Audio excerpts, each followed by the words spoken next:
Okay, I think we are now live on YouTube. So I'm just gonna get TikTok live studio going, and then we can get started.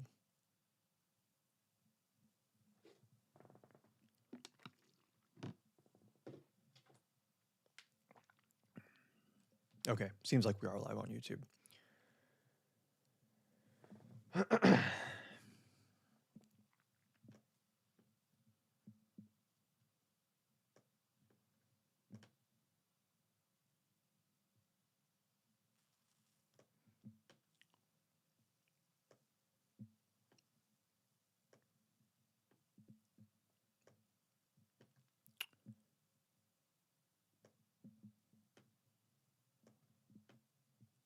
Whoops. Hold on. I hate Windows so much. Only reason I use Windows is to make these streams work.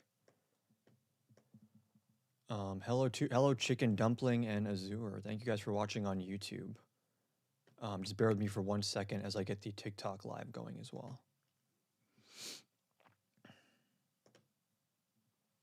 Okay, I think we are now live on TikTok as well. Just wanted to go over some of the upcoming elections, talk about the Mamdani election, and I think there's Virginia and New Jersey stuff happening as well, and also just catching up on recent news for the week. I do want to do more debates this week, so it is probably a good idea to catch up on some of the recent news since it's been a minute.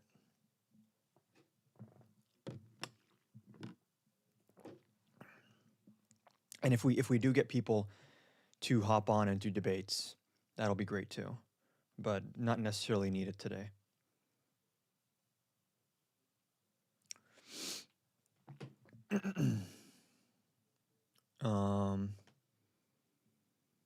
Yeah, I think I might start doing this where I'll do weekly debate lives on TikTok, but then I'll also do weekend streams, sort of doing research to prepare for upcoming debates. I feel like that even if that gets less viewers, people don't want to see necessarily like educational content. I figure even if it's like 50 people watching, it's probably a good thing. There's that centered. Everyone joining on TikTok, make sure you guys are double tapping the screen. We are basically going to be doing some research, going over the upcoming elections, and then we might get to some debate requests. If there are people that actually want to debate and not just spam the N-word, which has been happening on everyone's live for some reason. I was watching Chris's live the other day, and he had a bunch of people just hopping on to say the N-word. So I don't know if this is like a new trend that's going around or what, but to start, we are just going to cover this. I was looking into like Mamdani's chances of winning, and I do have like a bit of a hot take on Mamdani. As much as I like Mamdani, right? Like I do think that if you live in New York City, you should be voting for Mamdani in the upcoming election. But I did notice something there that I feel like people on the left are not talking about enough when it comes to Mamdani. So, voting Spamberger on Tuesday. Spamberger. I'll be honest, I haven't been doing a great job following up with these races because I've been so focused on the National Guard stuff and the corruption. That's like the thing with the Trump administration is like it's really hard to follow everything. Oh, this is the governor candidate in Virginia. Oh yeah, I saw Obama speaking. Obama speaking with her the other day. I did see a clip of that, but. Okay, if y'all are watching, make sure you're double tapping the screen. I do want to watch this and then go over some of the polling in regards to Mamdani and Cuomo. In New York City, this is If you guys are watching, again, make sure you're double tapping the screen. The more you double tap, the more people see it in their live feed, and then the more people that see it, the better the chance we can get someone who actually wants to debate and not just say the N-word over and over again. So, not necessarily meant to be a debate stream today, but if we can get some actual debates going, I'm happy to do so. If not, we're just going to cover the news, cover the upcoming elections, and I will do TikTok debates in the upcoming week so we can do some preliminary research to prepare for those debates. Poll result from Quinnipiac. Joining me here at the Magic Wall is CNN's David Chalian to help break things down where things stand 2 days out. So, David, we know what the polls say, but what does the early vote tell us? So, specifically in New York City, this is a poll result from Quinnipiac University last week. I want to show you why when I look at the early vote right now, looking at age breakdown, the early vote. Here in this Quinnipiac poll, you see that Mamdani wallops Cuomo with younger voters, 18 to 34-year-olds. Voters above 50, you see that it's a slight Cuomo advantage, a 6-point advantage. So obviously that's a narrow advantage, Manu, but there are a lot more of these voters than there are of these voters, which is what gives the Cuomo world belief that they might have a path here. Take a look at the early voting numbers. So this is among registered Democrats, which, by the way, the vast majority of New York City voters are.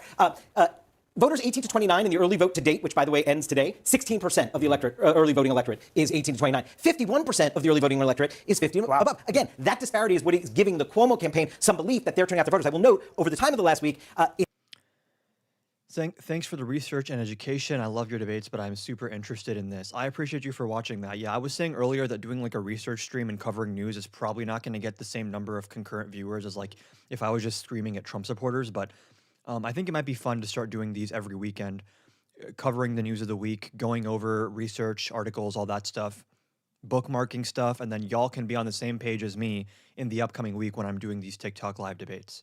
it has been getting a little younger. This isn't quite as young as the electorate was in the Democratic primary, which catapulted Mamdani's victory, but it is still a far younger electorate than we saw 4 years ago in New York City. When it comes to New Jersey in the early vote, take a look at the partisan breakdown rather than the age breakdown. 52% of early voters in New Jersey are Democrats. 29. Opinion on socialism/communism. I mean, my general rule of thumb with like these capitalism versus socialism versus communism is like I'm really not an ideologue when it comes to economics and politics. I'm very systems and results oriented. So like I don't even know what socialism means. People call China socialist. I think China is like state capitalist. People call Mamdani socialist. I think he's like slightly to the left of a social democrat. I don't know what any of these words mean. People that are like super libertarian think like we don't even live in capitalism right now. This is a mixed market, so it's not capitalism. So like these labels, I just hate them. I like to go issue by issue and just talk about like this is what I think the role of the government is in the economy. 9% are Republicans. That's a big hole for Chitterelli to dig out of. And in fact, Cheryl is more on track. I don't want to bury the lead here in terms of what I want to talk about. So 2021 mayoral race, New York City. And then I want to look up, whoa. Oh no, why did it freeze? Okay. I want to look up Mamdani versus Sliwa two-way polls. I think we have some of these, right? They do this, right? Where they do like if it was a one-on-one matchup.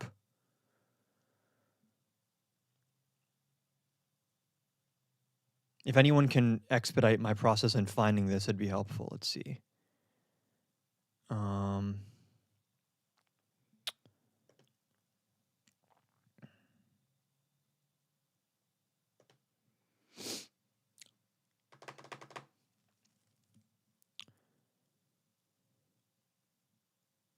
Polls with, okay, here we go. Without Cuomo. Okay. So here we have, and these are a little bit old though. These are like June, July polls. If anyone has, sort by date added, if anyone has more recent polls that are showing more recent margins here. MAGA, make Argentina great again. Yes, let's send billions of dollars to Argentina instead of SNAP and healthcare. Super cool. I'm still going to vote Trump every time. I'm not voting for a new guy. Okay, that's great. You are lost on Google. I was lost on Google for a moment. Here's what I find interesting about this race. As someone who thinks if you live in New York City, you should vote for Mamdani. You should vote for him. I like Mamdani a lot.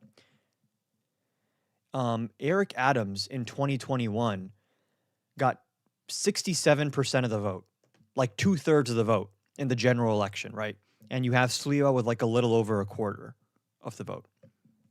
What I find interesting is like Zoran, even in like a head-to-head, I guess this includes Eric Adams too, though. Let's just do Mamdani. Okay, bro, I don't know where I can find just a Mamdani versus Sliwa head-to-head poll, but my point being here, it doesn't seem like Mamdani is going to break 55%. Like from what I've seen, like the best case scenario for Mamdani is like 51%, 52%, like that's kind of the hope, is that he gets a majority, because if Mamdani wins the election with like 47%, they're going to have this talking point of like, oh, he couldn't secure a majority, and like he has less political capital to work with. So like if he wants to get Hochul to agree to like a tax increase, for example, and have any kind of sway on the New York Assembly, he needs to have political capital. And if he's not winning a majority of the vote, he doesn't have as much political capital. And the thing that worries me is like, there's this like narrative right now on the left of like Mamdani is the future of the Democratic Party. This is how we win. This is how we win big. And again, I like Mamdani. I would encourage you to vote for Mamdani. But just looking at the numbers, I don't think we're going to see Mamdani even breaking 60%, which is like for a Democrat in a general election in New York City to get like in the low 50s, I feel like is actually not great. Like, isn't that pretty bad?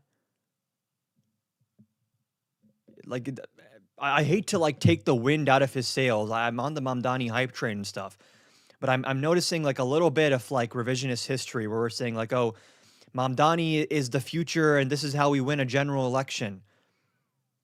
Is Mamdani going to get 67% in the general? And people are going to say, oh, okay, Mamdani is like at a disadvantage because he has Cuomo splitting like the center of left vote.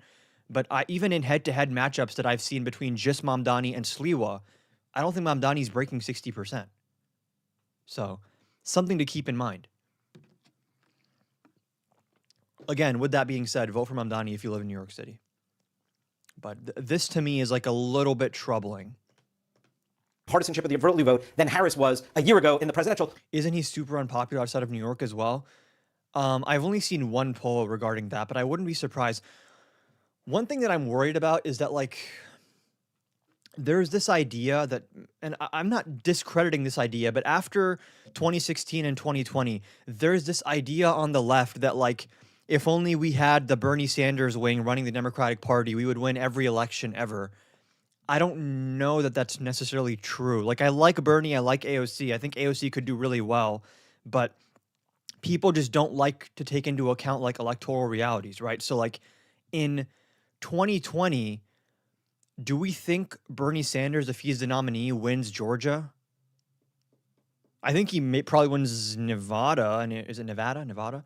And like Arizona maybe, right? Because we saw him do well with working class Hispanic voters in the primary. But what we saw in the Democratic primary in 2020 is like, it looks like Bernie's got it because you have a divided field, right? So like similar to Mamdani is like a lot of times when these progressive candidates are doing well, it's a divided field where they get 37 to 47%. Your camera's blurry. Like, is it bad? Out of focus? Is it really? Is this better? I don't know how to make it focus properly. Again, this is a virtual camera from OBS. You guys should probably watch this on Twitter. It's not blurry, yeah. And I'm also, not Twitter, sorry, YouTube. I'm also live on YouTube right now. So, like, I want to go over some of the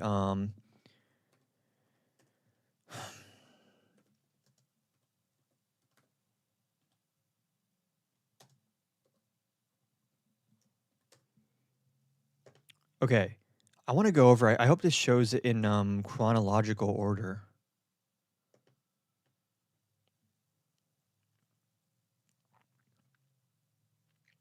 Okay, yeah, first we had Iowa, which I guess Buttigieg won. Did he? I remember there was like a big controversy around Iowa in 2020. Audio's messed up. Can everyone just watching let me know, is my mic, like, is everything clear before I start yapping about how Democrats can win elections? I can hear you just fine. Completely fine. Okay. Okay. You guys clearly didn't get Biden's broadband expansion. Then we have New Hampshire, which this is a confusing ass. What am I even looking at here? Okay. Bernie gets 9 delegates. Wait, what? Biden gets 14 delegates? What am I looking at here, bro? Why is this so counterintuitive? Like, can I just get like a state-by-state normal results thing in chronological order? This is pissing me off.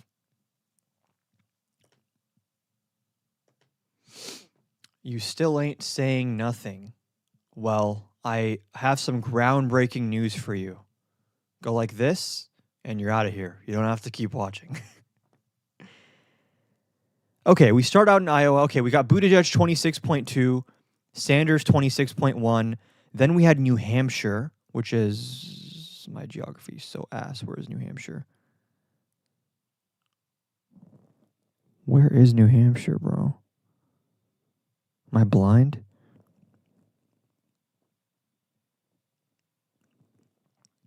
There we go. Then we have New Hampshire, where you have Sanders doing well again. And I believe you had, okay, I remember after is it Nevada? After this, everyone's like, oh my God, Bernie's got it. Bernie's going to win. He is going to be the next nominee. And then, yeah, you have South Carolina, and Biden runs away with it 48.6% to 19.8%. And then, if everyone remembers, there was a 1v1 debate between Biden and Bernie. Do people remember this? And like, I hate to say this. I really hate to say this, okay? Because I like Bernie. I think Bernie has like upstanding moral character, integrity. Even if you don't agree with all Bernie's policy, this is someone who has integrity and is in politics for like good reasons, I think, which I think actually matters a lot, your motivation and your character. When it became a 1v1 race, Biden crushed Bernie. I hate to say that. Like, and this is what worries me with progressive candidates is like, have we seen a progressive candidate do really well in a 1v1 race where the vote is not being split up? And again, I'm not saying this is like, this is why we need the establishment. No, the establishment fucking sucks also. But people are, I think, putting the cart ahead of the horse a little bit with the whole Mamdani and like, this is how we win. We have a democratic socialist everywhere, and like we're gonna win huge margins. There's this weird arrogance I notice in some circles of the progressive left, which is like everyone already agrees with us on everything. They just don't know it yet. All we have to do is get on a TV in front of these median voters and say Medicare for all, and we snap our fingers, and they're gonna go into a trance and vote for our candidates all the time. It's like, actually, no, that label can hurt you, right? That label can hurt you outside of a primary. Mamdani national polling.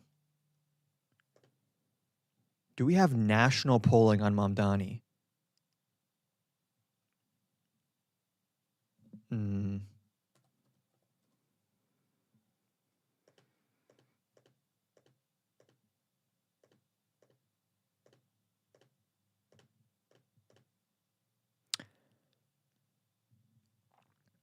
Okay, see, overall, 22% of registered voters view Mamdani positively, while 32% view him negatively, and 14% have a neutral view, and other 32% either aren't sure or don't know enough to rate him. That seems like kind of relevant. And again, I really like Mamdani. I want to keep. Someone's gonna clip this or tune in at the wrong time and say like, "Well, you're saying we should run like a Joe Manchin or something." Like, no. I just want us to be realistic about how elections work. And this is kind of like a lazy idea I'm seeing is like all we need is someone who supports progressive policy and they'll win everything. I think what we actually learned from the 2024 election is you need to either have a big agenda or a big personality. If you are like inoffensive in how you speak and your political agenda is like not revolutionary in its vibe, people won't support you because you just blend into the status quo. So the reason that like people like Trump and Bernie can do well isn't because there's like this hidden 60% that's just yearning for populism and they just want all this stuff. It's actually not true. It's that people don't like the status quo, whatever that is. People are actually not ideological, I think. They just want to change from the status quo. So if Trump won in 2020, then Republicans would lose in a landslide in 2024 because he would be the incumbent and all this post-COVID inflation would be on him then. Stop crying. Trump is your president. Yeah, let me just wipe all these tears out of my eyes. Who won 2020, by the way? Let me know. Let me know who won 2020. So this is one thing that I'm really... It's so frustrating to see the Democrats they haven't learned anything. And just by the way, the fact that there is still no coordination on the left is why we are in such a bad place right now. If you look at any successful social movement, whether it's civil rights, whether it's women's suffrage, even like the abolition movement, which there was like social energy against that even prior to the Civil War, sort of like there was like a grassroots belief there, which was not really significant, but it was still there. You need to have coordinated opposition. There is no coordinated opposition to Trump right now. There's a solid majority of people in the country who like oppose Trump, but that majority is not unified into one coherent block at all. You have the progressives who are like, I'm going to ride or die with Graham Plattner. We need a Mamdani in every single election. We need to jettison every single person from the Democratic Party who doesn't want single payer health care. Then you have the other side that's like, yeah, we need to throw trans people under the bus. We need to become basically Republican light. We need to moderate on every single issue.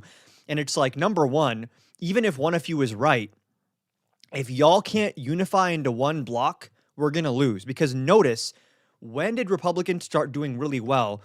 Trump broke the Republican Party. And when I say broke, I mean like he broke their will. Like he literally psychologically broke them down into submission. It's actually kind of crazy, right? Trump tamed the Republican Party. He came in and said, I'm the captain now. If you oppose me, you are fucked. You're going to lose everything, and I'm going to destroy you. And it worked. He took over. Now, if you talk to a lot of Republicans, especially elected Republicans, they will tell you, I don't like the tariffs. I don't like this. I don't like that. But Trump is the head of the party, and our coherence and our coming together is what won us 2024. There's not, the infighting comes after you win power, right? First win power, then do the infighting. And people on the left are like, let's do the infighting before the election. That's a great idea. That's how we'll win.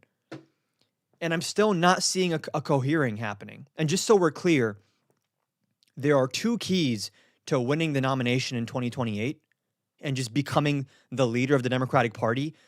You have to throw two things under the bus: Biden and Israel. That's just where the grassroots is at. Because notice, Trump stood on that Republican debate stage. Hold on, let's find this.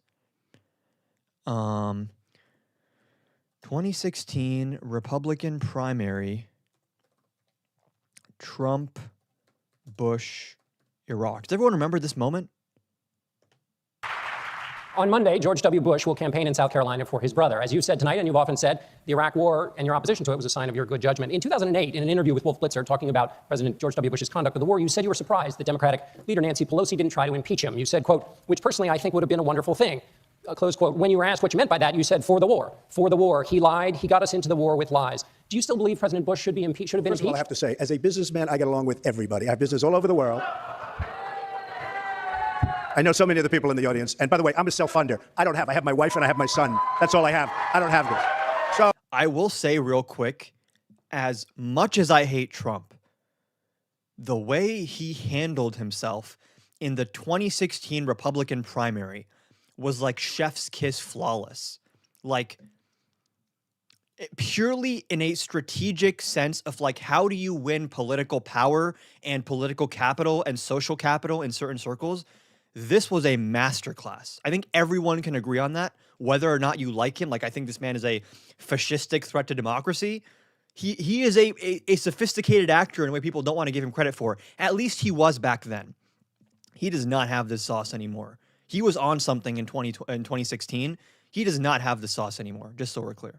Oh, let me just tell you, I get along with everybody, which is my obligation to my country. Which, by the way, is why he didn't show up to any primary debates in 2024. The old Trump, even if he was ahead of everyone, would show up just to shit on everyone. Vivek, you're ugly. You're copying me. Nikki Haley, you were kissing my... Like, he could show up and shit on all of them if he was still this Trump. He wasn't, so he sat out, which ended up being smart for him. But Company to myself, etc. Obviously, the war in Iraq was a big, fat mistake, all right? Now, you can take it any way you want. And it took Jeb Bush, if you remember at the beginning of his announcement, when he announced for president, it took him 5 days. He went back. It was a mistake. It wasn't a mistake. It took him 5 days before his people told him what to say. And he ultimately said it was a mistake. The war in Iraq, we spent $2 trillion, thousands of lives. We don't even have... What he's saying right here, imagine a 2028 Democratic primary debate stage where whichever candidate is standing up here pointing to Kamala Harris or Gavin Newsom, whoever, and say, well, first they said that what Israel is doing is a good thing. Then they said Israel is going too far. And then 3 years later, they finally called it a genocide. So these people have no integrity. They're very wishy-washy. I've been saying since day one that Israel is committing a genocide in Gaza. I cannot see how that does not get thunderous applause from the Democratic base. And notice, this goes against the Republican Party orthodoxy. You're not supposed to say up until this point, that George Bush lied, that the Iraq War was bad. This was the previous president of this party. Like, this is the equivalent of a Democratic nominee or Democratic candidate for the nomination coming up and shit-talking Obama or shit-talking Biden or shit-talking Clinton. Have it. Iran is taking over Iraq with a Like, this goes against the conventional wisdom. You're in a party primary and you're attacking the party's previous leader and his judgment and saying he lied. second largest oil reserves in the world. Obviously, it was a mistake. So- George Bush made a mistake. We can make mistakes, but that one was a beauty. We should have never been in Iraq. We have destabilized the Middle East. But so you still think he should be impeached? It's my turn, isn't You it? do whatever you want. You call it whatever you want. I want to tell you, they lied. And he says it with his chest. There is no hedging it. There is no like, well, I guess like he says it with his chest. He says, yeah, Bush lied. The Iraq war sucked. If you disagree, fuck you. And guess what? That energy works really well. And ironically, as much as people said Trump is destroying the Republican Party, he took over by shitting on the Republican Party, by coming in and saying all of these establishment people in the Republican Party, they are lying to you. They have no real convictions. They have no real beliefs. I'm going to tell it like it is. I'm not going to ask any consultants what to say. This is what all of you are thinking, and you never want to say it out loud. I'm going to be the one who actually is going to say out loud what everyone's had on their mind for however many years, which is that Bush sucks, all this stuff. Until the Democratic Party is willing to come up and say, yeah, guess what? We sucked. We sucked, okay? That doesn't mean you have to throw every single thing Democrats have ever done under the bus, right? This is like an optics thing. Come up and say, you know what? Like, this is a hot take of mine, by the way. And if you guys are enjoying the live, make sure you keep double tapping. This is my hottest take as someone on the left. The Biden administration should have invoked the 25th Amendment, and Biden should have been removed from office in probably late 2023, mid 2023. I think it's very clear now that his inner circle were hiding from even his outer circle and some of his own cabinet how bad his condition was. And you know what? Like, I actually think if a Democrat stands on a stage and says, Biden lied to us about his cognitive decline, the Democratic establishment was complicit in Israel's genocide, that plays really, really well in a Democratic primary. Whether or not you support single payer or a public option or expanding the ACA, that stuff is all peripheral to this. This matters because saying this type of thing out loud, bucking the conventional wisdom, shows that you have conviction. And that is actually what's missing. And yes, Biden passed good legislation. No one gives a fuck. I'm sorry. This is not the world we live in where we can say, like, we tried that, by the way. I tried that. Parker and Dean, everyone did these debates before the election was like, well, actually, the PACT Act and the CHIPS Act. And everyone's like, I don't know what the fuck that is. I just see this confused old guy on TV. That's the extent of their interaction with politics. And again, notice, Trump destroyed Marco Rubio in this primary. Little Marco, he's sweating, he's repeating himself, he drinks water like he, is something's wrong with him. The thing we did with at the State of the Union speech, right? And now where's Marco Rubio? Is he destroyed? Is he broken? No. Rubio is now the Secretary of State of the United States. So it turns out if you come in and say, fuck the party, fuck the establishment, this is what I believe, it actually consolidates power around you. Then those same people that everyone would say, you're destroying the Democratic Party, you're destroying the Republican Party. No. You're strengthening it.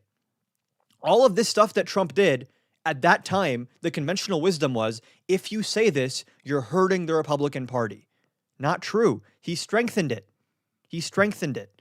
So these people that are like, no, we can't say this about Biden. We can't be tough on these politicians for supporting Israel's genocide. Actually, if someone comes in and says, no, it's time to clean house in the Democratic Party, they strengthen the party. They just do. So those two sacrificial lambs, whatever you want to call them, need to be thrown under the bus. They just need to be. They said there were weapons of mass destruction. There were none, and they knew there were none. There were no weapons of mass destruction. All right. He doesn't give a bro. Knew there were none. There were no weapons of mass destruction. All right. People need to understand no one would approve of, like, when did this happen, dude? February 13th of 2016. Not a single Republican consultant, not a single elected official, none of these people would say that it's wise to get up on a debate stage in a Republican primary and say Bush lied. He should be impeached for lying. They would all say, oh my God, you're turning on the party. Why would you do? We need to unify. We need to unify. Well, doing this actually is what unified them. When a member on the stage's brother gets attacked, brother gets And Democrats are too spineless to do this. Which, by the way, you don't have to like destroy every Democrat's career. You have to break them. You have to, like, I hate to say it, but like, you have to break them into submission. You have to be like, okay, this is the new thing. Either you hop on or you don't hop on. If you don't hop on, we're going to destroy you. Like, you know, in terms of political capital and social pressure. And this only happens because Trump has a big personality and he has no shame, right? Someone else could make this exact same case, but like a little bit more in like a meek way and be like, well, I think Bush should have done it differently. Like, I'm not attacking Bush, but like, I think maybe like that type of response, that person gets crushed because they have no conviction behind what they're saying. They're wishy-washy. They're trying to couch their criticism.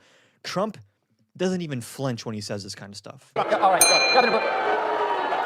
When a member on the stage's brother gets attacked, I got brother about gets 5 or 6. Do I get to do it 5 or 6 times or just once responding to that? So here's the deal. I'm sick and tired of Barack Obama blaming my brother for all of the problems that he's had. And frankly, I could care less about the insults that This is so annoying too. I think I've seen Destiny make this point that Democrats keep inheriting like a garbage fire from the previous Republican administration. So Obama inherits these disasters in the Middle East and an economy in free fall. And that is like the baseline from which he is starting. And Biden inherits a pandemic. And now, assuming we have an election in 2028, the Democrat is going to inherit a complete dumpster fire in terms of foreign policy, domestic policy, energy, immigration, the economy. Like, it's all going to be on fire. Donald Trump gives to me. It's blood sport for him. He enjoys it, and I'm glad he's happy about it. You But I spent am $22 sick and million tired. I am sick and tired. Biden inherited an economy primed for recovery. He also inherited an economy primed for inflation. Like, recovery oftentimes, anytime you're coming into an economic recovery, you're either going to have slow wage growth or high inflation. It's going to be one or the other, right? Of him going after And both of these people passed stimulus, right? Obama passed, I'm forgetting the name of it, in 2009. And then Biden had the American Rescue Plan. my family. My dad is the greatest man alive in my mind. While Donald Trump was building a reality TV show, my brother was building a security apparatus to keep us safe, and I'm proud of what he did. And he's had the gall to go after World my Trade mother. Center came He's down had the during gall your to go brother's after reign. my Remember mother. that. Hold on. Let me finish this. That's crazy to say in a Republican primary. Like, this now just seems like so tame compared to like Trump tweeting a video of him like shitting on Harry Sisson. Like, this seems so tame. At the time, this is unreal to say Was building a in a security Republican primary. apparatus to keep us safe, and I'm proud of what he did. And he's had the gall to go The after World my Trade mother. Center came He's down had the during gall your to go brother's after reign. my Remember mother. that. Hold on. Let me finish this. He's had the gall to go after my mother. That's not keeping Look, I us won safe. It's not easier to inherit a bad economy than a good one. Are you okay? Josh, do you want to hop in the requests? Hello? Where are you getting this idea? Hold on, let me see if you're not. Oh, you are in the requests.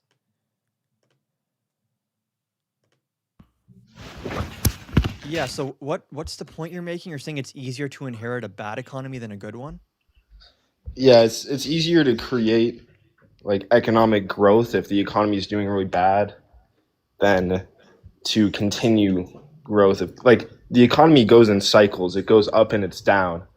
It's easy to The get length into. of those cycles and the severity of those cycles, though, is going to be augmented by fiscal policy. And for example, Trump inherited like year after year stock market highs, unemployment going down, inflation being steady, and then he inherits that economy and he cuts taxes, which is a fiscal stimulus to an already booming economy. which is much easier for him to get credit for that. That's why everyone says, oh, Trump, there was such a good economy when he came in. It's because he inherited the Obama economy and then just did more stimulus, which is like way easier than Obama inheriting the Bush economy, for which he got shit on for years for why is the jobs recovery so slow. Then Biden sees that and says, okay, we need a quicker jobs recovery, so I'll do a bigger stimulus plan. Then everyone says, why is inflation so high? So it's damned if you do, damned if you don't. No, but Biden, people always claim that Biden was so good for the economy because unemployment dropped so much. But a lot of that is because he inherited an economy with such high unemployment because of COVID. Yeah, but that So doesn't necessitate people that were you're going to just have coming- a quick People recovery. were just coming back from people. It was just the economy recovering from COVID, and then we gave Hold Biden on, credit. but the speed of the recovery depends on how you respond in terms of fiscal policy, right? We had a much slower jobs recovery in like 2009 and beyond because Obama focused on keeping inflation low rather than quick employment recovery. That's why Biden did a bigger stimulus, and then he got point shit about- for it. The point about what's easier, right? If your goal is to lower unemployment, it's much easier to lower unemployment when unemployment is high than to lower unemployment when unemployment is already low. That's just not true. Yes, it is. Because the speed at which you like decrease unemployment is going to depend on the stimulus you pass, right? Either you can have a slow recovery or a fast recovery, depends on how big your stimulus is. Again, I'm going to tell you, Obama's jobs recovery was way slower than Biden's. Obama got so much shit in the 2012 election that jobs are coming back so slowly. Then Biden tries to do the opposite approach, which is like, okay, I'll pass really big stimulus. And he still got shit for it because now we have high inflation. Yeah, I mean, You understand that the way the economy recovers depends on what type of stimulus bill you pass. Like that, we saw very different recoveries after 2008 versus after 2020 because we saw different approaches from the government. look, but the 2008 crisis and the COVID they're not the same situation. I'm not Like- saying they're the same situation. You're still coming from a recession of some kind and you're coming from very high unemployment, right? And you're Yeah, but saying, you oh, can't- if you inherit high unemployment, then it's just smooth sailing from there, which is not true. You can't say that the stimulus is the only factor that determines like I'm the not saying cycles that. of the economy and the I'm not saying unemployment. that, but it's a major factor. It's one of the biggest factors. Obviously, everything is multivariate, but Yeah, but the point I'm trying to make is that, you know, if the economy goes down, it's probably going to go up. And if the Okay, economy goes up, it's probably the going to go way down. it right? goes It up goes- and when it goes it goes up in and those how much, cycles. hold on, the way it goes up and when it goes up and how much it goes up and how long it takes for it to go up, that all depends on the fiscal policy of the government. And that's what actually is like Depends on a lot of the things. meat of the issue. That's what actually matters and affects people. If you want unemployment to go up while you're in office, right? Let's say you're going to be president. Would you rather inherit an economy with 1% unemployment, If you want or inherit unemployment to go up or if you want no, employment go to down? If you want unemployment to go down while you're in office, Yeah. would you rather inherit an economy with 10% unemployment or inherit an economy with 1% unemployment? Well, 1% What would you- unemployment what would is you below the do? natural unemployment rate. So that would mean you'd probably have a move towards greater unemployment. 1% is not Yeah, like a right. sustainable So number. that would be right. So then unemployment would go up when you're in office, and that wouldn't be good, right? Hold on. I just want to be clear. Reality disagrees with you. Like, are you aware of what the criticism of Obama was during his first term? It's, oh, why are the jobs coming back so slowly? This is Obama's fault. We have a slow I mean, recovery. they criticize the economy for every president. Like Say it again? every president gets like the same kind of economic criticism. No, they don't. Biden and Obama got very different economic criticism because they had different fiscal responses to the recession. Well, they're kind of different situations. Obviously, they're like different COVID situations, but policy the underlying, like you said, the economy goes up and goes down. We have a boom bust cycle. The way you exit the boom bust cycle, the way you transition is not always the same. It depends on how the government responds. Yeah, I know. But you make all these points about criticizing the Democrats, and like if you want the Democratic Party to be stronger, you need to criticize the Democrats. Yes. But then all you do is criticize Trump. You know, it's Donald Trump is destroying America. Yes. I can seems like- simultaneously say that Trump is destroying America and that Democrats are not doing a good job of fighting back against that. Are you a Democrat? I'm an independent, but I vote center left, so I guess for all intents and purposes, yeah. I mean, I don't think that you're trying to like. I don't think you're representing the Democratic Party well when all you do is criticize Trump. I think I'm representing the Democratic Party very well because if you ask any of them, their biggest concern is that Trump is destroying the country, right? The main reason that the Democratic Party has such a low approval rating is because people are mad at the party for not fighting back hard enough against Trump.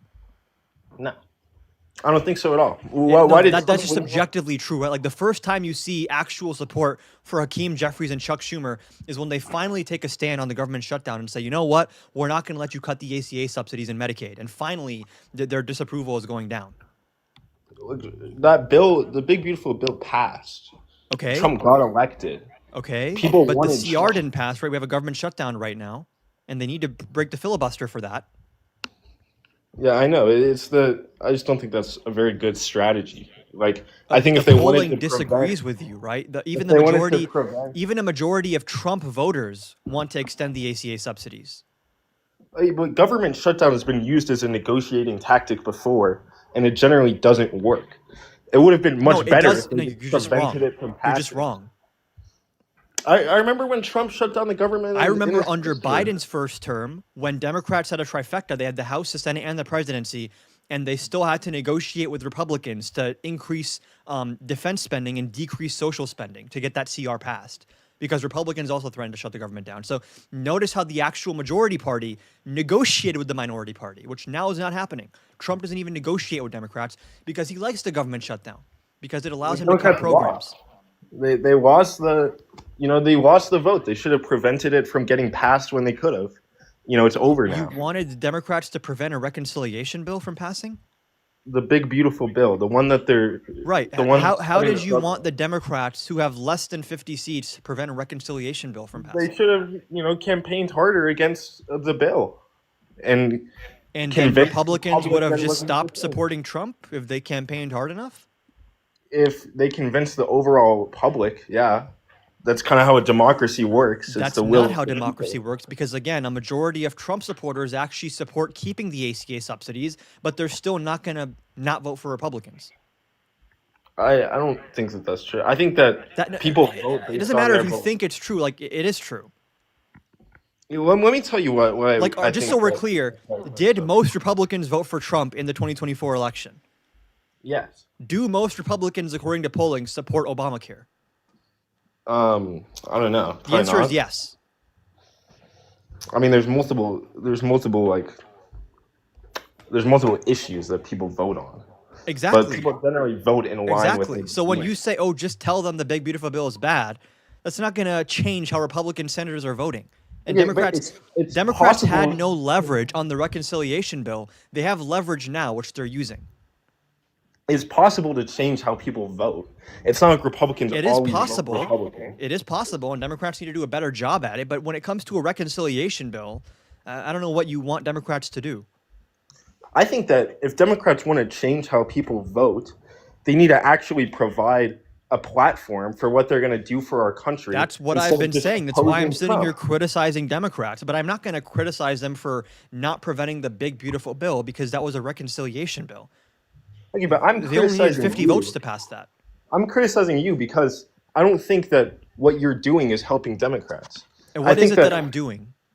You're criticizing Trump. Right. I think that Democrats, instead of And making hold this on, I'm whole- criticizing Trump and doing what else? Criticizing my own party, Sure.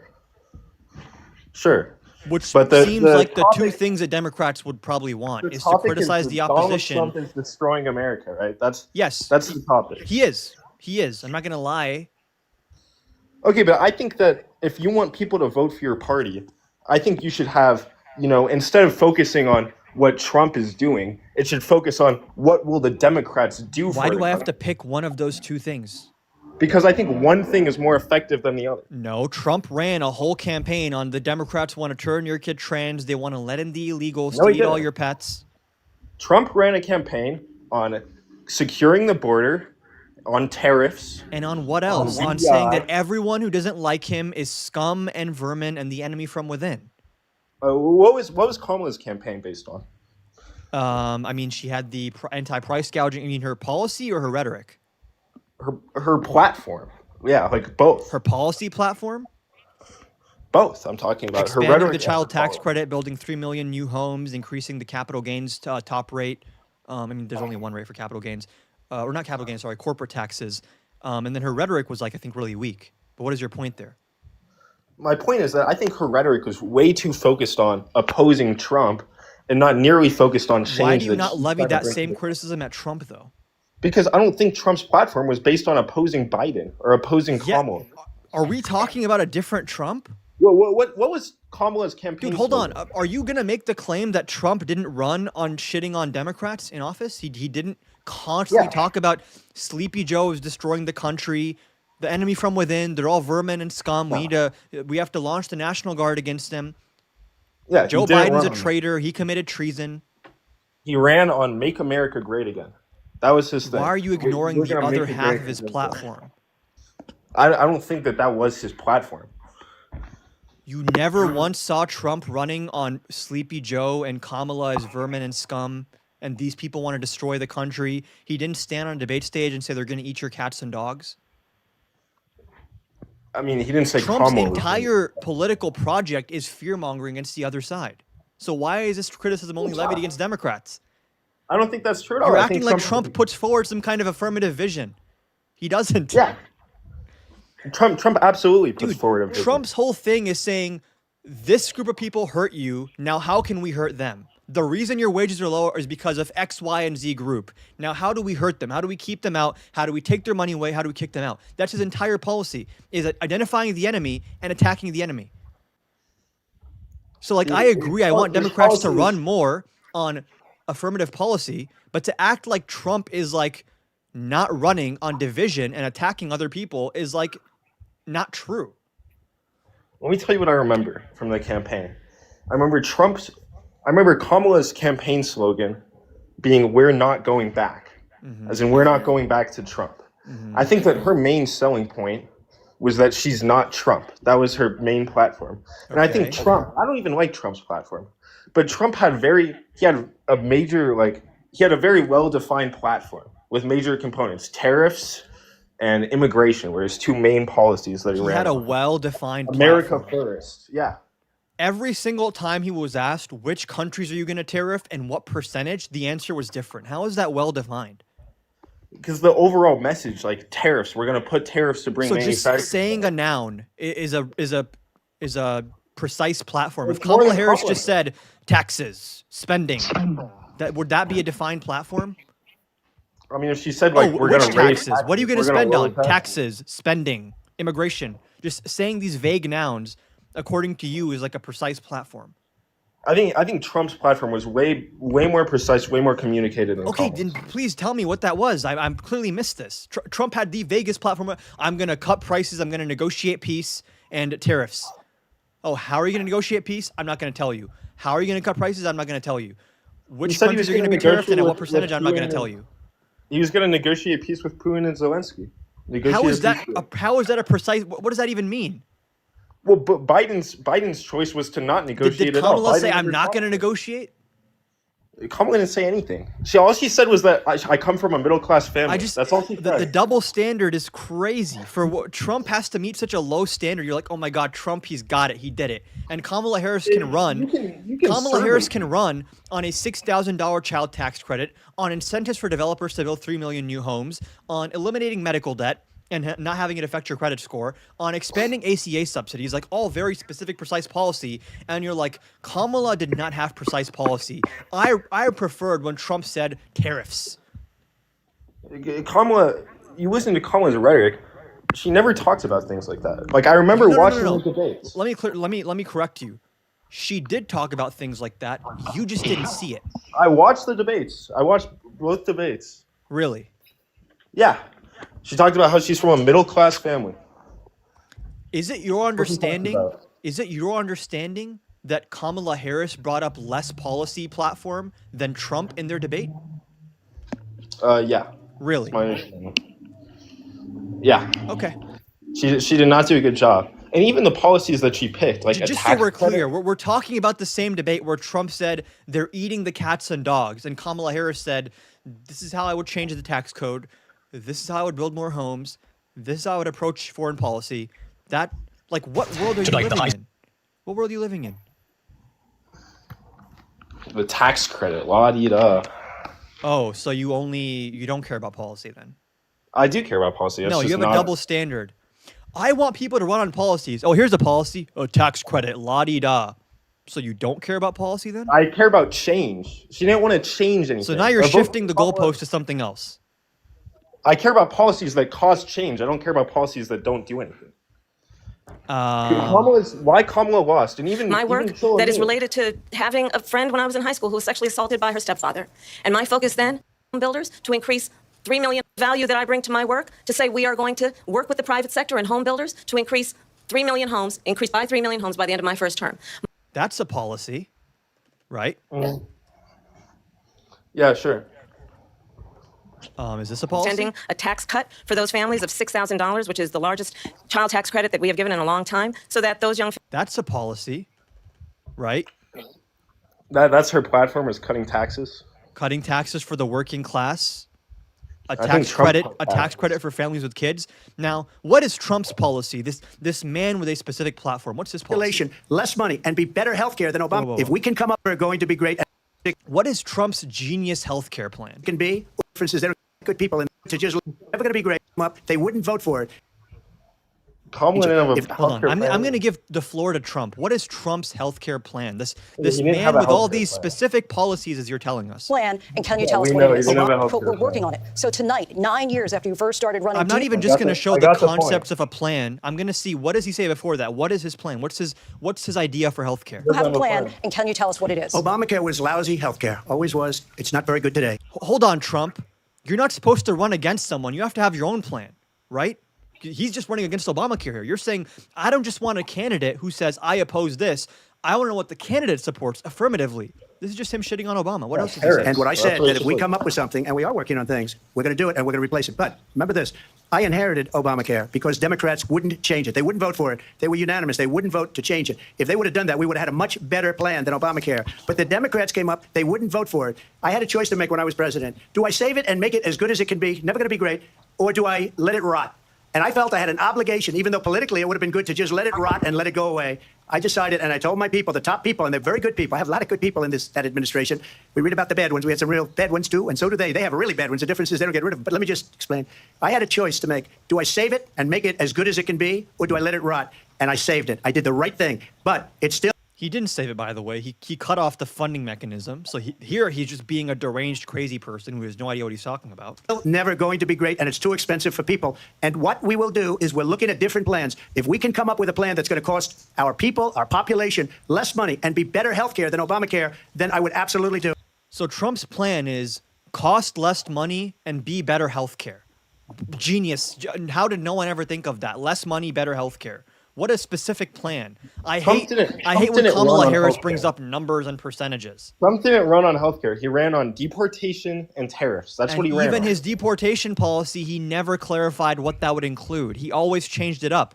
He went on the Flagrant podcast and said, we're only going to go after the criminals first. That's not what he did. That was a fucking lie. He never So first- specified what the tariff rates were going to be.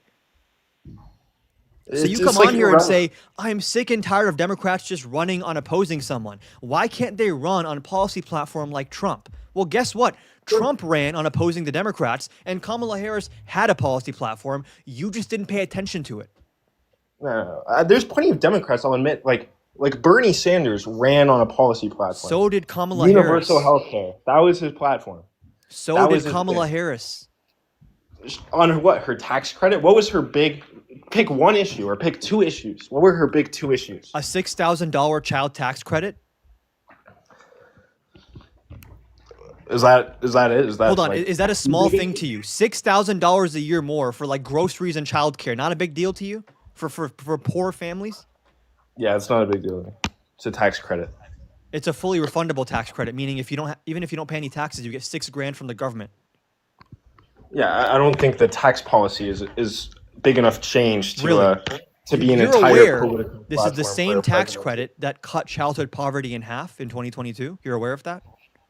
In 2022? Yeah, so as part of the American Rescue Plan, she wanted to extend it and expand it, which would have cut child poverty in more than half. She already did it? Yes, but it expired. So it's something that's already been done. Yes, but she wanted to do it for longer and for a larger amount. Yeah, I don't think that that's significant of an issue to run on. Okay, for just an to be entire- clear, you don't think that cutting childhood poverty in half is a big deal? Well, what does childhood poverty mean? That you're under 18 and you're living in poverty? The poverty rate for children? I mean, and what it was cut in half for how many people? For the entire country? Yeah. Entirely credited to one tax credit? Majorly credited to the tax credit, yes. I'd have to see that. You've never heard of this? This is what I'm saying is like you don't actually give a fuck about policy because you've never heard of any of this stuff. You're like, why did Kamala not run on policy? Well, Oh, what's here's the- an entire array of policies. I don't know what that is. Oh, okay. Why do you like Trump? Trump actually ran on something affirmative. He didn't just run on shitting on people. And just then wanna everything blame I'm the- showing you you of wanna Trump, blame the there's voters nothing for specific. Kamala's incompetence. Huh? If Kamala was competent, she would have been able to convince me. Say but it she say it didn't. again. You want to blame the voters? I've been for your sitting here candidate's blaming the incompetence. Democrats for the past 30 minutes, and you're saying I'm blaming the voters. You're trying to say like, oh, it's just Kamala had so many great policies and just no one knew because no one paid attention. That's Kamala's fault. She should have made them pay Well, attention. hold on. It's She both should have sides' gotten fault. attention. It's both. Kamala needs to do better to meet people where they're at and do a better job with rhetoric. But also, there's people like you out there who claim to care about policy but don't actually care about policy. Yeah, it's all my fault if I just look closer. Do you, I mean, you I wanna don't think address so. what I just said? That you claim to care about policy but you don't actually care about No, policy. I do care about policy. No, I just gave you policy that cuts childhood poverty in half, and you're like, oh, whoop-de-doo, tax credit. Yeah, I don't think that's significant enough See, of a on the policy. one hand, you say whoop-de-doo, tax credit for children, but then I say, what's Trump's specific policy? Tariffs. What percentage on what country? Tariffs. Why does it matter if it's like, oh, he doesn't know it's going to be 6% or 5% or 10%? I mean, Or why- 100% why or is- 300% why or are 10%? Does that not like, make a difference? These are like minute details that aren't relevant. I'm not going to let you change the topic from that. It's a minute detail that's not relevant. Which countries get tariffed and how much they get tariffed? Is it a 10% tariff on China or a 300% tariff on Mexico? No big deal. Same stuff. Yeah, I mean the policy is tariffs. Like if you wanted to, you know, What if the you had a fuck does that policy mean? that we're going to put tariffs on foreign countries. Tariffs is like a vague noun. You don't not tell me which countries, what percentage, just tariffs.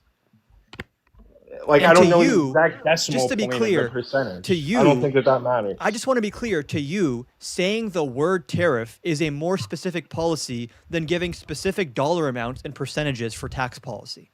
And It's more significant, And you yeah. blame Kamala for that. It's more significant of a policy, yeah. You don't even know what the policy is with Trump. It's tariffs. That's not a policy, it's Okay, a noun. let me say, if you said we want to go to war with Mexico, would that be a policy? You're shifting the goalpost. I'm trying to ask you a question to figure out what a policy is and what a policy isn't. Is going to war with Mexico a policy? Yes.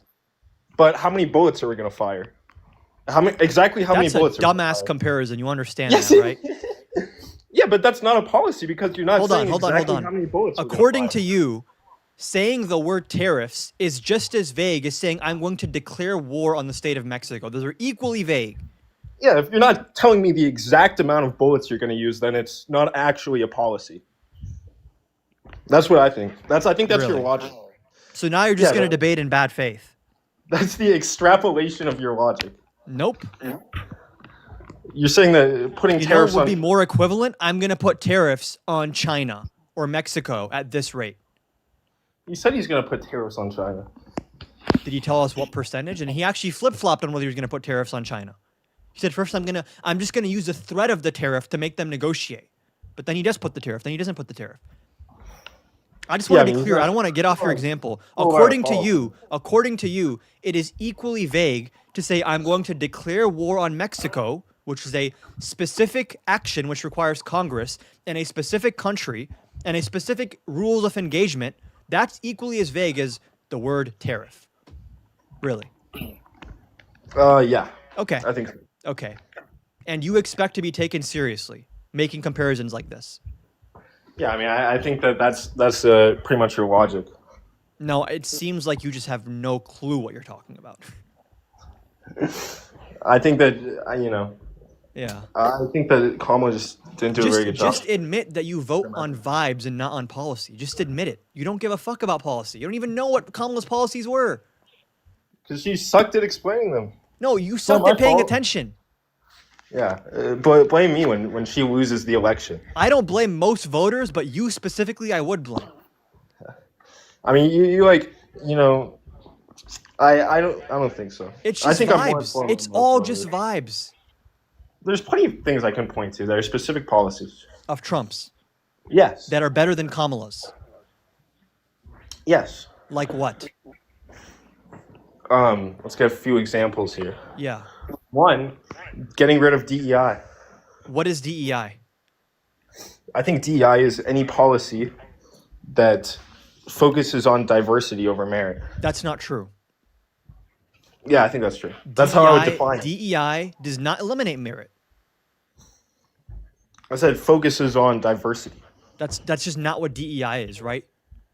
I'm defining it. You're asking me for my I can definition. give you actual DEI programs like the FAA, Federal Aviation Administration programs, right? Which Trump came in and said, oh, the reason all these planes are crashing is because the FAA has a DEI program. Have you read the FAA's DEI program? You know what was in there? No, I haven't read it. Well, it specifically said, we are not lowering hiring standards. All we are doing is expanding the applicant pool, which means we're going to poor rural communities, poor urban communities, regardless of race, communities that typically are not involved in these circles in DC and like elite academia circles, and saying, hey, guess what? You can apply for this. The standards are kept the same. You want to get rid of that? Is that bad? Regardless. I think it's bad to even like have the word race in there. It's diversity, equity, inclusion, and accessibility. Where's the word race? Well, you said regardless of race when you said the thing. I'm telling you that. There's no mention of race. I thought you were like quoting it. So it doesn't mention race at all. When I quote it and I'm saying, they said we're going to keep our standards the same for hiring. They don't change. They don't lower the standards. They expand the applicant pool. They don't lower the standards. What you're thinking of is affirmative action, not DEI. Well, Trump got rid of that That's too, been for one. gone. I don't know. For one, yeah. Well, one, I credit Trump for that, and two, I think that DEI. I think that anything that, you know, is trying to promote diversity is DEI. I'm not talking about like a specific, you know, act or whatever. Like No. You said it promotes diversity at the expense of merit. Yeah. But that's not what DEI programs do, at least in the government. I think if you you're understand, hiring by race is like illegal. Yeah, It's I know. unconstitutional. Sure. Yeah, I know. And every single government DEI program that I'm familiar with specifically said we're not lowering the standards, we're expanding the applicant pool. We're diversifying the applicant pool. Which Those- actually is more of a meritocracy. DEI does a lot of things, right? And you one of don't them- know I them think- though. You don't know what those things Well, are. one of them is like racial sensitivity training. Hold on. Is a part of a lot of DEI You're now programs. talking about corporate DEI. Yeah, corporate. I'm against that too. So why are I'm you against we're DEI. shifting the goalposts now. Trump can't change corporate. He can change what's in the government. You're saying Trump's going to come in and get rid of the DEI programs. There's the a lot of government companies the government that got rid of DEI their- the government DEI programs that he's ending were not setting race quotas for hiring. That's illegal. There's literally tons of corporates that got rid of their You're DEI. shifting the There's tons goalposts of- now. I'm not shifting the goalposts. You are. You said the reason you like Trump and policy that Trump had that's better than Kamala Harris's policies is that he's going to come in and get rid of DEI. I just explained to you, DEI programs and government hiring were not lowering standards to like let in gay people or black people. I They didn't were specify- expanding applicant pools. Okay, DEI includes corporate DEI. That's The still type of DEI. DEI that Trump has an influence on is the government DEI. Trump has influence over the whole country. He's the president. Okay, can he control what private companies do? No, but he influences them. He can't Right, control. he can unconstitutionally apply power on them and curb their First Amendment rights. Which do you support that? I can give you examples of Hold on. companies that got So rid you're of their saying, DEI. hold on. So do you first of all, do you concede that the government DEI programs are not a bad thing? And you want to just I talk think about it the private depends sector specifically. DEI programs?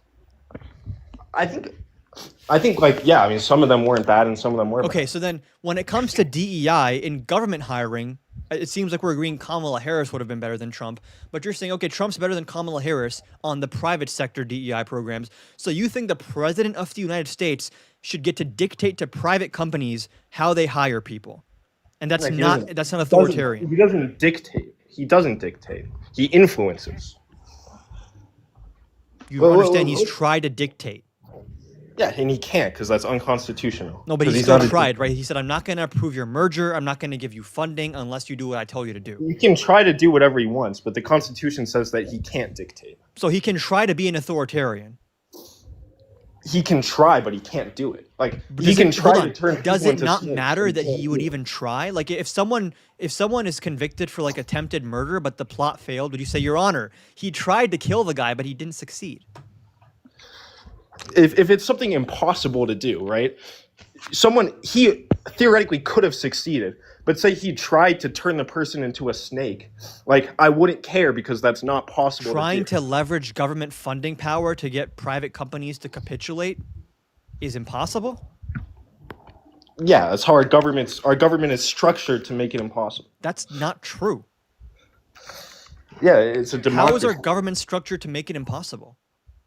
Because we have the division of powers with the Supreme Court and Congress, and we can impeach the president, and we have checks and balances that prevent That's him not from even doing real. authoritarian things. What's not real? Checks and balances? Yeah. The only branch of government with power is the executive branch. You understand that when a court makes a ruling, they're basically saying pretty please. The government doesn't have to do anything.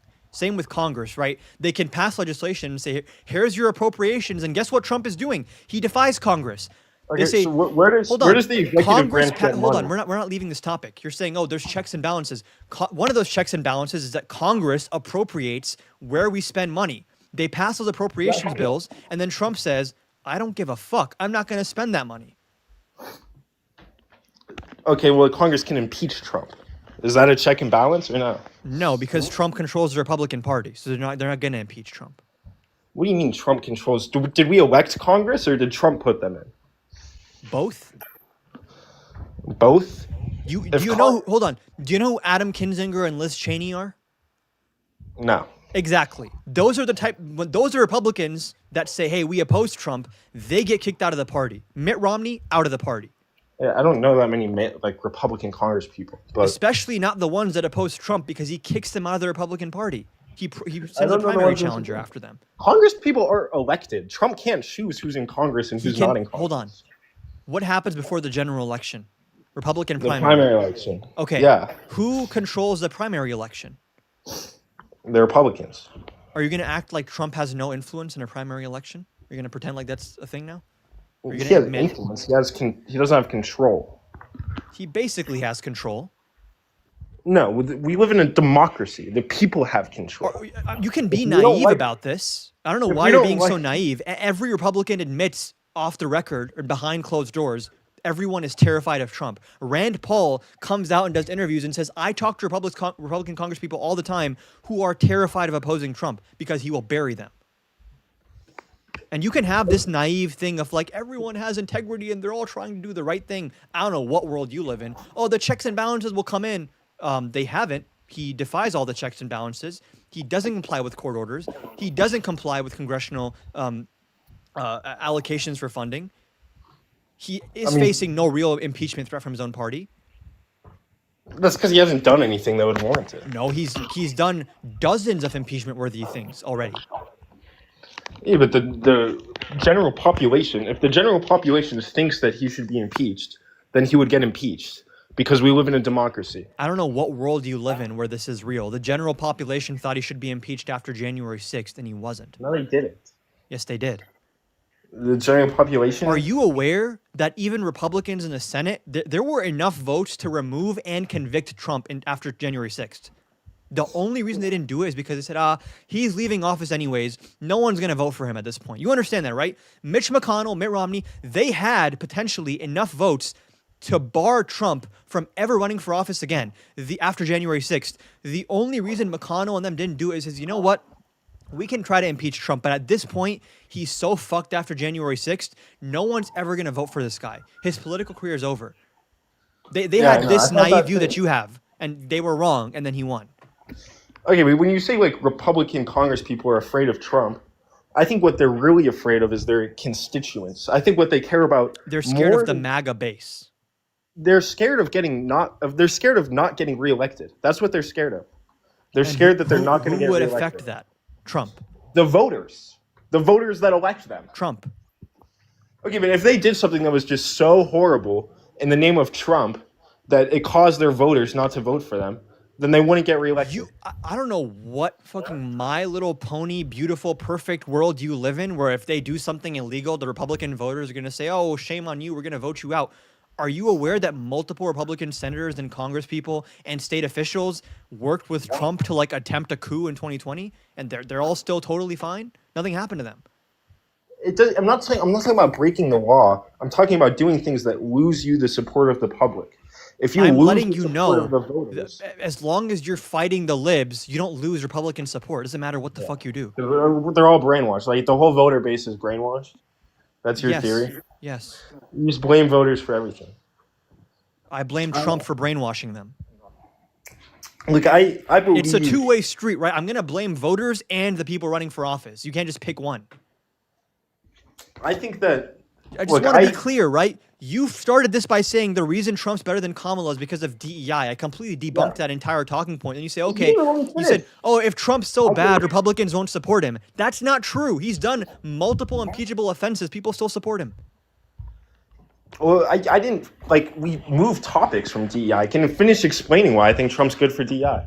Well, we first conceded that government DEI is not a bad thing. It's not Well, there's race-based. different government Then you DEI said, policies. private sector DEI. And then my question was, okay, that's on the private sector. The president shouldn't be able to dictate to the private sector how they hire. The president doesn't dictate, but the president influences because Well, the hold on. private sector. Trump's trying to dictate, though. So let's not talk about hypotheticals. What is Trump But see, actually? now you're switching. Now you're switching topics. No. You're Now you're switching switching topics. topics. You're switching topics because you're saying is Trump is going to influence private sector DEI. Now let's look at in reality what did Trump do in regards to private sector DEI? He tried to do authoritarian shit. He was outspokenly against it, and a He lot of tried people to do authoritarian shit. and he failed. No. Well, you're like it's like the whole Jimmy Kimmel thing. I mean, Did he fail with the Paramount merger, where they ended up capitulating on having like a bias monitor? didn't they have the? They still aired the South Park Isn't episode Harvard that said right his now? dick is Isn't out. Harvard right now negotiating a settlement? Yeah, because Harvard was discriminating. I mean, wait. No. Well, no. That's I'm thinking of the affirmative action one. Yeah, they're And just so negotiating. we're clear, whether or not Trump is successful, he's trying to do authoritarian stuff. Okay, but do you agree that he influences private sectors? Yes, to too much of an extent, to an authoritarian extent. It's a bad Do you thing. think? All right. So, do you know that a lot of companies, since Trump has been in office, have gotten rid of their corporate DEI policies Why? because Because they're like, scared why of did they- retribution. No, because they realize that the public is no longer in support of DEI because the public elected Trump. Dude, you're so And they're like, naive. okay. You're so naive. You don't No, think that no. these people are scared of retribution from Trump? Well, why did they have DEI policy in the first place? Do you know that? Whole host of reasons. You can't say there's one reason for everyone. I think the reason why they had it is because they thought that the public would like them more if they were more diverse, right? Not necessarily, no. Like, what do they care about? They care about making money. A right? lot of this is like driven by HR, and again, not every you have to define DEI. Not every DEI policy is the same. You have this vague semblance of DEI where it's like, oh, DEI is when you look at race instead of merit, which is illegal, and that's actually called affirmative action, and that's gone. DEI is something different. I notice a lot of MAGA people now, they say DEI, what they mean is affirmative action.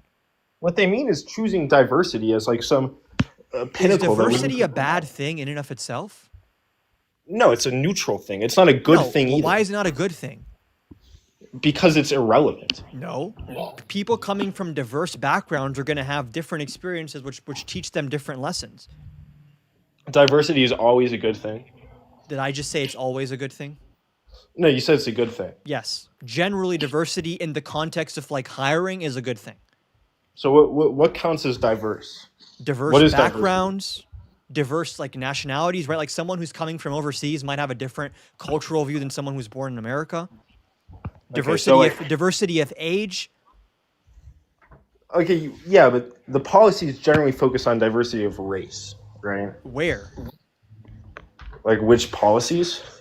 Because we already established the government policies don't do that. So which companies' Well, policies are you complaining about? affirmative action. You keep saying affirmative action, like Trump didn't get rid of that. Trump The contributed a Supreme lot. to Court, getting rid of it. the Supreme Court got rid of affirmative action. And okay, one, Trump put those people in the Okay. Supreme Court. So Where's now, it- what is the complaint about DEI then?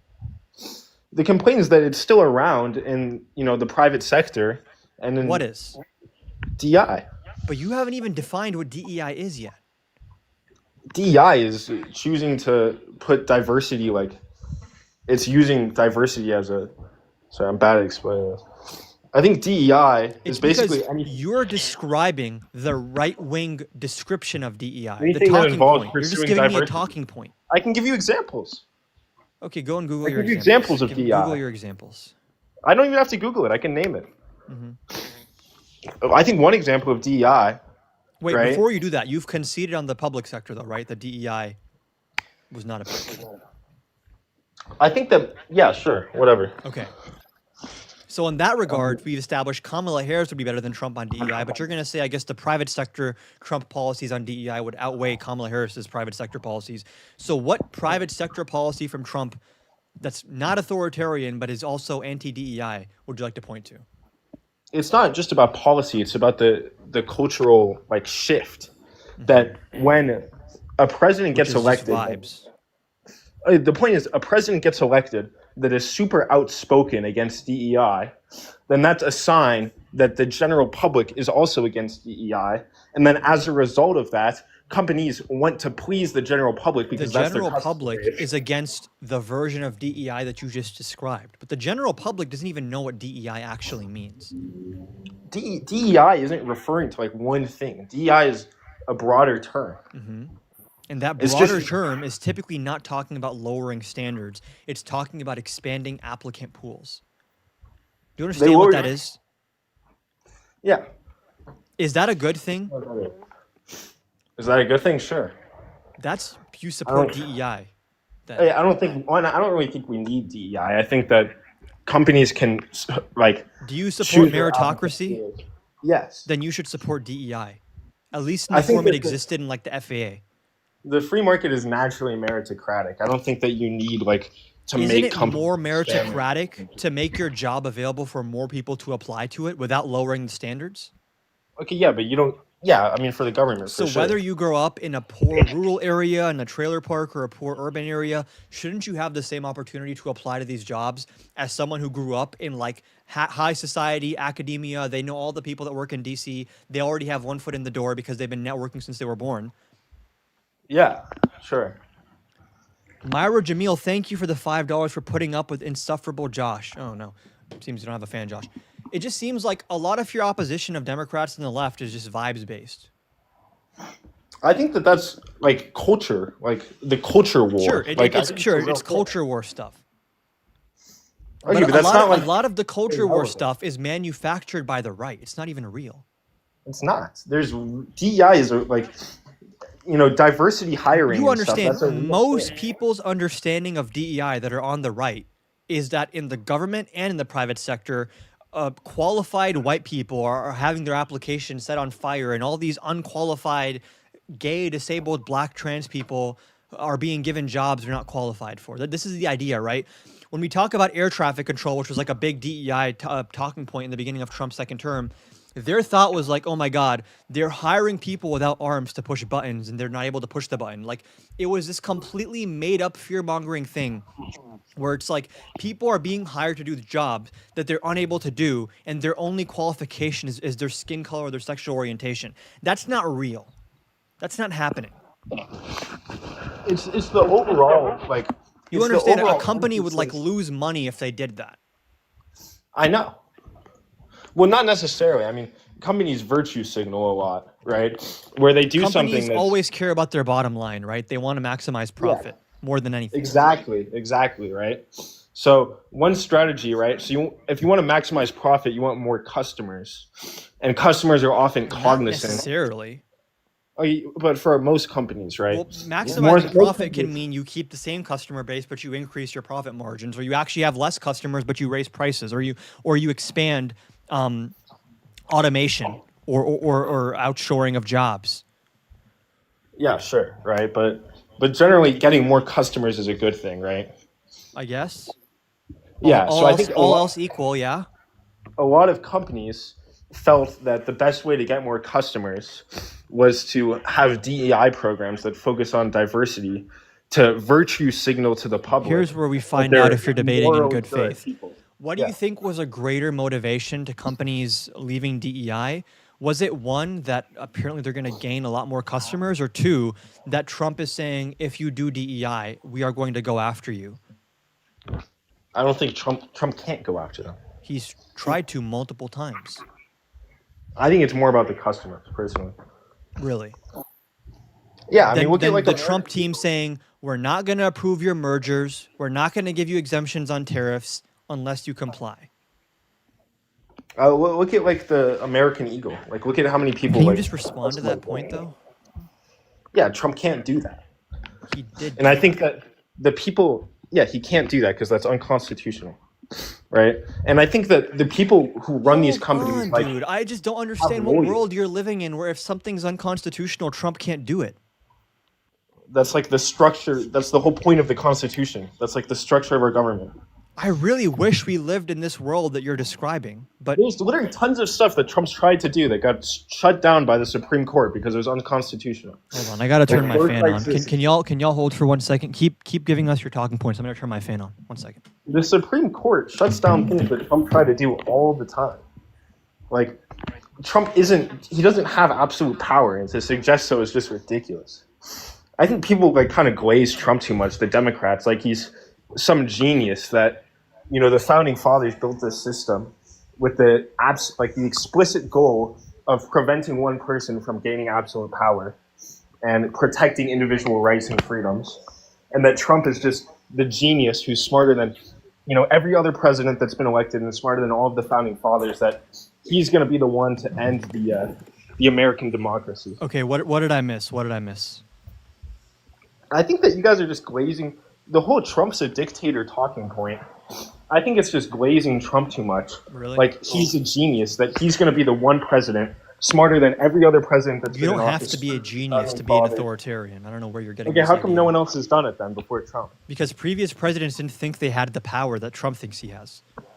Oh, They, so they how didn't- does they he? didn't push the boundaries in the same way that Trump is. They just didn't. They didn't think to do that. They just weren't. They couldn't make that connection. They, like they Trump thought did. it was illegal, so they didn't try to do that stuff. So Trump had this insight, this thinking ability that none of No, them had. he's just a criminal person. He's just a bad faith actor. He's just the most immoral president ever. Most immoral president. I mean, I don't know that he owned slaves, so maybe not. But in modern American history, yeah. Okay, so if he's not, it's just if Trump is so authoritarian, how come no other president was able to do it? Like, how come That no other question president? makes no sense. My question is that if Trump has the ability, or if Trump is taking over the government and centralizing power and becoming a dictator, and that's something that he can do, how come no other president has become a dictator before? Did just none of them want to? Yes. That's it. You don't No think, other hold president has on. won You don't power. think that Trump is like a different personality type than most previous U.S. politicians? You don't think so? I think, they all have different You don't personalities. think he's like more erratic, more stupid, less aware of the rules, more narcissistic, more deranged than the average person who runs for president? You don't think so? You'd have to compare him to specific people. There are plenty of narcissists around for president. To the level I don't of know. Trump, really? No, sure. I think Trump has a huge ego. Yeah. Okay. You don't think that Trump is predisposed to want to be like a dictator more than like Obama was? I don't think that Trump's the only president to ever want to be a dictator. Really? If that's the question.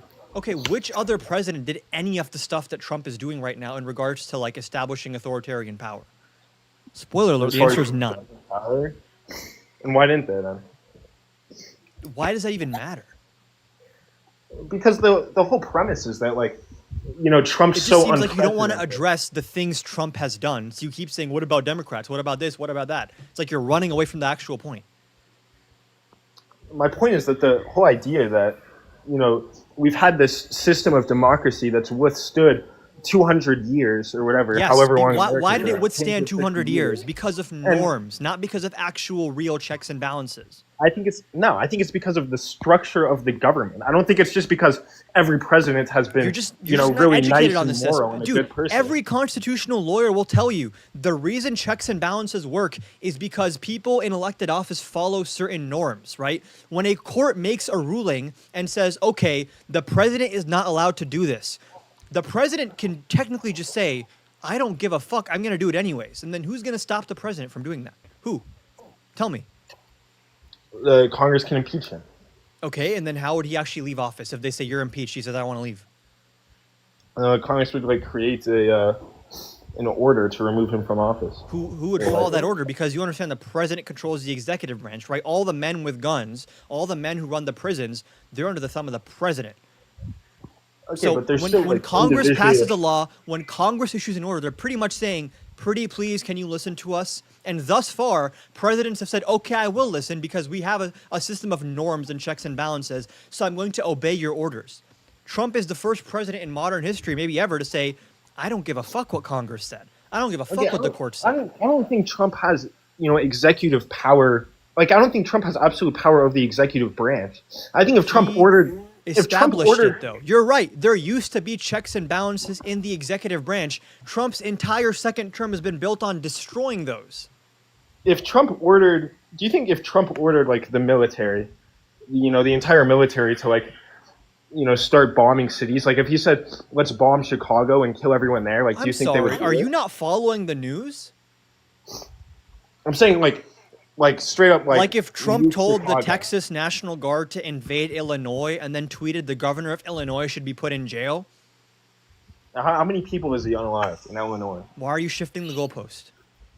Because I'm saying that there are things that people wouldn't do, You're shifting even if the the president goalpost. told them to You do it. have no basis to say they wouldn't do them because so far they're doing everything Trump says. Oh, let me ask you a question. If Trump said to the people, like, go into Chicago, go into every single house and shoot every single person, like, do you think the military Trump would do wouldn't it? give that order? So let's live in Oh, but reality. if he did, would the people do it? Would the Probably military not, do but it? that's not an actual order I'm saying Trump would give. Like, The, but the my point types, is that Trump- the types of authoritarian orders he would give, they would do. That's what he's doing My right now. point is- Hold on. Why do you think Trump is replacing all these cabinet secretaries with loyalists? Why do you think he's firing all the top generals and replacing them with loyalists? You think he's just doing that for fun? I think they all do that. But No, if they Trump don't. said, They don't. You're just wrong. You're just lying. You just don't know Well, what you're if- talking about. Your if entire Trump argument ordered- hinges on you just being incorrect. if Trump ordered the military, protect me, don't let them impeach me, I'm we're not not going going to to have let you any keep more. running away from my point. Your point being what? Trump is destroying all the checks and balances that exist within the executive branch in a way that Biden never did, in a way that Obama never did, in a way that Bush never did, really. Like, why aren't you addressing that?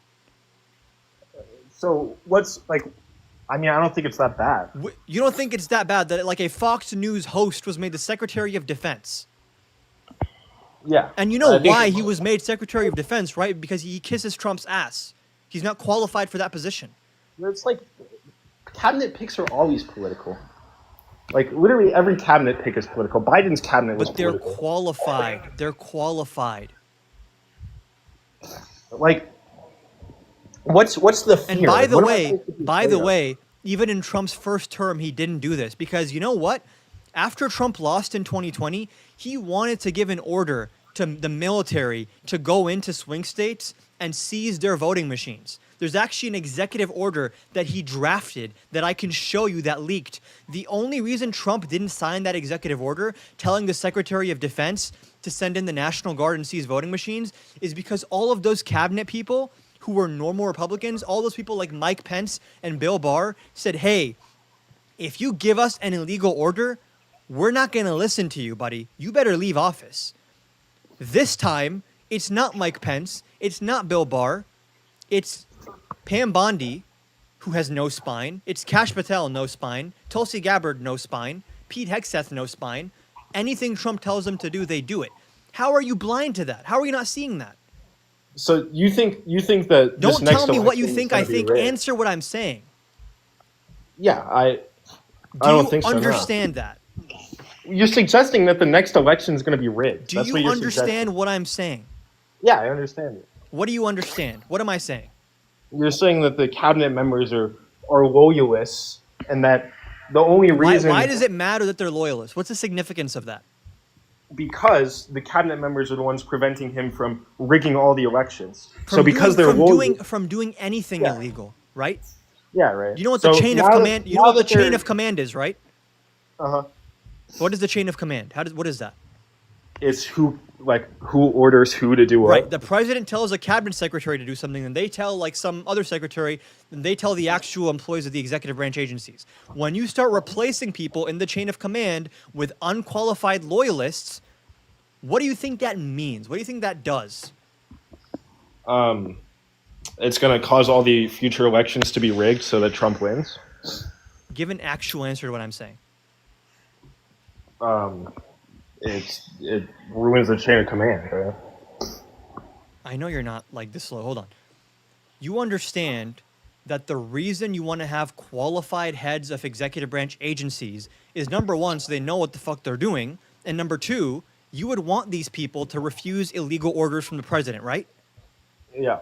And we know from Trump's first term that actually, typically, they do refuse illegal orders. Mike Pence refused illegal orders. Even Bill Barr, Trump's own hand-picked attorney general, who was specifically picked on the basis of being friendly to Trump, even he was like, listen, dude, there's only so much I can do for you. I'm not going to help you fucking steal the election. Now, do you understand that Trump's cabinet and vice president in his second term is way more full of loyalists than his first term? Do you agree with that? Sure. Not just sure, do you actually think that's true? Yeah. Yeah. Okay. I do. Now, if Trump was to give an illegal order to a loyalist instead of someone who wasn't a loyalist, are they more likely or less likely to say, okay, sir, I'll do that? More likely. Okay. And now you're admitting earlier that, like, oh, Trump, he might try some authoritarian stuff, but there's checks and balances. But we just walked through step by step how he's destroying those checks and balances. Well, let me just ask you a question. Oh, my God. Do you think that Trump can rig an election? Like, do you think that Yes. the next election will be rigged? Yes. I just don't think in the U.S. I don't think you can rig an election. I think it's too big to rig. I just don't buy that. Why? I think that's just fear mongering. Why do you think that that's just fear-mongering? Because there's too many people that would be involved. Like, And you know, maybe they're all Trump's being cabinet- replaced. Okay, yeah, but it would take it wouldn't just take 10 people or whatever. Like, it would take You see what this thousands of says? people to be able to rig an election. No, it wouldn't. You see what this says? Seize voting machines. Yeah. Are you familiar with this executive order? No. I mean, other than you telling me about it. Sure. In this executive order, he orders the Secretary of Defense, now called the Secretary of War, to seize, collect, retain, and analyze all machines, equipment, and electronically stored information. Oh, that's interesting. How would the Secretary of Defense seize all these voting machines and all these voting records? How would he go about doing that? That's interesting. The military, right? Weird. The Secretary of Defense may select by name or by unit federalization of appropriate National Guard support. So we have the Secretary of Defense, who now is a Trump loyalist, informing the National Guard to seize voting machines, which we're already seeing Trump normalizing the use of the National Guard. And then what happens? The Director of National Intelligence is going to analyze the voting machines and tell us who really won the election. Because according to Trump, the elections were hacked by the radical left and by Iran. Who's the Director of National Intelligence right now? Do you know? No. Tulsi Gabbard, Tulsi Gabbard, yeah, that's right. who's also a Trump loyalist. So if Trump tells Pete Hegseth, send in the National Guard to seize the voting machines, he gives a speech saying Pam Bondi came and she told me, listen, Iran hacked the voting machines, the radical left, evil terrorists, the same ones who killed Charlie Kirk, they hacked the voting machines. Now we have to analyze these hacked voting machines and tell you guys what are the real results. Where would that break down? Who would stop Trump from doing that exactly? I think first thing that happened is there would be tons of news about it, right? Okay, It would I agree definitely there'd be news about it. that Trump is seizing voting machines, right? And that he's doing this like very election rigged stuff. And then the people of America, I think would be very against that. And I think they would take to the streets. And you know who'd be in the streets waiting for them? Who? The National Guard with guns. Right. So now it's And not then just Trump would say, "Oh, look, insurrection. Let's invoke the Insurrection Act." Okay, the point is, he needs more than. How many people do you think he needs to be loyal to him to rig an election? I think he needs his cabinet to be loyal, and he needs to replace executive branch employees, which he's been doing. I'm sure you've seen that he's been engaging in all these mass firings.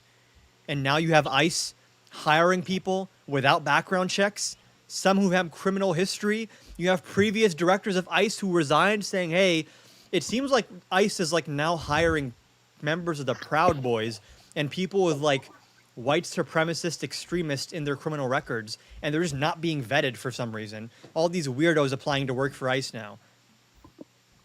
And he's going to use them to control the masses to prevent. I'm just saying, you can connect the dots, right? You replace the guy giving the order. You replace the guy taking the order. You remove all the people that are supposed to stop the corruption and stop you from giving the order in the first place. Where is the check and balance then? Where is the actual friction to stop Trump now? He tells Pete Hegseth, nationalize or federalize the National Guard in Michigan, send them in to all these counties, Oakland County, Anne Arundel County, Wayne County, seize the voting machines, because national security, I'm gonna declare a state of emergency, which he already said he's gonna do. If you try to stop me, I'm gonna invoke the Insurrection Act. He already said he wants to do that. If you oppose me too loudly, we're just gonna detain you. We're gonna suspend habeas corpus. Already said he wants to do that. Then a judge comes in and says, hey, don't do that. And he says, oh, suck my dick, I don't care. Then what happens next? The people would demand a new election because they would think that it's rigged. And then Trump says, oh, you want a new election? You're an insurrectionist. You're going to jail. He needs like everyone to cooperate to put those people in jail, right? He needs the men with guns to cooperate, right? Not. And how many people is that? How many people is the men with guns? Thousands. Because actually, most of the country has guns, right? Thousands of people. Oh, so you're saying, oh, don't worry, maybe there could be a civil war to stop Trump.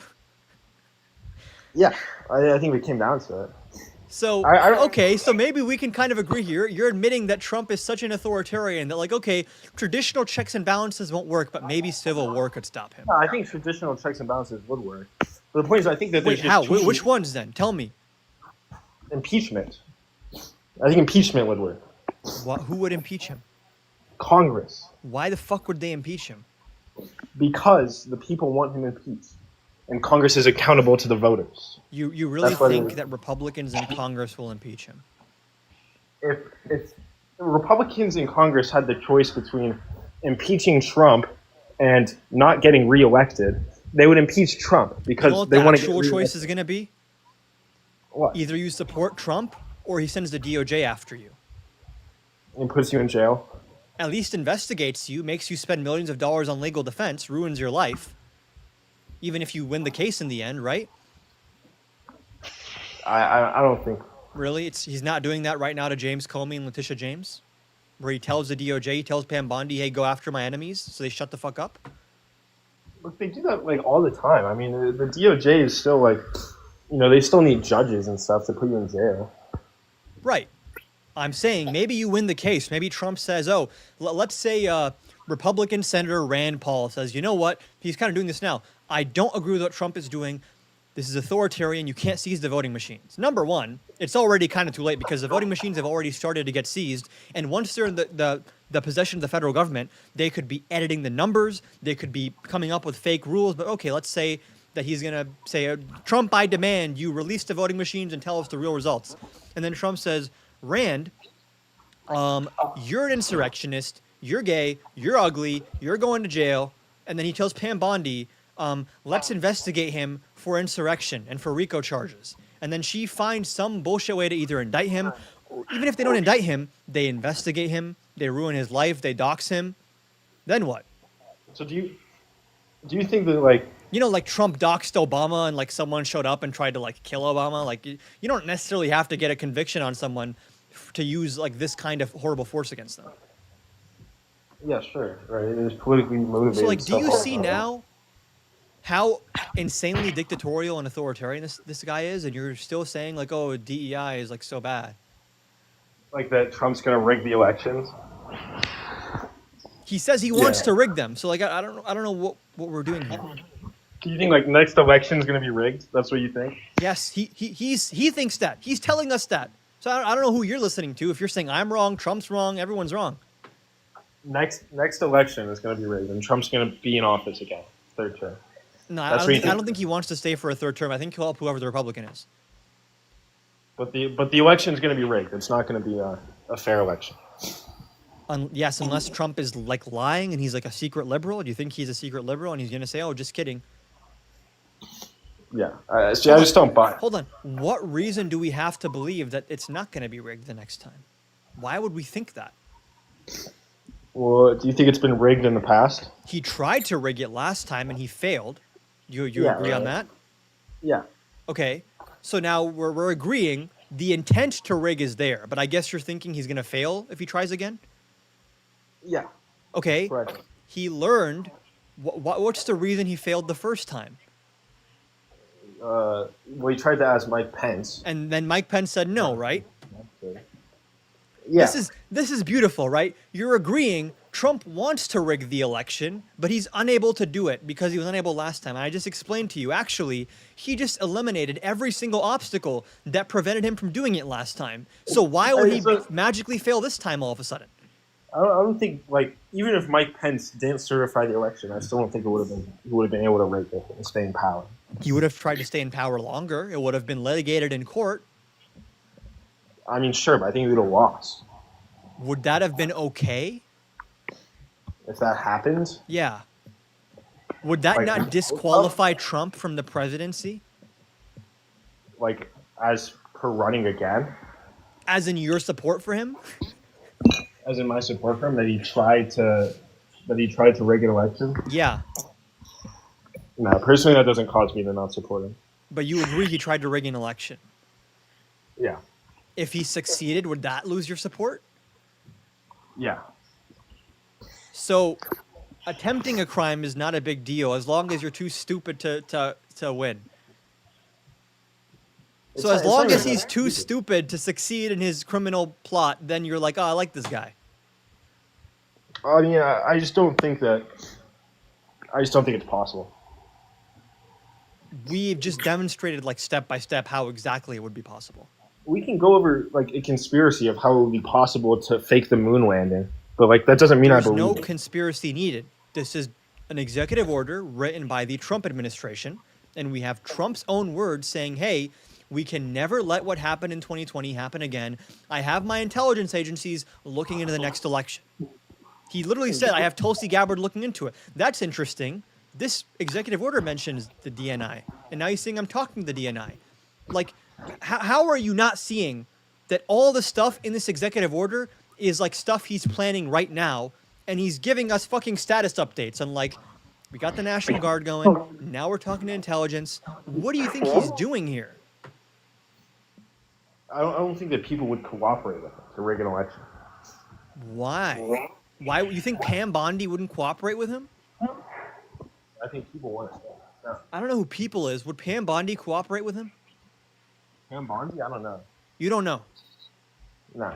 The person who is indicting people because Trump tweeted at her to say indict them. You don't know if she'd cooperate. Rigging an election is a much bigger thing than indicting someone. Really? Yeah. People get indicted all the time. How many times has Trump been Well, no, indicted? politicized indictments, right? Like going after the president's enemies. You think that's just like, oh well. I totally think the persecution of Trump was politically motivated. Are you serious? You think the DOJ indictments of Trump were politically motivated? Yeah, his convictions, his felony convictions, Hold I on, we're 100%. talking about the DOJ. He Well, wasn't. Those cases never actually finished, right? The classified documents case and the January 6th case. You think there's political persecution of the Biden admin? That? I mean, sure. I don't know. I'm talking about the Like the Stormy Daniels thing. I That was 100%. New York. That's like not even relevant to anything we're talking about right now. Okay, That it's was, still that was a New politically York motivated. state prosecutor, state everything, state court. Yeah, I still think it's politically But motivated. we're talking about the attorney general and the DOJ right now, Okay, I mean, why is that so different? because we're talking about federal indictments and the role of the president and the DOJ and the attorney general. So like, state level political persecution's okay, but It federal wasn't level political persecution, but it's not relevant to the role of the attorney general and the president. That's like a state level question. It just seems hypocritical. Like, oh, it's okay on the state level, but it's not okay on the federal It's level. not. Hold on. You think that the New York federal indictment was politicized, Yeah, 100%. and the jury and the judge, they all like lied or something, or what? I think they're all politically motivated. So the conviction was fake. No, it wasn't fake. It was politically motivated. On what basis do you think so? So like, what about the charges do you think was politically motivated? The fact that they were even brought in the first place. I don't think that what he did. I think if he wasn't a politician, What was he charged with doing? he was charged with using the wrong funds to pay Stormy Daniels after he had sex with her. No. He used like misappropriation of funds. No, it's not. Campaign finance. Yeah, campaign finance. Yeah. Do you think that candidates for federal office should have to be transparent about where they spend money? Sure. Do you think it's not pretty shady to, like 3 days before the election, have your lawyer pay a porn star who you cheated on your wife with, like I think $186,000 or $135,000, and then on a monthly basis you reimburse that same lawyer, but instead of reporting it as a campaign expenditure, you lie and say this is a retainer fee? Yeah, I mean it's a bookkeeping it's a bookkeeping offense. That's a campaign finance violation.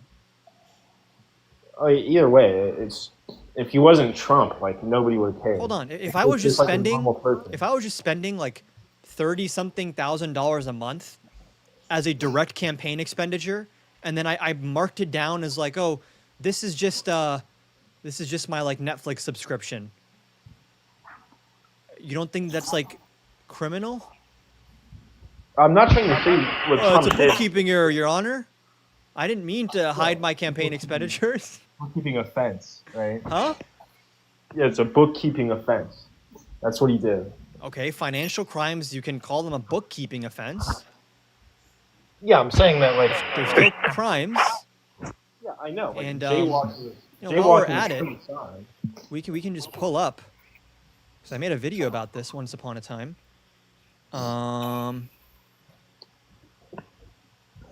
I'll bookmark it.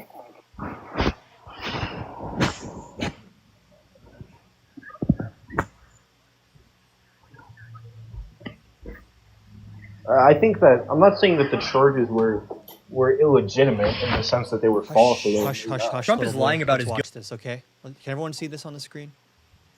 Pull up your own video. Trump is lying about his guilty verdict. Here's what actually happened. Despite his claims of political persecution, this outcome was decided by a jury. Not Joe Biden, not George Soros, but a jury of 12 who heard Trump's defense and saw all the evidence. To be clear, these jurors weren't picked by the Democrats or the deep state. In fact, Trump's legal team played a role in their selection. Even if we assume the prosecutors had a political bias, that has nothing to do with the legitimacy of the outcome. If no law was broken, they would have no case to bring in the first place, let alone one strong enough to secure a guilty verdict on 34 counts. The problem is that most people complaining about this trial don't even know what it was about. Just days before the 2016 election, Trump's lawyer paid Stormy Daniels $130,000 to keep her quiet about an affair they had while he was married. Obviously a bad look for the party of family values. After becoming president, Trump started reimbursing Cohen in monthly installments of $35,000. His records marked these reimbursements as a retainer, calling them a legal expense. But that was a flat-out lie. On top of that, Trump and his allies claimed the hush money itself was a personal expense, not a campaign contribution. But again, this is a complete lie. The timing makes it clear that this hush money was specifically meant to benefit his campaign. However, both the reimbursement and the initial payment to Daniels weren't reported to the FEC. Since they were just marked as legal fees, they were able to slip under the radar and avoid all the transparency and public scrutiny of campaign finance regulations. Normally, falsifying business records is just a misdemeanor, but it becomes a felony if those records were falsified to conceal another illegal act. An act like maybe failing to report in-kind campaign contributions contributions to the FEC. Of course, had Trump been found not guilty, he and his fans would be cheering about respecting the outcome of the justice system. But because things didn't go his way, suddenly they're claiming the opposite. So much for law and order. Trump is lying about his... So what part of that is giving you political persecution? The fact that it was even like brought, the charges were even brought in the first Someone dared to hold Trump accountable for being a criminal, and that makes it political? If you, I mean, yeah, like I don't think that crime. So I think if Trump, bad that happens to Trump, just by definition means it's politicized, and like nothing bad No, could ever like- organically like happen if to Trump. Trump, like, if Trump if- gets a fucking speeding ticket, it's because it's Trump. We're just gonna say this is like the Democrats or something. like if Trump was like arrested for jaywalking, like You would I blame would the say that Democrats? that's political persecution. Yeah, because like people generally, normal people don't really get arrested for jaywalking. Okay, maybe 'Cause not that's not jaywalking. really- If Trump like ran over someone with his car and he was like arrested for manslaughter, would that be the Democrats or something? No, because that's like a legitimate like. It's a That's like a serious crime, right? significant offense. Yeah. Yeah. So like, would a FEC campaign finance violations be a serious crime?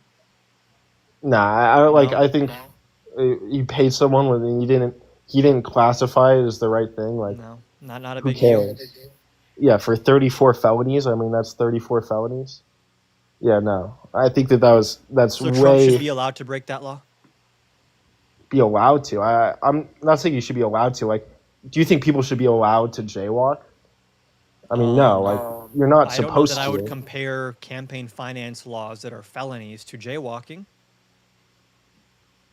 I mean, well, I am, right? I think, like, Trump shouldn't be, I mean, he shouldn't have done it, sure. And it was illegal, sure. But the fact that he was given 34 He felonies shouldn't have for done it is like, that's like, oh, I got vanilla ice cream. I should have gotten chocolate. I shouldn't have done that. I shouldn't have done that isn't like, oh, silly me. I just committed campaign finance violations and multiple felonies. Who's the victim? Like, The American people for not getting transparency on campaign finance. Like, do you not And think that- that there that should would've- be that would've changed the transparency on result? campaign spending? that would have changed the result of the election or what? Is that what I just claimed? You said the American people. How are the American people victimized? They didn't get transparency. You don't care Okay. about transparency? I mean, I do if it's something significant. Who determines just whether like- it's significant? Trump gets to decide that? I'm telling you my opinion. Like, I think it was Okay, so then politically I guess this could have persecuted. come out and you could have said, hey guys, I don't think it's significant, but it still should have come out.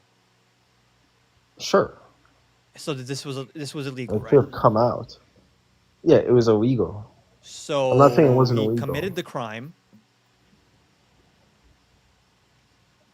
Yeah, he committed the crime. But it's not legitimate that he was convicted.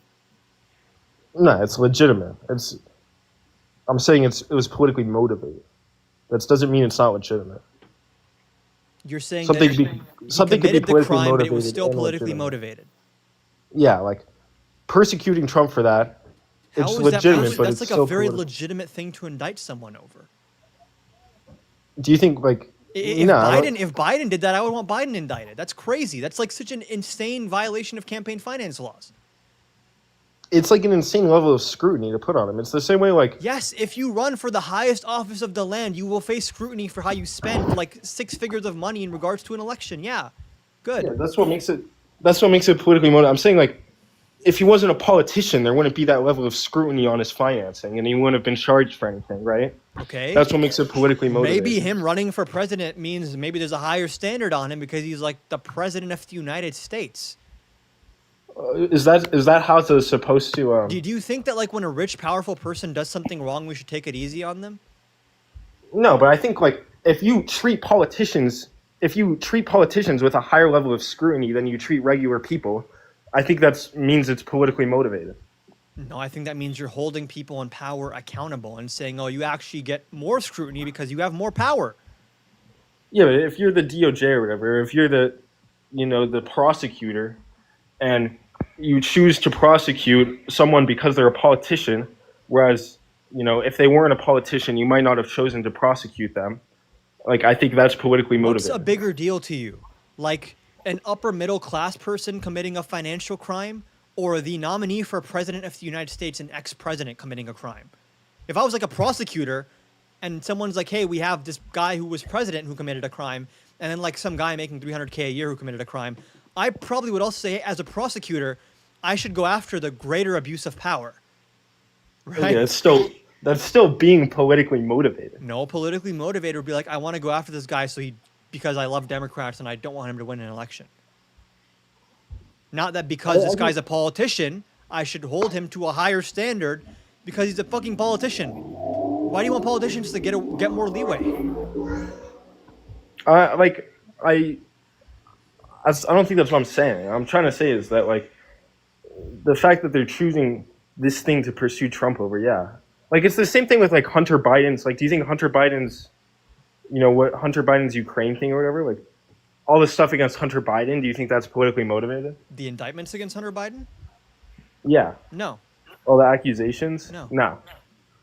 You don't think that's politically motivated at all? I think some Republicans politicized it, but I don't think the actual charges. I mean, there's some sus stuff with the gun charges, but it seems like there were some legitimate issues with his taxes, right? So. Yeah, but do you think if Hunter Biden wasn't the son of Joe Biden, if he was just a random average Joe in America, Would he have do you been think he indicted would by have Republicans? Yeah. Probably not. No. Yeah, so I would define that as being politically motivated. That Okay. you're chosen and scrutinized because of You understand? being like, a that's politician, not or even because close of your to comparable to like Trump's because crimes, of though. your relation to a on. politician. Misreporting that you used a substance on like a form to buy a gun.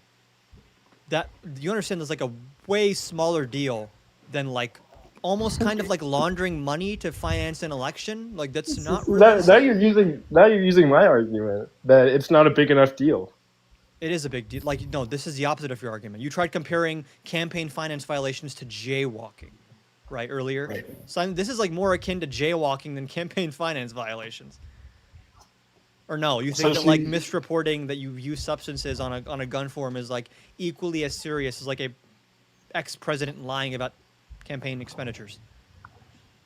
Okay, so but the point is that what's relevant is how serious it is. That It's even very though serious. Yeah, but it's still illegal to lie on the gun form that you do about use of substances, right? That's still understand that. illegal, right? I understand that. But because you think it's not serious enough, that's you think it's I not never serious said that enough. like the charges should have been dropped. I mean, Biden pardoned him. I mean, that's fine. Yeah, but do you think that those charges about that were politically motivated? Sure, that's like literally zero bearing on the FEC violations from Trump. Okay, but it's the exact same scenario. Someone does something. It's not the exact. What do you? Hello? Yeah, I think someone does something Lying that's on a gun form is the same as like laundering like $180,000 of $130,000. laundering. I don't think he's laundering it. I mean, in I a think it's a sense, right? Like misuse. when you're moving money around and you're lying about what the money is coming from and what it's being used for. I mean, we can dance around what that is. Okay, yeah, I don't think it's that serious of offense what Trump did. Okay, this just seems like you're working backwards from the conclusion of like, I hate Democrats, Trump is my dad. And when you work backwards from that conclusion, it's like I can spell out to you exactly how he would go about to steal an election, exactly how he's authoritarian, and you'll still say, well, you did prove every single aspect of your claim, but I just don't feel it. I don't think that's real. You did just explain why this is a serious campaign finance violation, but I'm just not feeling the vibes. You did just explain how Trump ran on no real concrete policy and Kamala Harris did, but that's just not the vibe I got. That's Yeah, what, there's time and plenty- time there's plenty again, of things- I systematically address every single point you brought up and I debunk it, and then you're like, well, it is true that I was wrong about that, but come on, bro, like, come on. Like, basically your argument is just saying, come on, and shrugging your shoulders, and like giving me like a look. That's like the extent of your argument. It's like, come on, bro, the vibes though, I'm not feeling the vibes here. There's nothing of substance here. Let me sum up everything, right? I'm not some brainwashed like MAGA fan. There's plenty I of have things a I don't like hard about time Trump. believing that. I'm sorry. I can criticize Trump like plenty. There's plenty of things I Yeah, don't but like your about criticism of Trump is going to be like extremely watered down. You're never going to say he's unqualified. You're never going to say he crossed the red line. There's tons of things I could do to criticize Trump, but I chose him because I think he's Red line. preferable to What's the Kamala. red line for Trump? The red line as in what? That if he crosses this line, I can't support him. Like, Because, you if know, he- I think most sane people say if he tries to steal an election, if he cracks down on constitutional rights, if he's extremely corrupt, if he's indicted for serious crimes, maybe those are red lines. A red line against Trump? Just like, you know what a red line is, right? Like if you cross this line, you've gone too far. I can't support you anymore. Yeah. You don't think Trump's has crossed a red line yet, really? Well, like I support The Lord's year of 2025. You don't at the end of 2025, you're going to sit here and tell me Trump's not crossed any red lines. There are things that Trump does that I support, and there are things that Trump does that I don't support. Yeah, but like this is the typical MAGA defense is like I finally am able to convince them Trump has done something wrong. And even then they're like, listen, no one's perfect, bro. Everyone makes mistakes. Yeah, Okay, no, you have no to one's compare perfect it. is what I say. If like I play someone in a game of basketball and I dunk on them and they lose, I'm like, listen, man, no one's perfect. Not everyone's good at basketball. You know, brush off your shoulders, try again. Everyone's not perfect, or no one is perfect, is not my response to like campaign finance violations and an attempted coup. This is not a fucking Little League baseball game. This man was president. He tried to coup the government. He committed multiple felonies. He is violating our constitutional rights. He's defying Congress. He's defying the courts. And the most condemnation you can muster up is like, listen, I guess that's not good stuff. I guess that's not, you know, like I wouldn't have done that, me personally. Why are you so afraid of just saying this is insane, illegal, unpresidential behavior? Meanwhile, you can say, oh, Kamala Harris was so bad, I never could have voted for her. She was unqualified because I never saw her talk about policy. Do you understand why it's like insanely frustrating that you have like a double standard for Trump and Kamala Harris? Well, I don't think you have to consider the alternatives when you have an election. Just because you don't like, it's not about just who do I like and who do I not like. It's about who is better for the country compared to the other person, right? You're not going to have a still think candidate. that Trump is better for the country than Kamala Harris? I think Trump is better than the country than Kamala Harris. Is it good for the country to violate the Constitution? I don't think it has I think it has very little effect. To violate the Constitution? Things like Trump's, he used the Can fund we just or, clarify that you think that violating the Constitution has no real effect? and the way that Trump's done it, yeah. I don't think Trump's done anything that significant. Violating saying- First Amendment rights? We're here talking, aren't we? Right? I mean, Oh, it seems like we still have free we're here speech. talking. As long as someone is talking, that means we can ignore everyone else getting the First Amendment rights violated, right? Who's getting thrown in prison for speech? Mahmoud Khalil? Who? Mahmoud Khalil? Ramesa Ozturk? I don't know these ones. What they These do? people were put in handcuffs for expressing opinions verbally? They were putting in handcuffs. Yep. What were they doing? Mahmoud Khalil was protesting Israel. He got back to his apartment with his wife, who's a U.S. citizen. Khalil was a green card holder. And ICE, DHS is waiting there for him. They cuff him and drag him away from his wife. He misses the birth of his first child and is kept detained for weeks for what? For protesting Israel. Not even charged with a crime. Not even accused of a crime by the Trump administration. And then a federal judge appointed by notorious libtard Ronald Reagan, a federal judge says, release him, and then says, the Trump administration, I can read you what this judge said. I will read you verbatim what this Reagan-appointed judge said. For all these reasons, this court finds as fact and concludes as a matter of law. Again, Reagan-appointed judge, not some radical left evil libtard judge. Reagan-appointed judge, Secretary Noam and Rubio and their several agents and subordinates acted in concert to misuse the sweeping powers of their offices to target non-citizen pro-Palestinians primarily on account of their First Amendment protected political speech. They did so in order to strike fear into similarly situated non-citizen pro-Palestinian individuals, proactively curbing lawful pro-Palestinian speech and intentionally denying individuals the freedom of speech that is their right. Moreover, the effect of these targeted deportation proceedings continues unconstitutionally to chill freedom of speech. We have people being put in handcuffs for saying words the government doesn't like. And then being Was the other guy released too? He was released after weeks of being kept in detention. Yeah. So no big deal. Yeah, that's obviously bad. But come on, like not that bad, right? I mean, he got out eventually. Well, it's bad for sure, but like I'm more concerned about. I'm more worried about Kamala Harris for some reason. I'm more concerned about like big picture stuff than stuff that affects individual people. You know. Could it be that the big picture comprises of like a bunch of individuals, and you know, when it starts with one individual and starts expanding, that eventually becomes the big picture? Like, yeah, you name. If they can do it to one person, they can probably do it to 2 or 3 or 4, and then eventually it's everyone. Yeah, I mean, if it was everyone, if it was like nobody's, you know, Like, everybody. Obviously this is an exaggeration, but just to paint the illustration of the principle in question, when Mustache Man took over Germany, when the first Jewish person was unalived by Mustache Man, I'm not going to stand there and say, listen, this was one Jewish person, plenty of other Jewish people out there. I care about the big picture, not about one person. You know how fucking stupid I would look if I said that?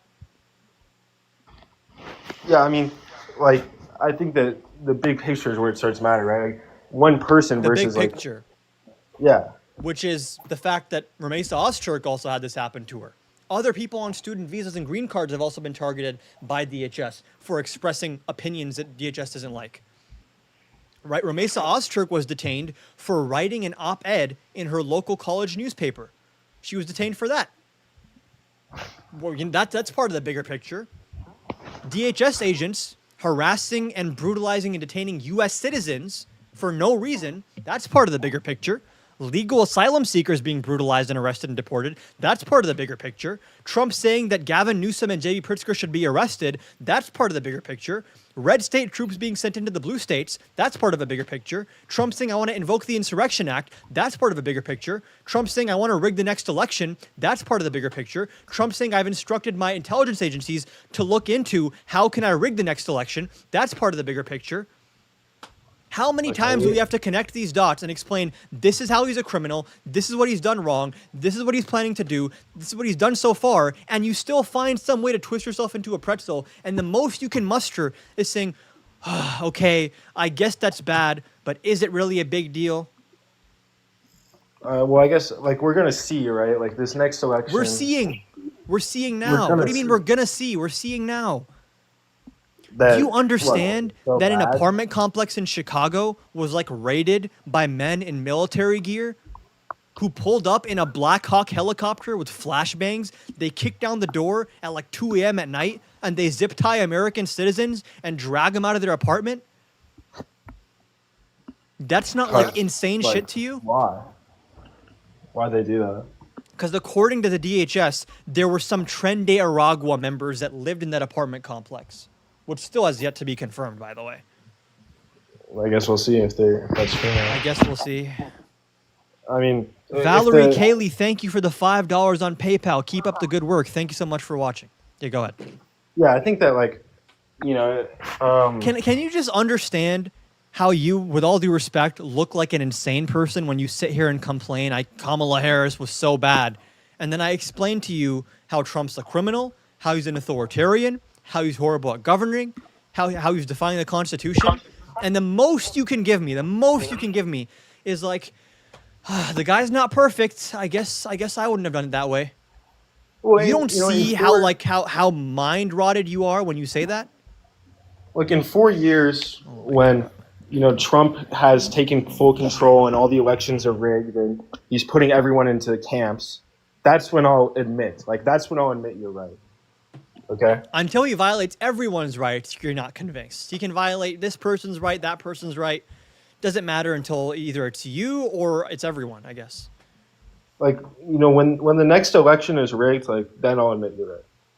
When the next Until election. then, when we see him rigging it, when he says he's rigging it, when we know how he's going to rig it, and he literally, Trump literally, it's so funny. It's like Trump supporters do more PR for him than he does, right? So you're sitting here saying Trump would never rig an election, he'd never do this, and he hates the effort you're putting into this because Trump just says, yeah, we're going to do that. Well, you know, He says if it. he does, So why are you disagreeing with Trump? Your own If he dad rigs- admits it. yeah, I disagree with that. I don't think that's true. You think that Trump is lying about saying he wants to rig the election. I don't think lying about saying he wants to. I don't think it's possible for him to do it. Why not? I know we've already talked about this. Why not? Why isn't it possible? Because it's too big to rig. It's like How? I don't think it's possible to fake the moon landing because there's too many people involved, No, there's not. and people would resist. Who? Your whole plan relies on everyone cooperating, the National Guard and the military. I mean, I don't think you could get anyone to cooperate. Pete Hegseth will listen to him, right? I don't even know about rigging an election. I look, if you're right, if you're right, you're right. Let's We'll be see. real. If In 4 Trump years- gives Pete Hegseth an illegal order, is Hegseth going to say, no, sir, I have integrity, sir, I would never do that? I think you're just really DUI hire. underestimating DUI hire. Pete Hegseth would say, yes, sir, of course, sir. DEI. Can we just be honest about that? DUI. About Pete Hegseth? That Pete Hegseth would say, yes, sir. That's all he knows how to say to Trump. Can we admit that? Come on. Can you at least Talking about admit rigging that? an election? No. No. No, not for anything. You don't There are think things so? that Trump could tell Pete Hegseth that Pete That's Hegseth the line for you, is Pete Hegseth will do everything else that Trump says, but that's where he says, sir, I refuse. No, there's lots of things that he wouldn't do. Like if he told him to sacrifice his kid, I don't think he But would do when that. Pete Hegseth sits with Trump and says, yeah, we're developing a plan to do this, it doesn't seem like he's going to say no to Trump. Look, if you're, I think the only when way Trump we know- says, we're developing a plan to make sure this never happens again, and then Pete Hegseth confirms that they're working on quick response National Guard units in all 50 states to address civil unrest.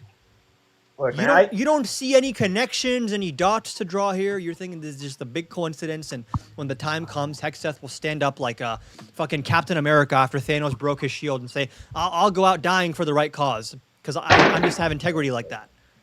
Look, man, I don't think that we're gonna get to the bottom of this, but what I think you need to zoom out for a second and say, oh my God, I've been brainwashed. Like you think that there's going to be no more elections and that all future elections are going to be rigged, and I don't think that. And I guess neither of us know for sure, right? So I guess we're going to see, right? Like the next 4 years, we're going to see, are all future elections rigged and there's no more elections? Do you or think? is America going to keep having Do you elections? think the sun is going to rise tomorrow? Yes, Why do you think that? because the sun has risen every day before that. But we don't know 110% for sure the sun's going to rise tomorrow, right? Mm-hmm. Something, Yeah, an like- asteroid could hit the Earth, everyone dies, something happens, right? We don't know for sure. Exactly. And I'm going to sit here and say, you think the sun's going to rise tomorrow? I don't think so. I guess we'll just see when it happens. I would look Yeah. like an insane person for saying that, right? Well, tomorrow you definitely would, because you would be wrong. No, You'd get even proven now, wrong. I think I'd look like a pretty insane person. You'd say, okay, I guess it's possible the sun wouldn't rise, but it seems like most likely it probably will. So it seems like a little bit weird to go out of your way to be contrarian and say that the sun might not rise, actually. The sun rising thing, it's like, that's so in support of my point. Every other election hasn't been rigged, so I think that the next election This is won't not be every other rigged. election. I just explained why it's Yeah. not the same as every other election. I'm going to But ask yeah, but you that's the again. same- I'm going to ask you again. If I stood here right now and said, well, technically, we don't know for sure if the sun's going to rise tomorrow, and I don't think it is, therefore, I would look like a crazy person for saying that, right? Yeah. When you sit here and reject every single piece of evidence that shows Trump wants to do it, he has a plan for how he's going to do it, he's showing us how he's going to do it, everyone involved in the plan says we are on board with the plan to do it, and then you say, I don't think it's going to happen, though. Oh, why not? I just don't think it's going to happen, because why would that happen? Because it's That's- never happened before in all of American history. Okay. Right. Every We other never had election. Trump before in American history, so Yeah. I mean, sure, the sun has risen. And sure, Joseph every other Cooper election has with been the unrigged. $4 on PayPal. True patriot here. Joseph Cooper, what are you saying? Well, let's read what Joseph Cooper said. Wow. ... He says, I'll believe you when it happens. The entire point is, by then, it will be too late. Why do you want to wait for the crisis to come to admit you were wrong? Why wouldn't you want to prevent the crisis? What do you want me? Want to prevent the crisis? What do you want me to do? Admit that you're wrong? How would that prevent the crisis? because when people start admitting that what Trump's doing is bad, you can actually build a broad coalition to stand up to him? I thought it was impossible to stand up to him. I thought he was a dictator. When did I say it was impossible to stand up to him? I even agreed with, like, if we have a civil war, I guess that would work. Okay, so like, it is possible to stand up to him? Yes, but it would be horrible, right? Like, at this point, standing up to him in a way that resumes everything back to normal is probably not possible, right? We need state governments to stop complying with the federal government. We need some kind of soft secession. Some kind of soft. You need secession from the federal government? You know what soft secession is, or you don't know what that is? Sure, yeah. I mean, like, I figured it out by the context of What is the a word soft means. secession? It's when the states would basically stop listening to the federal government and Well, become they their stop own. sharing data on, like, payroll stuff. Yeah, They they stop become sharing data with independent. ICE. They stop complying with orders they don't have to comply with. I mean, yeah, secession is when, you know, you Well, become an that's independent. like that's not the same as saying we were leaving the U.S. Right? I'm talking about whatever is now done to combat Trump is going to have to be extreme, unfortunately. And you're saying, oh, what's the point of me admitting that Trump is bad? Hopefully, we can stop him sooner if people like you who have TDS, Trump devotion syndrome, can acknowledge, hey, maybe I'm wrong. That kind of How is helps. this? You're telling me it's like all comes down to me? How am I involved in this? Like, I'm the one empowering Trump? Like, what do you want me to do? I think you know that's not what I'm saying. You're saying if I admit, then, you know, I need to admit it, and then we can stop him from. If I go tell someone to vote, and I'm like, listen, we need people like you to vote because every vote counts. And if this is a close swing state, if people like you show up and vote, we're going to win. And the guy says, me specifically? You think it's going to come down to my one vote that's going to decide the... Come on. Okay, but You're not dumb. You're not dumb. Just stop. Stop I acting can't- stupid. Just stop acting stupid. I can't vote because the election's going to be rigged. What do you want me to do? I'm not asking you to vote. Why are you acting like you don't know what I'm saying? Because I don't. What do you ask? You're saying you So want me to according to admit it on you, this live? persuading people to agree with your politics just doesn't matter. It means nothing. It matters if the people have the power to vote. Even if Or it if the doesn't. people- Hold on.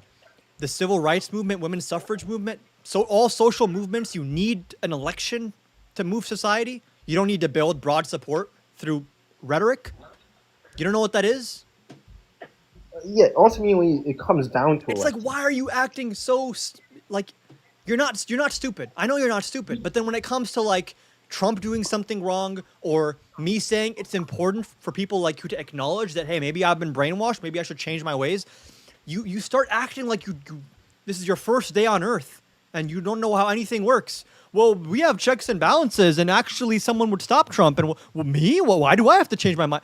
Why are you acting like you don't know what's going on, where you are, what's happening? Like, obviously, changing the minds of people who downplay what a risk Trump is important if you want to build social cohesion and an actual popular movement that comes up with some kind of plan to try to stop Trump from doing this. That requires popular support, obviously. What? I just don't see like the scenario. Like, give me the scenario in which my support is valuable to, you know, to removing Trump from office. Your Like, support alone is not enough. But do you understand that every person still counts? Like when I vote in an election, is my one vote going to be the vote that decides the election? Probably not. But every single individual has to be given that level of importance because only when multiple individuals in that position show up and vote do you get an actual macro cumulative effect. yeah, I understand that in terms of an election, but your whole point No, has not just been, in terms of an election, in terms Your of whole building point has popular been- support for anything. Hold on. Was For there what? an election? What do you want me to Was support? there an election that decided that gay marriage is legal? No. It was a Supreme It was Court a decision, Supreme right? Court decision, yeah. Does that mean that I'm not going to go around and tell people that are like more old school, like, hey, you should accept gay people. This is the world we live in now. You should change your way of thinking. Or you're going to say, me? I'm not going to vote for gay marriage. Why should I? Okay, If you're wrong so- about, hold on. If you're wrong about something, just as a general rule of thumb, and someone corrects you, you should want to change your mind on that, first of all, regardless of whether that influences anything materially. So first of all, even if it doesn't do anything, you still should change your mind. Secondly, when you're building a political social movement, you have to actually convince people to believe what you're saying, and there are other ways to exercise power on a grassroots level than just a general election. So just again, Like the- stop acting silly. Stop acting dumb. the You main- know what I'm saying. Look, the main ways to influence power are either elections. I can't. I can't do it anymore.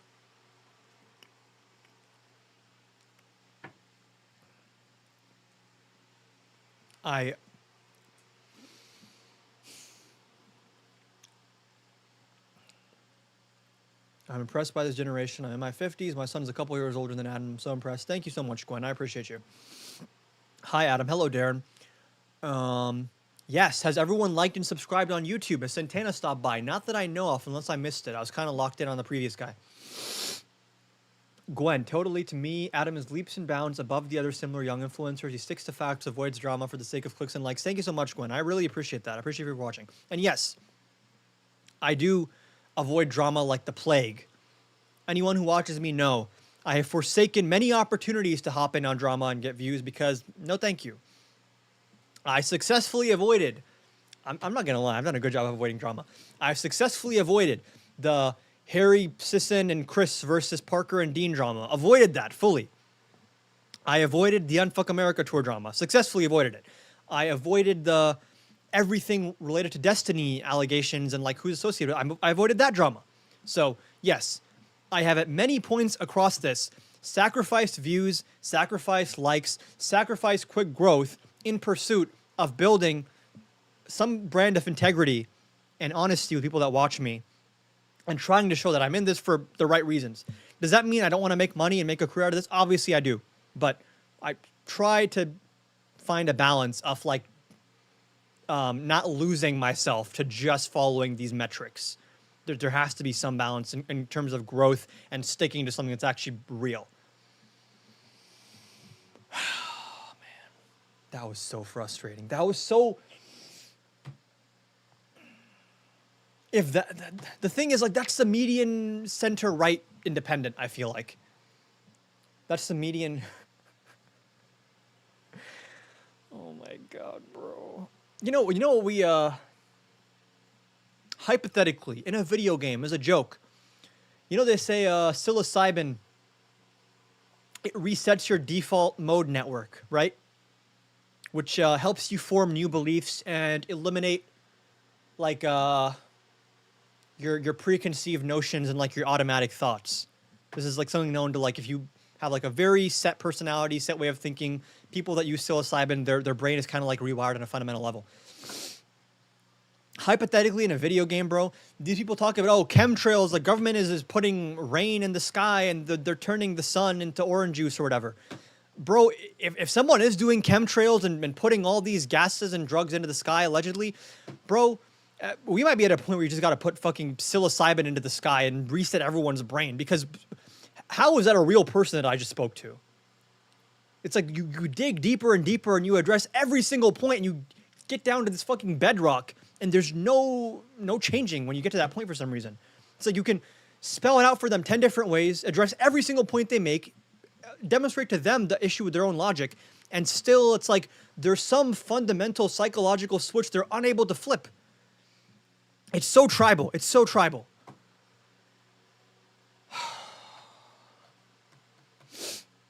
I blame Joe Rogan.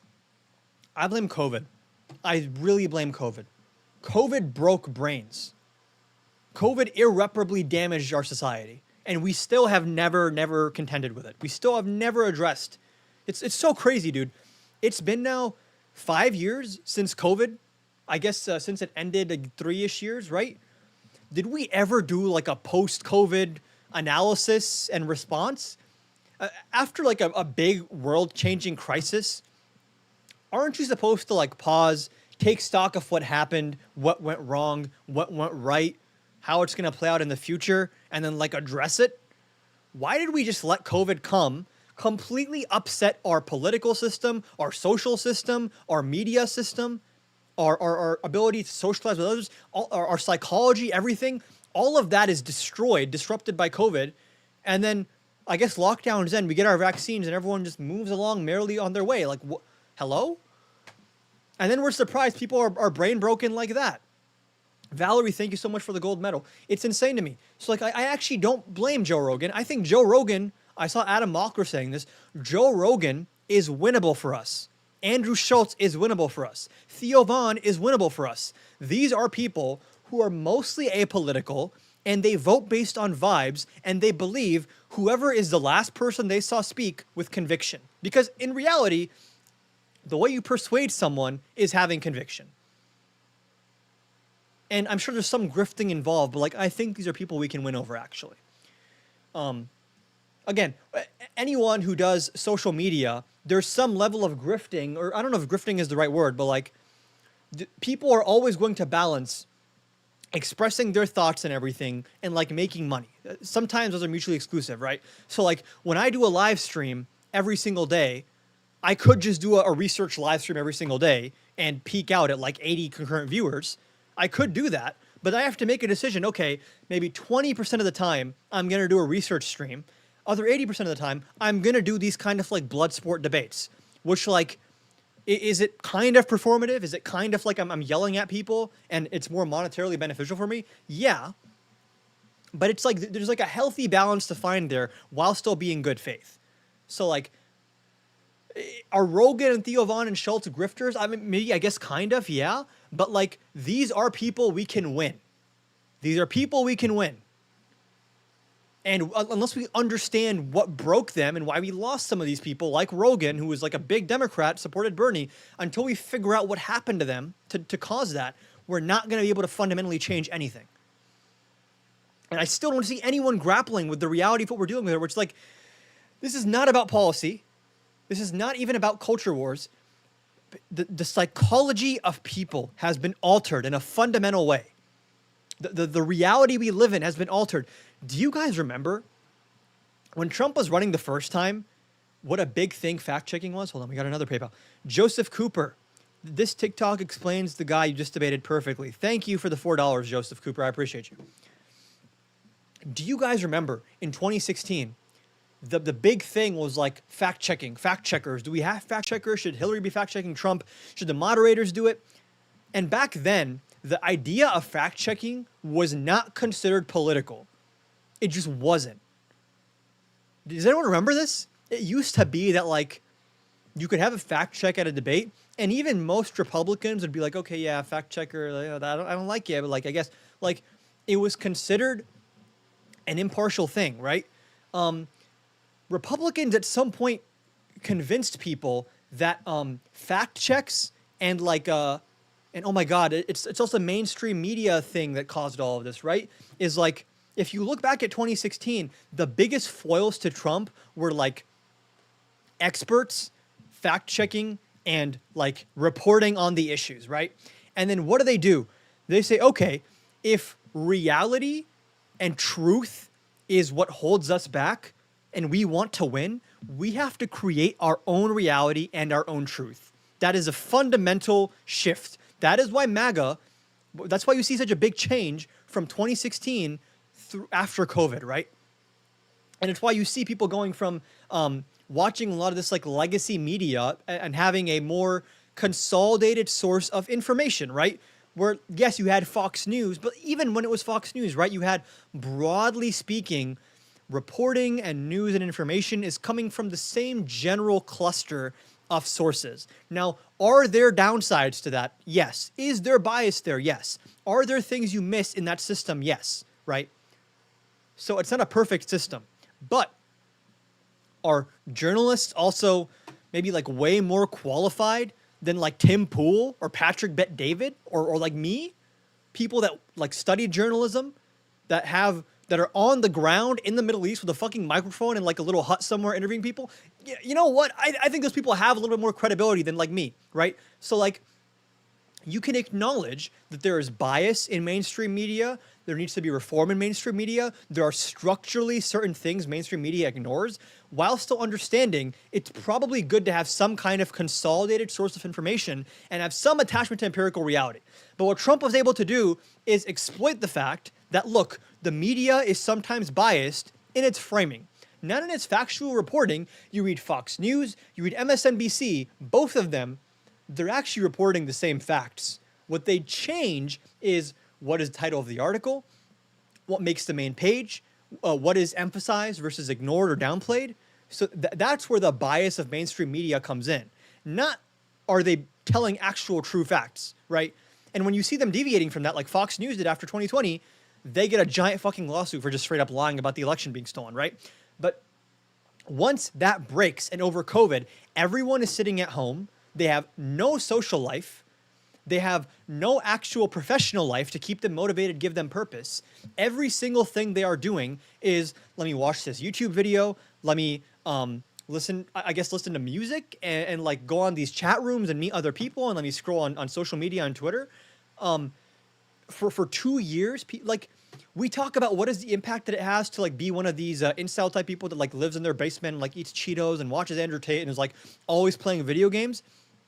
That environment was thrust onto like a very large portion of the population over COVID, which is like, I'm sitting in my room, I'm cooped up at home, I'm fucking eating DoorDash or something every single day, I'm watching TikTok and YouTube every single day, I'm destroying my dopamine receptors, and I'm being fed information that I want to hear on COVID or on everything else. I turn on Twitter and Elon Musk is telling me COVID is going to be gone in 2 months. Trust me, not real. You have some other dudes telling me that actually the 5G towers are causing this, and Robert Malone is telling me that the vaccines are going to turn me into a fucking kangaroo or something. I don't even know what it is, right? And then all of these actual scientists like Fauci, these dumbasses, they're being honest. No one wants to, because guess what? In America, especially in Western culture, confidence and shamelessness is categorized as competence. Have you noticed that? If you hedge what you're saying and you say, maybe I could be wrong, I'm 25% sure about this, 80% sure about this, people in one ear, out the other, they don't give a fuck what you're saying if you don't have conviction. Trump comes out and says, it's fake, you're gay, you're ugly, I hate you, I'm a winner, you're a loser, immigrants, dogs, cats, whatever. He says it with his chest and everyone's like, damn, bro, this guy, he must be right. He says it with so much confidence. It must be true. Meanwhile, Fauci comes out, he's like, listen, at first we said, don't wear a mask because we had limited supply. We wanted essential workers to have access to the supply. Now we think it's harm reduction to wear a mask because even if the mask isn't perfect, it's going to keep out some of the droplets that otherwise you might inhale. And if you combine wearing a mask with social distancing, with trying to only socialize outdoors, with doing all this stuff, is it 100% effective? No, but it decreases the incidence of you contracting COVID. If you get the vaccine, are you 110% never going to get COVID? Maybe not, but maybe you spread it less, you have less severe symptoms, you might still get it, but it lasts a little bit less long, you pose less of a threat to high-risk populations. All of that nuanced stuff that like changes as you learn more information makes you seem, if you are dealing with bad faith actors, like you're a fucking liar. So they say, Fauci lied to us. First he said no masks, then he said masks. That doesn't make any sense. First he said the vaccine works really well, then it said it only works kind of well. No, maybe it's because the virus evolved, and actually vaccines can have multiple purposes, which is maybe they don't just prevent you from getting the disease. Maybe you get the disease, but you have less symptoms, right? So like, I got vaccinated, and then I got COVID, but my symptoms was literally for 1 day, for 1 full day, I had a slightly sore throat. I wasn't coughing. I didn't lose my taste. I didn't have congestion, slightly sore throat for 1 day because I got vaccinated. My roommate in college also got COVID. I think before he ever got vaccinated, I believe. This guy loses his sense of taste for like 5 months. He can't taste anything. He's like bedridden, fever, like. So when people say like, silly lib, you got the vax? Yeah, that actually decreased people's symptoms. And when you have less symptoms, there are less droplets leaving your body. So you're infecting other people less, right? But 99% of people don't even know what the fuck I'm talking about right now because it's become so widely accepted that like this was some kind of George Soros, WEF, liberal, mainstream communist agenda. You will own nothing and love everything, and we're going to turn you into Bill Gates, Meg Thee Stallion, twerking trans children, Antifa, whatever. Like all these buzzwords that mean nothing, right? But the issue is, our institutions and the people that actually know what the fuck they're talking about, they lost the information war. They lost the culture war. They lost the war of persuasion that happened during COVID. That was the time to consolidate social capital. Like when you look at Western culture pre-2020 and post-2020, what you're going to see is a huge shift in like social capital and like what is pop culture, right?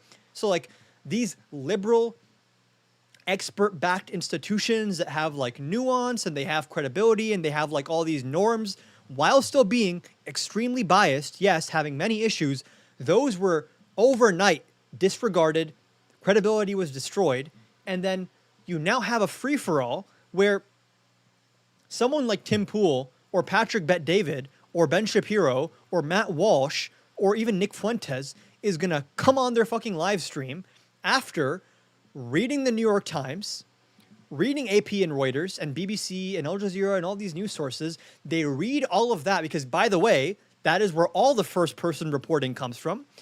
Tim Pool and David Pakman and Kyle Kulinski and Destiny and Hassan Piker and Patrick Bet-David and Ben Shapiro, and none of these people have reporters on the ground in the Middle East or in Europe. Just newsflash, right? They get all of their first-person reporting from the New York Times, from CNN, from NBC, ABC, all this fake news stuff. That's where they get all their news, and they get on their little fucking cute news show, and they say, all this news is fake. New York Times is fake. CNN is fake. MSNBC is fake. I'm not going to tell you that's where I got all of my information that we're going to talk about on today's show.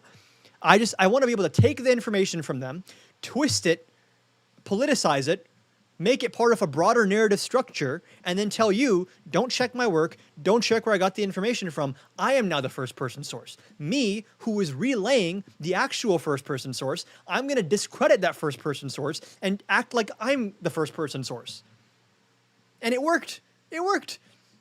You think when fucking Patrick Bet-David is sitting there talking about, well, look, I'm a numbers guy. And like when we talk about the fucking peace deal in Israel, every single thing we get, like reporting on the ground from Gaza or from Israel or from Ukraine or from Russia, it's an establishment, mainstream media correspondent probably.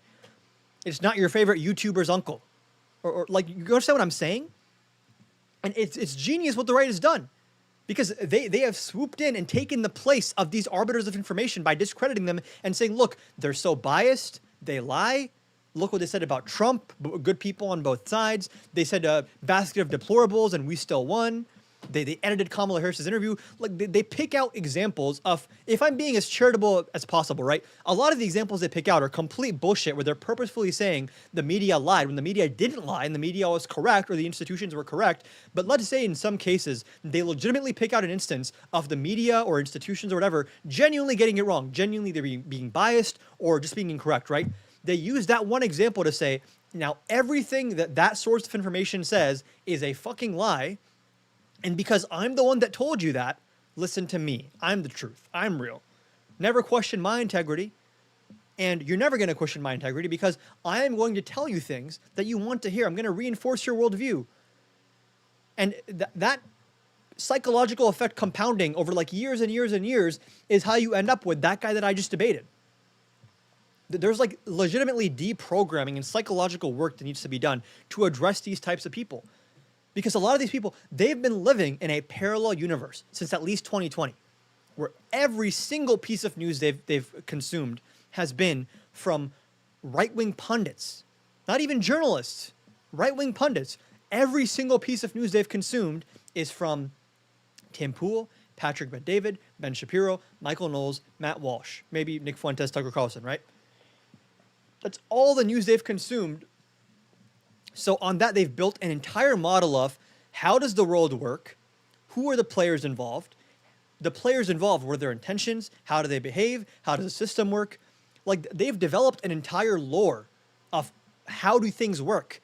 And that lore has been built upon and compounded upon year after year after year by these right-wing media people. So now if I sit down with someone and I debate them and say, well, Trump wants to do this, he wants to do that, it doesn't matter how thorough I am, how focused I am, how surgical I am, no amount of convincing them on one issue is going to undo all of that psychological programming that came from COVID happening and then them being thrust into this online world and being reinforced over and over and over again, right? There's nothing I can do to change that in one conversation. And the thing that pisses me off is like no one's talking about this. We literally never did a post-mortem for COVID. I see Democrats, they just released like a post-mortem of the 2024 election. What went wrong? We sat down to do analysis. If you want to know what went wrong in 2024, you have to look at what changed in society after COVID happened. Like, people across society are way more fearful, way more ignorant, way less economically secure, way more attached to their country. So like it's much more easy for someone like Trump to win, for someone like Nick Fuentes to win, when people have been stuck inside the house. Some people for years, like some people after sitting at home during COVID, they never reintegrated into real person life. They got used to like, I'm always going to be home. I'm going to avoid every in-person interaction. I have my little Discord chat rooms or whatever. I have my DoorDash coming in. Those are the same people that then pull up to Pew Pew Charlie Kirk or something else, right? Like they become crazy. That's like the extreme end of the spectrum of what happens when this type of environment is created. And we have no addressing it whatsoever. No addressing it whatsoever. So to summarize, I feel like we are kind of fucked. I actually want to look up, what is it called? The Democrat, is it called the post-mortem?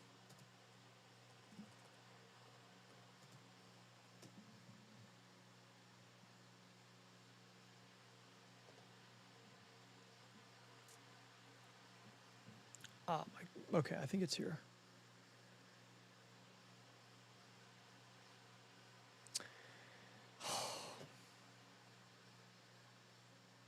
If you guys are enjoying, make sure you double tap the live. Follow on TikTok, subscribe on YouTube. I'm trying to find the link for this.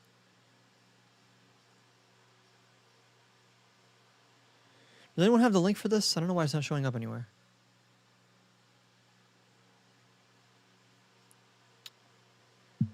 Inspect element to get rid of the paywall. The thing is, I don't need to actually read these articles. I want to go to the original post-mortem thing. Is this it?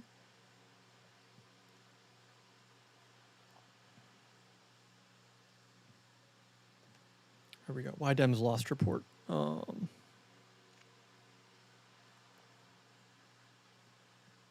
I tripping? There has to be like a PDF or official document for this. Why Dems lost.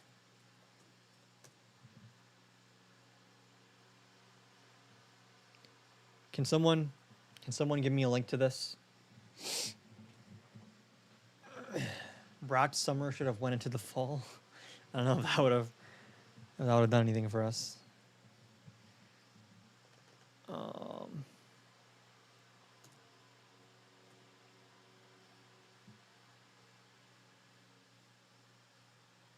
I missing? Does the DNC have a page? I hate when news articles reference something and don't actually fucking link the...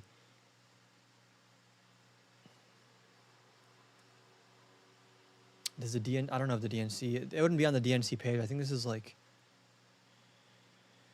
Is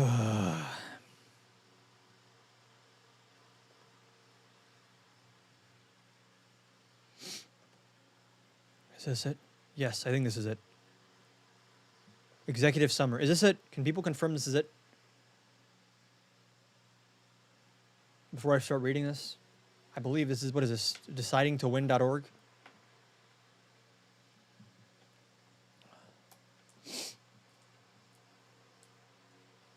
Anyone? Confirmation? I don't want fake news hiding it from us. So true.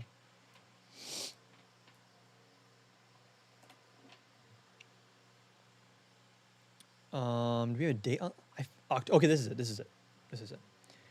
Donald Trump and the Republican Party are damaging our economy and threatening our democracy. Their tariffs are raising prices, hurting businesses, and costing jobs. Their legislative agenda, which pays for tax cuts for the rich by cutting healthcare for the poor and massively increasing the national debt, hurts all Americans and risks our country's future. They're continuing to tax, blah, blah, blah. Okay, Democrats need to understand the political and strategic landscape we face. Deciding to Win aims to provide the most comprehensive account to date of why Democrats lost and what our party needs to do to win again. Okay.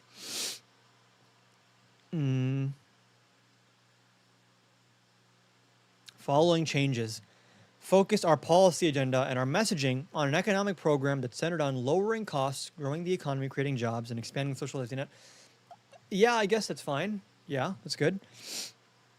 Advocate for popular economic policies, expanding prescription drug negotiation. Yes. Fair share, minimum wage, student loan forgiveness. Okay. So far, I like this actually. Convince voters that we share their priorities by focusing more on issues voters do not think our party prioritizes highly enough. The economy, cost of living, healthcare, public safety. Okay, that's fine. Less on issues voters think we place too much emphasis on. Climate change, democracy, abortion, identity, and cultural issues. I don't think we need to focus less on immigration, actually. I think you probably would do well to run on like, hey, these people are like brutalizing asylum seekers and immigration enforcement is like attacking citizens. I think we should run on that, actually. Abortion is also like a fucking 80-20 issue. I don't know why you would not run on abortion and force Republicans to defend their unpopular position. Moderate our positions where our agenda is unpopular, including issues like immigration, public safety, energy production, and some identity and cultural issues. I don't know what that means. I hope they're more specific. Embrace a substantive and rhetorical critique of the outsized political and economic influence of lobbyists, corporations, and the ultra-wealthy while keeping two considerations in mind. First, voters' frustrations with the status quo are not the same as the desire for socialism. And second, criticizing the status quo is a complement to advocating for popular policies on the issue. Okay. This is all vague shit to me, though. I don't know what any of this... I just want to be clear. As someone who is a progressive, who wants more union membership, universal health care, more infrastructure, all that good stuff, progressive stuff, the cheat code to winning an election is not just saying minimum wage increase, yes, money. I don't think that's actually enough. I'm sorry. I don't think that works. I think that's good, like you should do that, but I don't think that's like the missing key that's going to fix everything. Just so we're clear, maybe this is a hot take.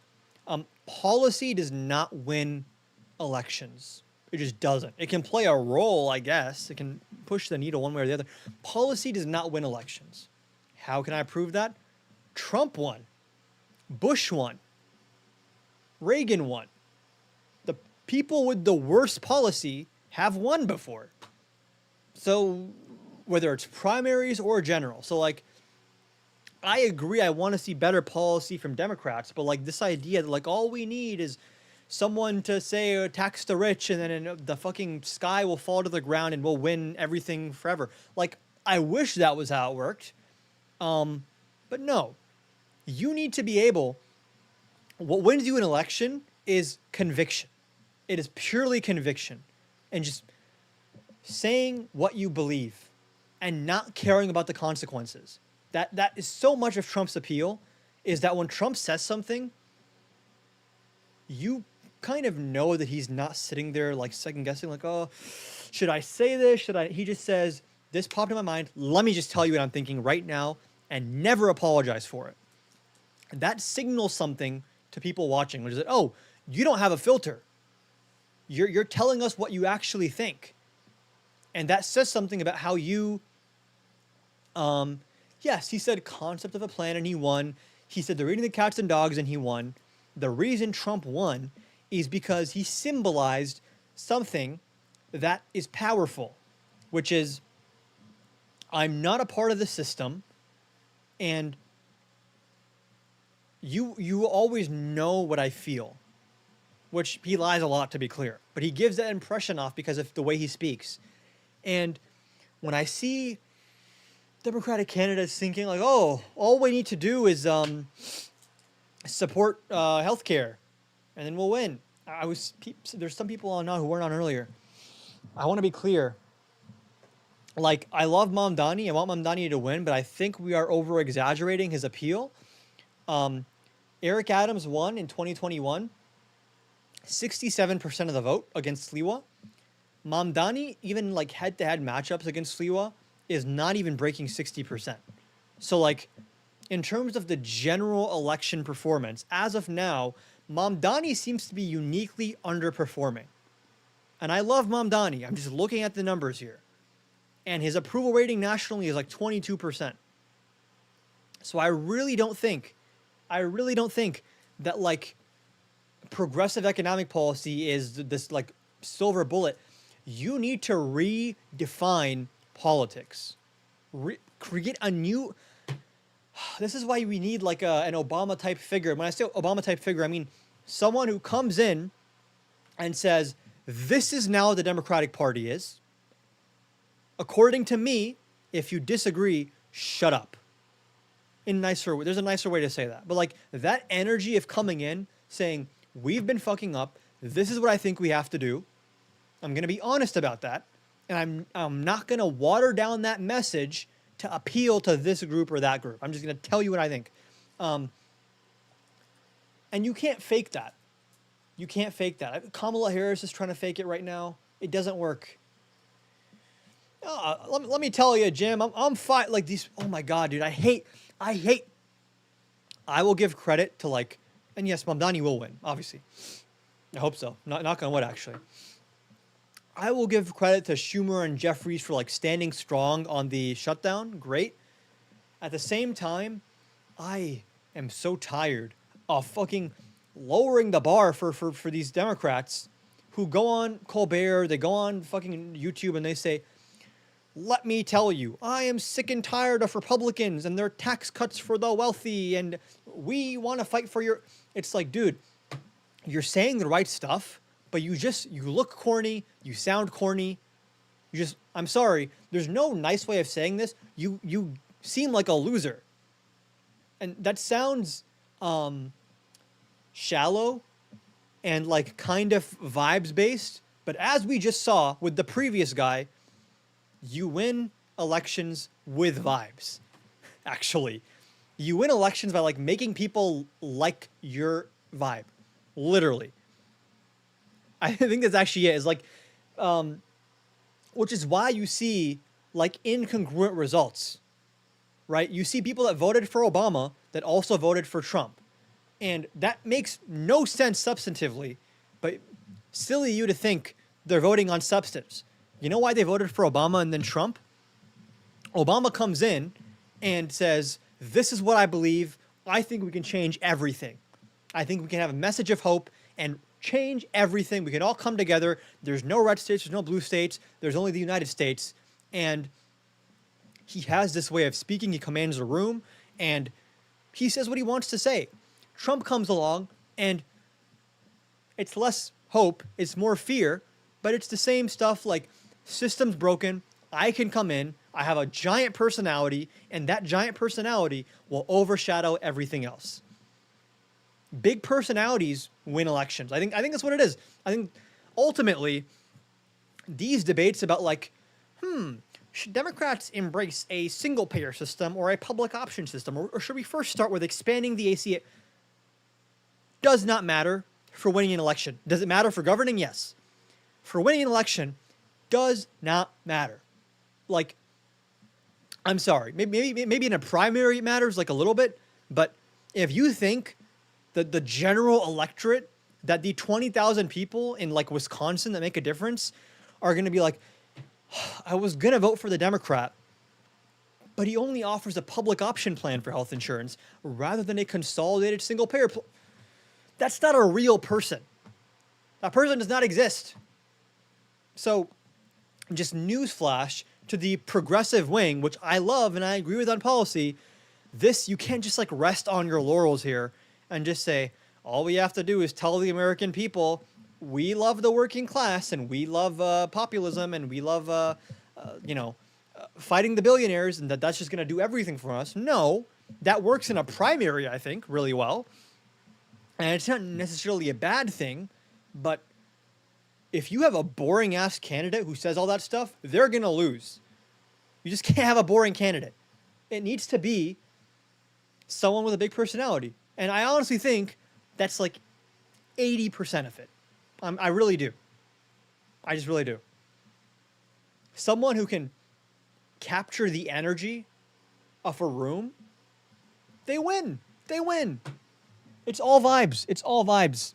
And the reason it's all vibes, by the way, is because of what I just said of like, how did COVID fundamentally change how things work? Now, when people are looking to who do I trust and what do I believe, they are not looking for what are the accredited institutions, who has the expert backing. Those things, institutions, experts, fact checking, that has lost all value and all worth in our socio-political system. It just has. It's lost whatever currency it had with the average person. Now, all of that currency is, are you charismatic? Do you seem like you know what you're doing? And do you have a vision? What is the vision? Who gives a fuck? Do you have a vision that you like really believe in and you never shut up about it and you clearly care about it? That wins you an election. It just does. It just does. And like, that's not a satisfying answer. People want to be able to say, Democrats lost because they didn't fight hard enough for paid family leave and this and that. Like, I want that stuff. I think they should prioritize that stuff. I think it can play a role in campaigning. But ultimately, Democrats lost not just because of like inflation and immigration, all that stuff. Democrats lost because Kamala Harris sucked at communicating. She was not compelling. She looked constantly like she was terrified of saying the wrong thing. And people can just feel that on a visceral level. They just feel it. I felt it when I was watching her, defending her policy, saying I will vote for her. Even I was like, man, I'm just not feeling it from her right now. And by the way, I was saying this before Biden dropped out, and everyone said I was fucking crazy. I was not crazy, by the way. I said that Trump's 2024 campaign, pre-Kamala Harris, like while Biden was the nominee, Trump's 2024 campaign, especially in early 2024 and like early summer, was the best campaign he ever ran for president, period. Better than 2016, better than 2020. This little tour he did of going on the All In podcast and Flagrant and Andrew Schultz and Joe Rogan and like Logan Paul, I'm watching all these podcast appearances and I'm like, fuck, he comes off well. You wouldn't watch this and think this guy tried to do a coup of the US government. He's sitting there, he's talking, and he's just saying, like, hold on. Let's watch some of this stuff, okay? Because this is important. Until we figure out, like, even this dumbass shit where it's like, who is the Joe Rogan of the left? Who is gonna be our Joe? If you watched what happened in the election, your response is like, who is the Joe Rogan of the? No. Why was the Joe Rogan interview such a good thing for Trump? It's not just that he was on Joe Rogan. It's how did he conduct himself on Joe Rogan? And the reality is he was very personable, very sociable, laughing, smiling, speaking with confidence. And you know what? If you don't know any better, if you're living paycheck to paycheck and all you really know about politics is like Trump was there, he did a lot of dumb shit that I didn't really like, but like I guess before COVID things were like kind of good, and then COVID came and then Biden came and like Biden seemed like kind of confused and like prices went up and like immigration stuff. A lot of people, that's what's in their head. And then they watch Trump on one of his interviews saying, we need to cut the prices. This is bullshit. This guy, Biden, is like a sleepy, dumb guy. Honestly, a lot of people see that and they're like, you know what? Yeah, I think so. And they turn on Kamala Harris and she's like, we need to fight to make sure that we have a fully refundable child tax credit and we are incentivizing developers and that Trump is not defying the Supreme Court. No one gives a fuck. No one cares. That's not real. No one cares. It is, someone said something really good. I want to respond to this. How can Dems address this aura debt? Yes, it is just aura debt. Because guess what? Obama 2008 is like to the right of Biden 2020 campaign, to the right of Kamala Harris 2024 campaign, to the right. So this idea like, oh, if you're left enough, you'll win. Obama won on a more right-wing platform in 2008, Biden's 2020 campaign, I think, actually was also to the right of Kamala's 2024 campaign. And Biden still won. Biden won in a unique situation where he benefited from a crisis. If COVID never happened, Trump wins 2020. People know that, right? Like every piece of polling we have, every information we have, Trump would have won 2020 if not for COVID. Would it have been a tight election? I think probably, yeah. You see like 280 to 2 whatever. Like it's going to be a tight election. But like I want to watch a little bit of this. You got a little complex. They talk. And explain why I think stuff like this, if your takeaway from this is like, who is the Andrew Schultz of the left? Whose podcast can I send Kamala Harris on? It's not about being on a podcast. It's like, it is just the vibe you speak with. And that matters and it's real. So how do you instill the ambition in the kids? I think a lot of kids that grow up with wealth, they kind of are lazy and they feel like they have no direction in life. And a lot of times they turn to like drugs and other shit. How do you instill the ambition? Well, you know, I've seen a lot of wealthy families where the kids are mostly don't work out too well. Some don't turn out to be bad kids, but they end up hating the father, or the father maybe wanted them in business. I mean, I have one father that's very...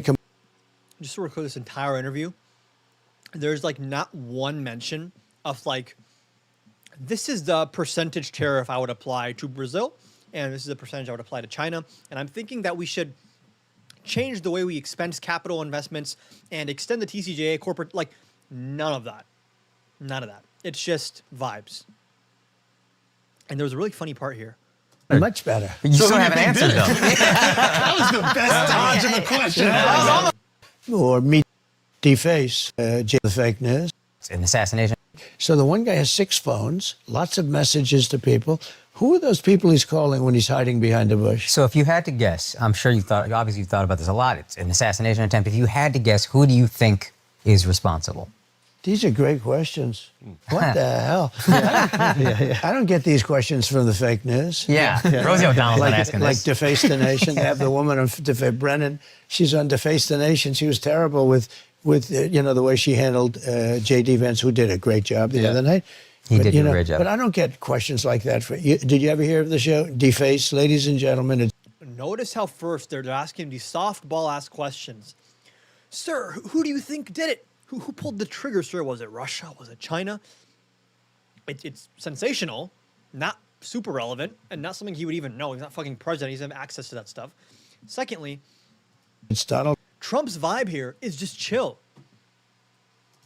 He just seems chill here. I Trump don't know what else to tell you. Deface the Nation. It's called Face the Nation. They hate me. They spend millions of dollars. They would name a show that? And does anyone remember when he said the mostly honest or something? People know what I'm talking about?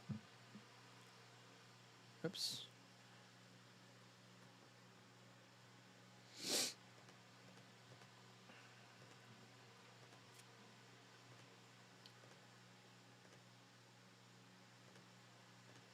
Hold on. People know what I'm talking about, right? He says, I'm basically an honest person. Here it is. But they love. Wait, it's right there. Okay, hold on. What's the intro?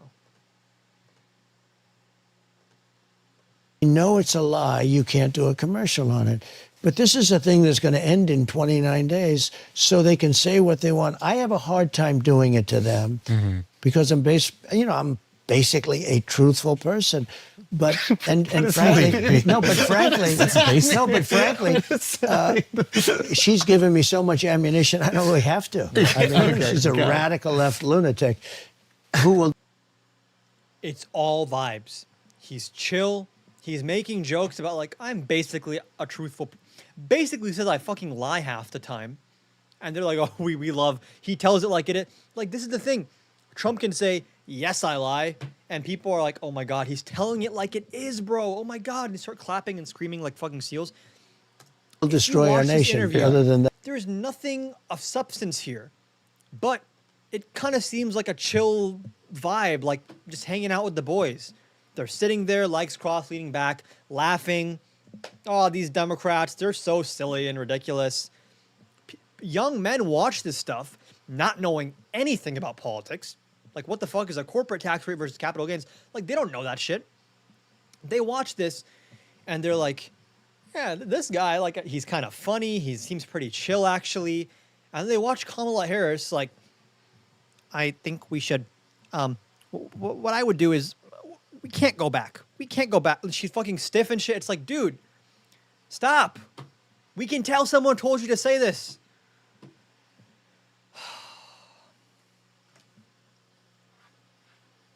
I don't know. We are. This was smart. This worked so well. And people still don't get it. They still think, like, who is our Joe Rogan? No. Who is your Trump, in a sense, actually? Who is your Trump? And when I say Trump, like, not who is your authoritarian fascist, but, like, who is your big personality? Because right now everyone's like, oh, what is the Democratic Party? Can we define the Democratic Party? No. You don't. I'm sorry. You define the Democratic Party by having someone come in and say, this is what it is now, by the way. Why? Because I said so. And you're going to like it. That's kind of how it works, right? Someone comes in when there's ambiguity about what is the Democratic Party. They take the microphone and they say, this is what it means to be a Democrat. If you disagree, shut up, I don't care. I'm right because I said so. And here's proof. I'm going to debate everyone. I'm going to yell at everyone. I'm going to go on every show and just have good vibes and chill vibes. And I'm going to be charismatic. And I'm going to have conviction. And that's it. And I won. That is literally everything. Now, there are issues that are metrics of that, or signifiers of that. I'll give you one example. When Buttigieg is asked, and I want to reply to comments real quick, do you think Newsom has the sauce? Yes. But Newsom, I don't think he'd win, and I don't want him to win. I don't like him. I don't trust him to govern. He's good at pissing off Trump, and he has good charisma, but I actually don't know that he'd win a general election because he has a bit of a past. Although, you know what? What do you think about that? Actually, here's what I'll say. Newsom would do really well in a Democratic primary. I don't know that he seems like he'd do well in a general because he has the charisma. He doesn't have the conviction. He doesn't have the conviction because here's the thing. Newsom has charisma, but his actual core message and beliefs are like very shape-shifty. So he knows how to mimic the tone, but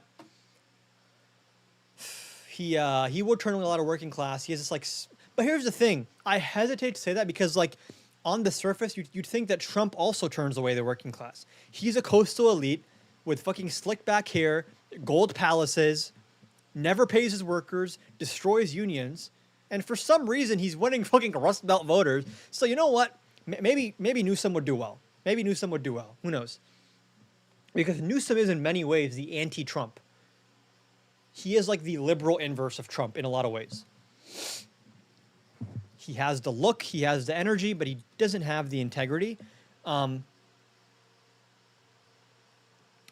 If you think it's vibes-based, I don't know why you'd bring up the past, right? Just give him the vision. That's why I'm saying, like, actually, yeah, when you think about Newsom's past, I'm kind of agreeing.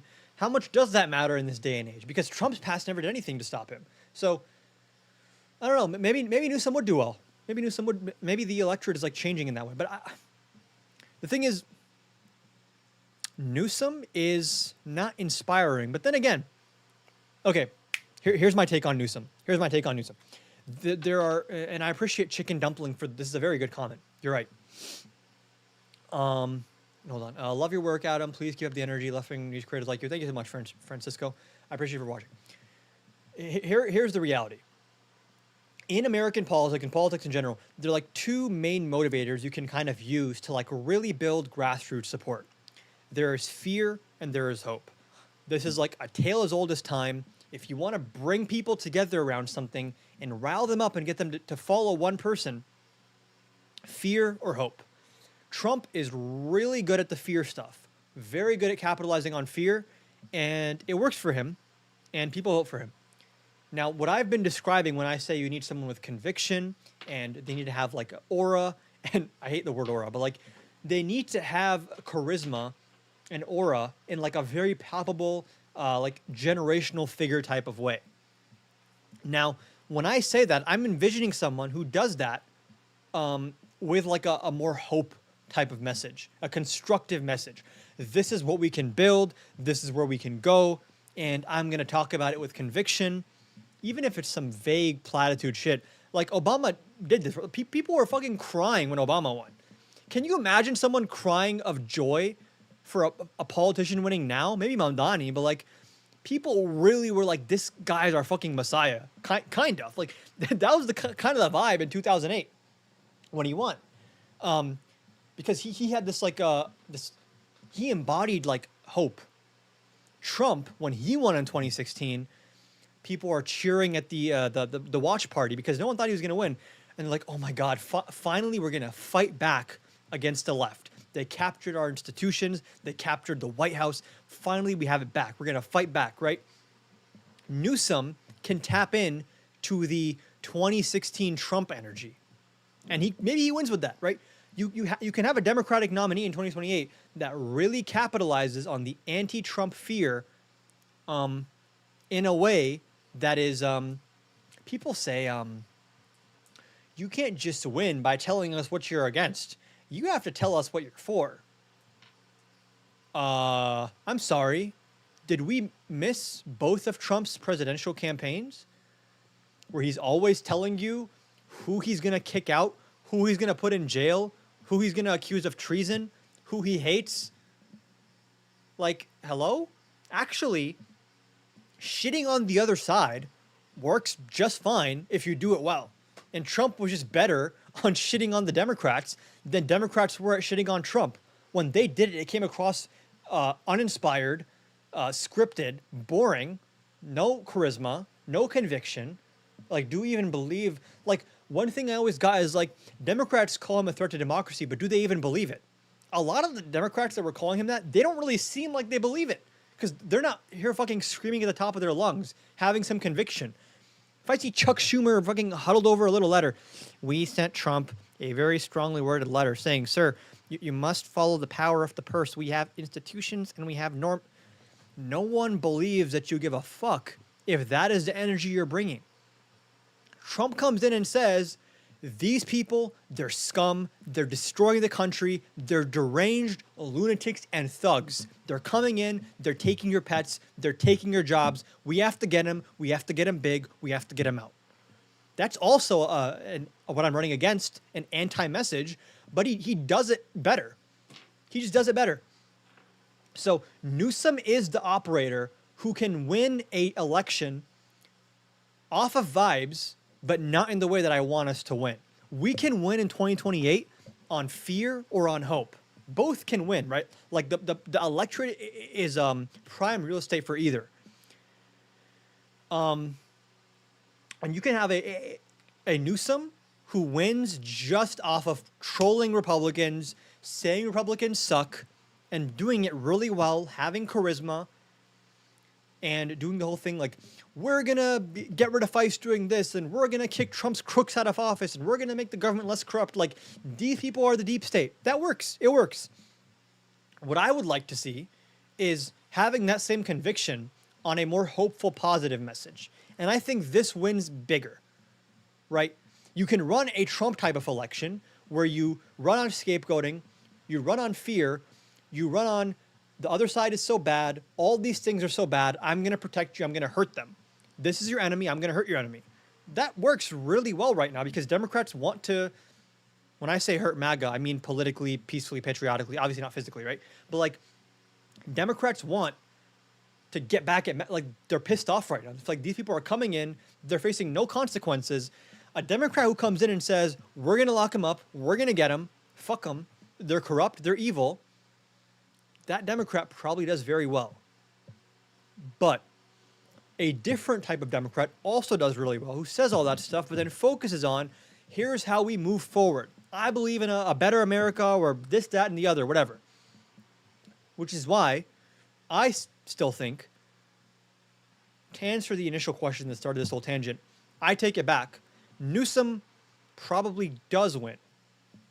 So there you got me changing my mind live on stream the more I think about it. Newsom probably does win. I think he wins in a tighter margin, though, in the general. Because I think, broadly speaking, general election victories that are built off of fear are not going to drive out the same margins, same voter turnout. I think if you have a candidate with a more affirmative, hopeful vision, even if it's vague vibes or whatever, I think they do better. I think they bring in more independence. John Cena is good at Hope Corps. I'm like, John Cena would win landslide election. So when I think of like who is the best nominee in 2028, I'm thinking of a confluence of like a lot of different factors, which is one factor, which is what I've been talking about, which is how do you win the election? And as I've established, the biggest factors in winning the election is kind of just vibes.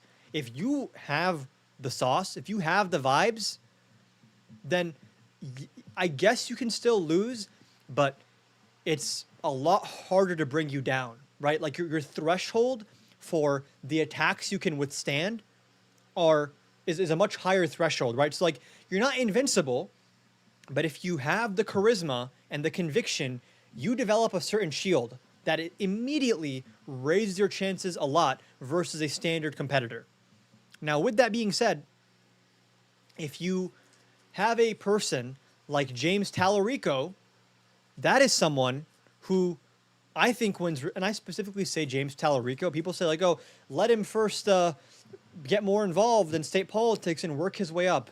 No. And this is more my personal opinions now, shifting away from just strategy. Honestly, I can't think of a better candidate than Newsom if we're operating on a new vibes paradigm. Do you have anyone else in mind? Yes, I think James Tallarico, and like hear me out on this because he doesn't have much name recognition right now, but I don't think that actually matters. I think, number one, people respond really well to an outsider. And Tallarico is a unique case where like he understands how the political system works because he's worked on the Texas state level, but he's an outsider to national politics, right? And there just is like a lot more earnestness and a lot less big money on the state level. So when you see like a state rep coming into federal politics, I feel like they can carry more legitimacy as like I was never part of the swamp or whatever. Secondly, if we're going on vibes, Tallarico has better vibes than Newsom. I'll die on that hill. I think he does. If you actually watch these people on a stage, Tallarico has way better vibes than Newsom. Like, I watch Tallarico speak, and I'm like, I have faith in humanity. I watch Newsom speak, and I'm like, yeah, we're going to get Trump. I hate Trump. And by the way, both of those things can really motivate you to vote. I just prefer the former to the latter.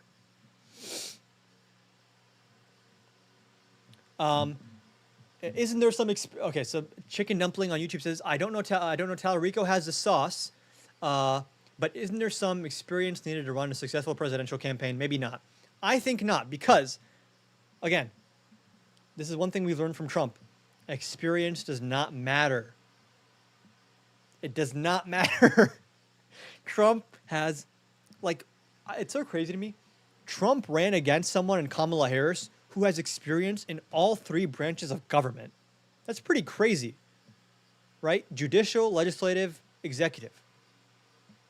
Trump's experience was putting his name on buildings and then having them go bankrupt and like not paying his workers and cheating on his wives. That was Trump's experience. And actually, I'll do you one better. The lack of Tallarico's experience is an asset. Look at what Mamdani's doing in New York. He looks at the camera and says, you're right, I don't have experience. I don't want Cuomo's bullshit-ass experience. He has experience failing. He has experience being dog shit. So yeah, I don't have experience sucking at my job. That message plays so well right now. No one votes for someone like, this guy's been around. He's been in the system. I want to vote. No one thinking like that right now. So like, and here's the thing, by the way, Tallarico, and this is a big prediction on my end, assuming we have free and fair elections, I think he wins the Democratic nomination, and if he plays his cards right, I think he can win the Texas Senate seat. Like, I don't say this lightly. Tallarico, in my opinion, is like a generational political talent, like Obama level. Whether he decides to use that properly is a question he has to figure out. But to me, he outdoes Mamdani, and he has Obama level potential. Rogan likes him. Rogan told him, you should run for president. You know how crazy that is?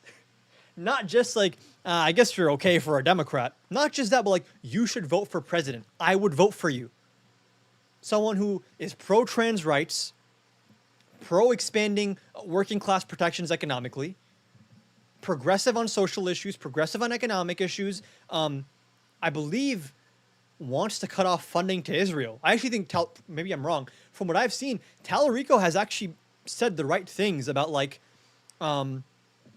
he even made like a biblical comparison where he was like, God will punish us for like ignoring the screams of children, and like for too long our government has been ignoring the screams of Palestinian children. So on that he's right. He's like a white guy from the South, from Texas. He's a religious Christian. He is extremely inoffensive, and despite the fact that he is the most kind, authentic, good faith person you will ever see, like just like a kind-hearted person, he cooks in every debate, and he cooks respectfully, which is so rare. Buttigieg has that ability as well. He makes you look like a dumbass and like categorically destroys you with a very calm smile on his face, which is cool. You don't have to be fucking frothing at the mouth, turning red. Chicken Dumpling says, okay, you've got me convinced. Yes, base. This is, and by the way, correct me if I'm wrong, didn't Obama win as a junior senator, right? Like he had been senator for 2 years and then he ran for president, and everyone was like, man, you have no experience. What are you doing here? And then he won. Talarico, I can see it now. Democratic senator from Texas. Been Democratic senator for 2 years now.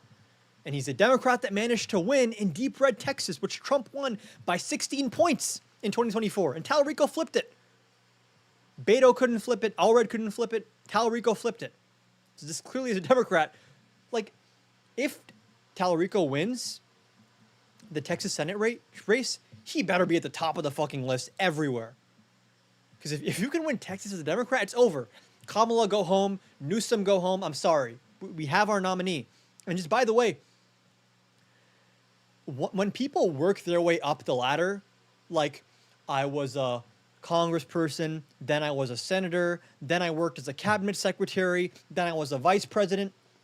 Experience is a double-edged sword, because yes, you learn on the job, but you also learn some level of helplessness, or like some level of like, here's what's acceptable, here's what's not acceptable, and you slowly psychologically start internalizing certain constraints that don't actually exist. If there's one thing Trump can show us is like a lot of these rules are just norms that are like not legally enforceable. And some of those norms are important, that like you should have an independent DOJ. Some of those norms, not so much. Like, should we, like the filibuster? They fucking nuked it for the Supreme Court. Okay, let's nuke it for healthcare. Fuck you. Like, certain things we can do, which like, if you're in the DC circles, it's like so unthinkable. And you internalize slowly, like, this is not allowed. That is not allowed. This is how you talk. These are the donors. These are the media companies. And the system starts to shape you in a certain way. And yes, debate doc, you're right. You also develop more of a record that can be attacked. When you have less of a record, there's less subject matter to attack you on, which is actually a huge benefit. So Talarico can come in and say, listen, tell me this doesn't fucking win a landslide.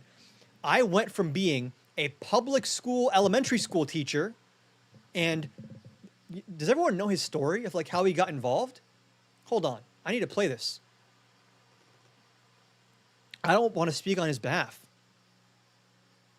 Like, when I saw him give this speech, I'm like, oh, you have it. You have it. Like, you're him. And I understand, like, just understand, like, maybe I'm wrong about this. I am someone who is always hedging. Like, I very rarely give, like, a 110%, this is the right thing or this is going to happen. I'm usually very measured. I want people to understand, like, I am saying emphatically, like 10,000%, fucking 3 years out from the 2028 election, when this man has no national experience. I'm telling you, okay? I have a gut feeling, and like all the boxes are checked. This guy is him. If Democrats want to win back the party, this is him. No questions asked. It's over. Whitmer, pack it up. Newsom, pack it up. Shapiro, you did great in Pennsylvania. I don't like your foreign policy. Stay in Pennsylvania.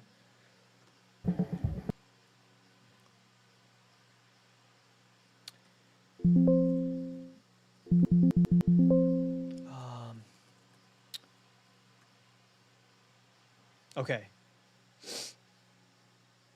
Here it is.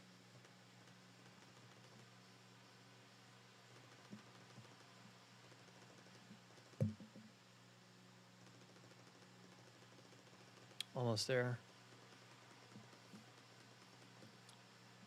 You may have genuinely convinced me. I will die on the hill that Tallarico is our guy.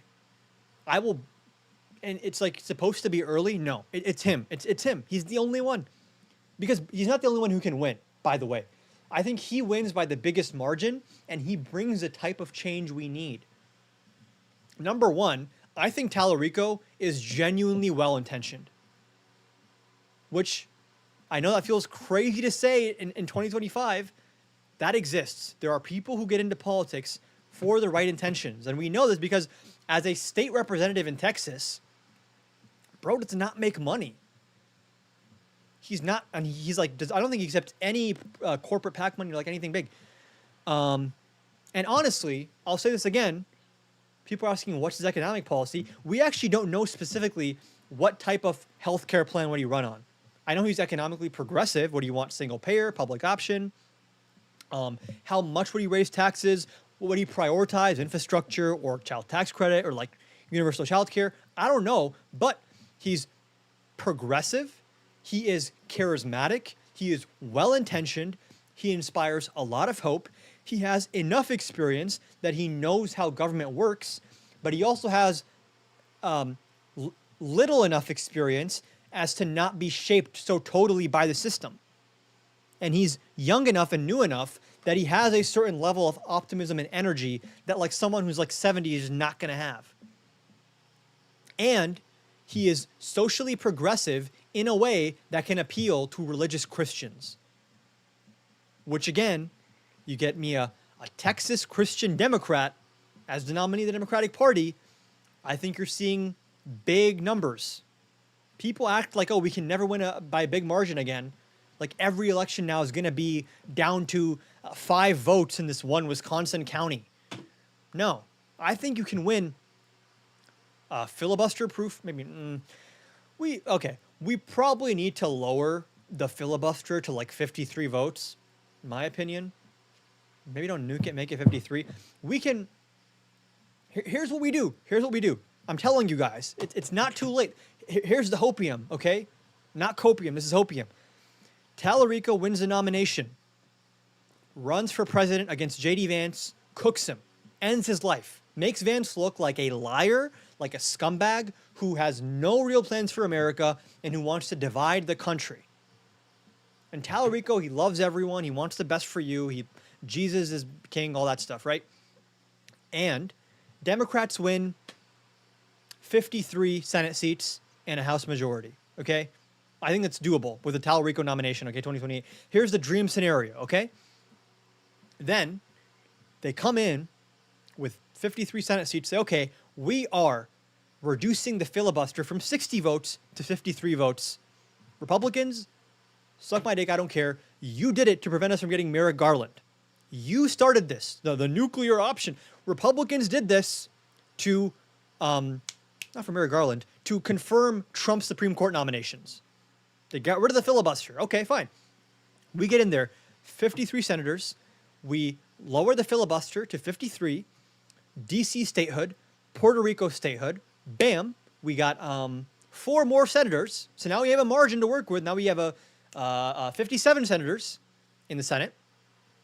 Okay, then we do, as best as we can, campaign finance reform legally.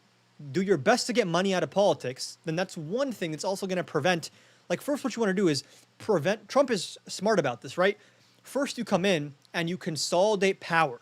Then you use the power. Once you've consolidated it, right? Trump comes in, does he say on day one, we're going after Comey? No. First he starts purging DOJ employees, putting in the right leadership who says yes and is loyalists, starts replacing all the previous employees with like new people who are going to listen to him, redoing the chain of command. Okay, Democrats come in, Puerto Rico, DC statehood, lower the filibuster number, pass campaign finance reform.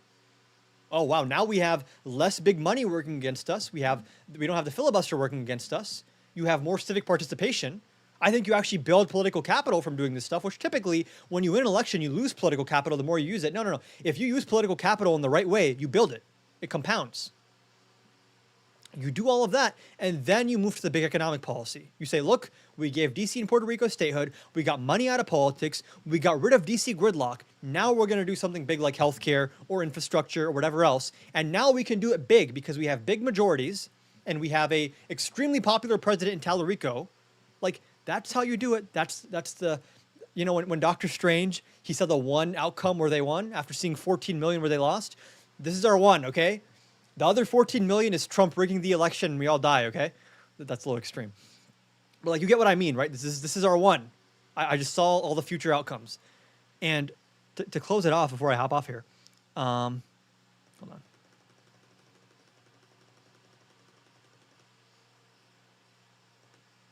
I want people to see this. Yes, I'm in favor of DC statehood. I think they deserve participation. And also, I want Democrats to have power. As long as it's legal, like, I'm not going to say we should go Trump level and say, oh, you're now, you're going to jail now or whatever, because I said so. But you have to have power. If you want to make change, you have to have power. When I first decided to run, I was 28, had never run for anything before. How old are you now? 36. I just turned 36. And I was, like I said, a former teacher, so I didn't know about how to run for office. Why did you decide to run for office? Well, so I was a teacher on the west side of San Antonio, which is for those your listeners who are in San Antonio, the west side is this beautiful, historic neighborhood, Mexican-American neighborhood. It's also one of the poorest zip codes in the whole state of Texas. So every day I saw my students struggling to overcome poverty and these systems that were designed to hold them back. And the school I was at was under. Bam. He just made the concept of like systemic racism and systemic like underfunding of public goods. He made that argument without sounding like some ideological leftist person.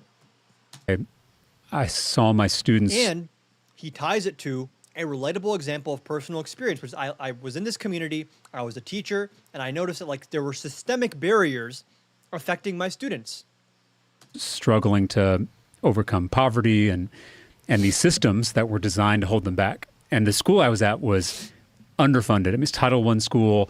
I taught 45 kids in one classroom, and the classroom was not that much bigger than the studio. Oh my God. So you mean Bam. Everyone, regardless of party, is like 45 kids in one classroom. We need to invest more in public education. imagine 45 kids in here, you know, I literally had kids Even Rogan's chuckling. sitting on the air conditioning unit because there weren't enough desks.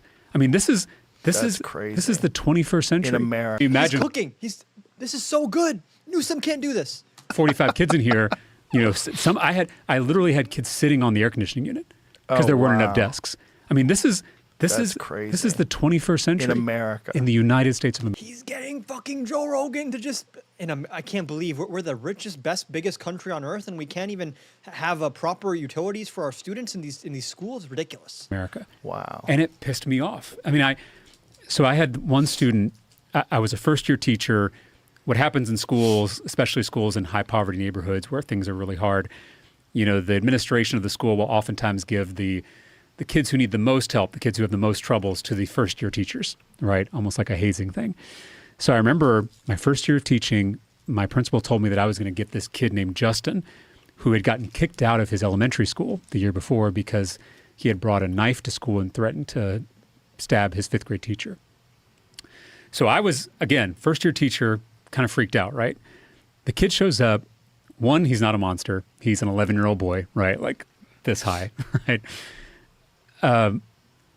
I took him aside, introduced myself, told him I was happy he was in class, told him I wanted to get to know him. He gradually started to raise his hand a little bit more in class. He was super smart, super just quick. He also had like a great smile. He's very popular with the girls in the class, a lot of personality. And I started to invite him to our little lunch group because I had kids who came and ate in my classroom during lunch. And we started to kind of build a rapport. And he didn't have a lot of male teachers, so I think that was helpful to see a guy as a teacher and be able to build a relationship with him. Anyway, right before winter break that year, it's the last day of school, he brought me this wrapped gift. The wrapping was all jankety, but I opened it up and it was this little cup with a snowflake on it that he had bought at the Dollar Tree for his teacher. Again, this is a kid who was going to stab his 5th grade teacher.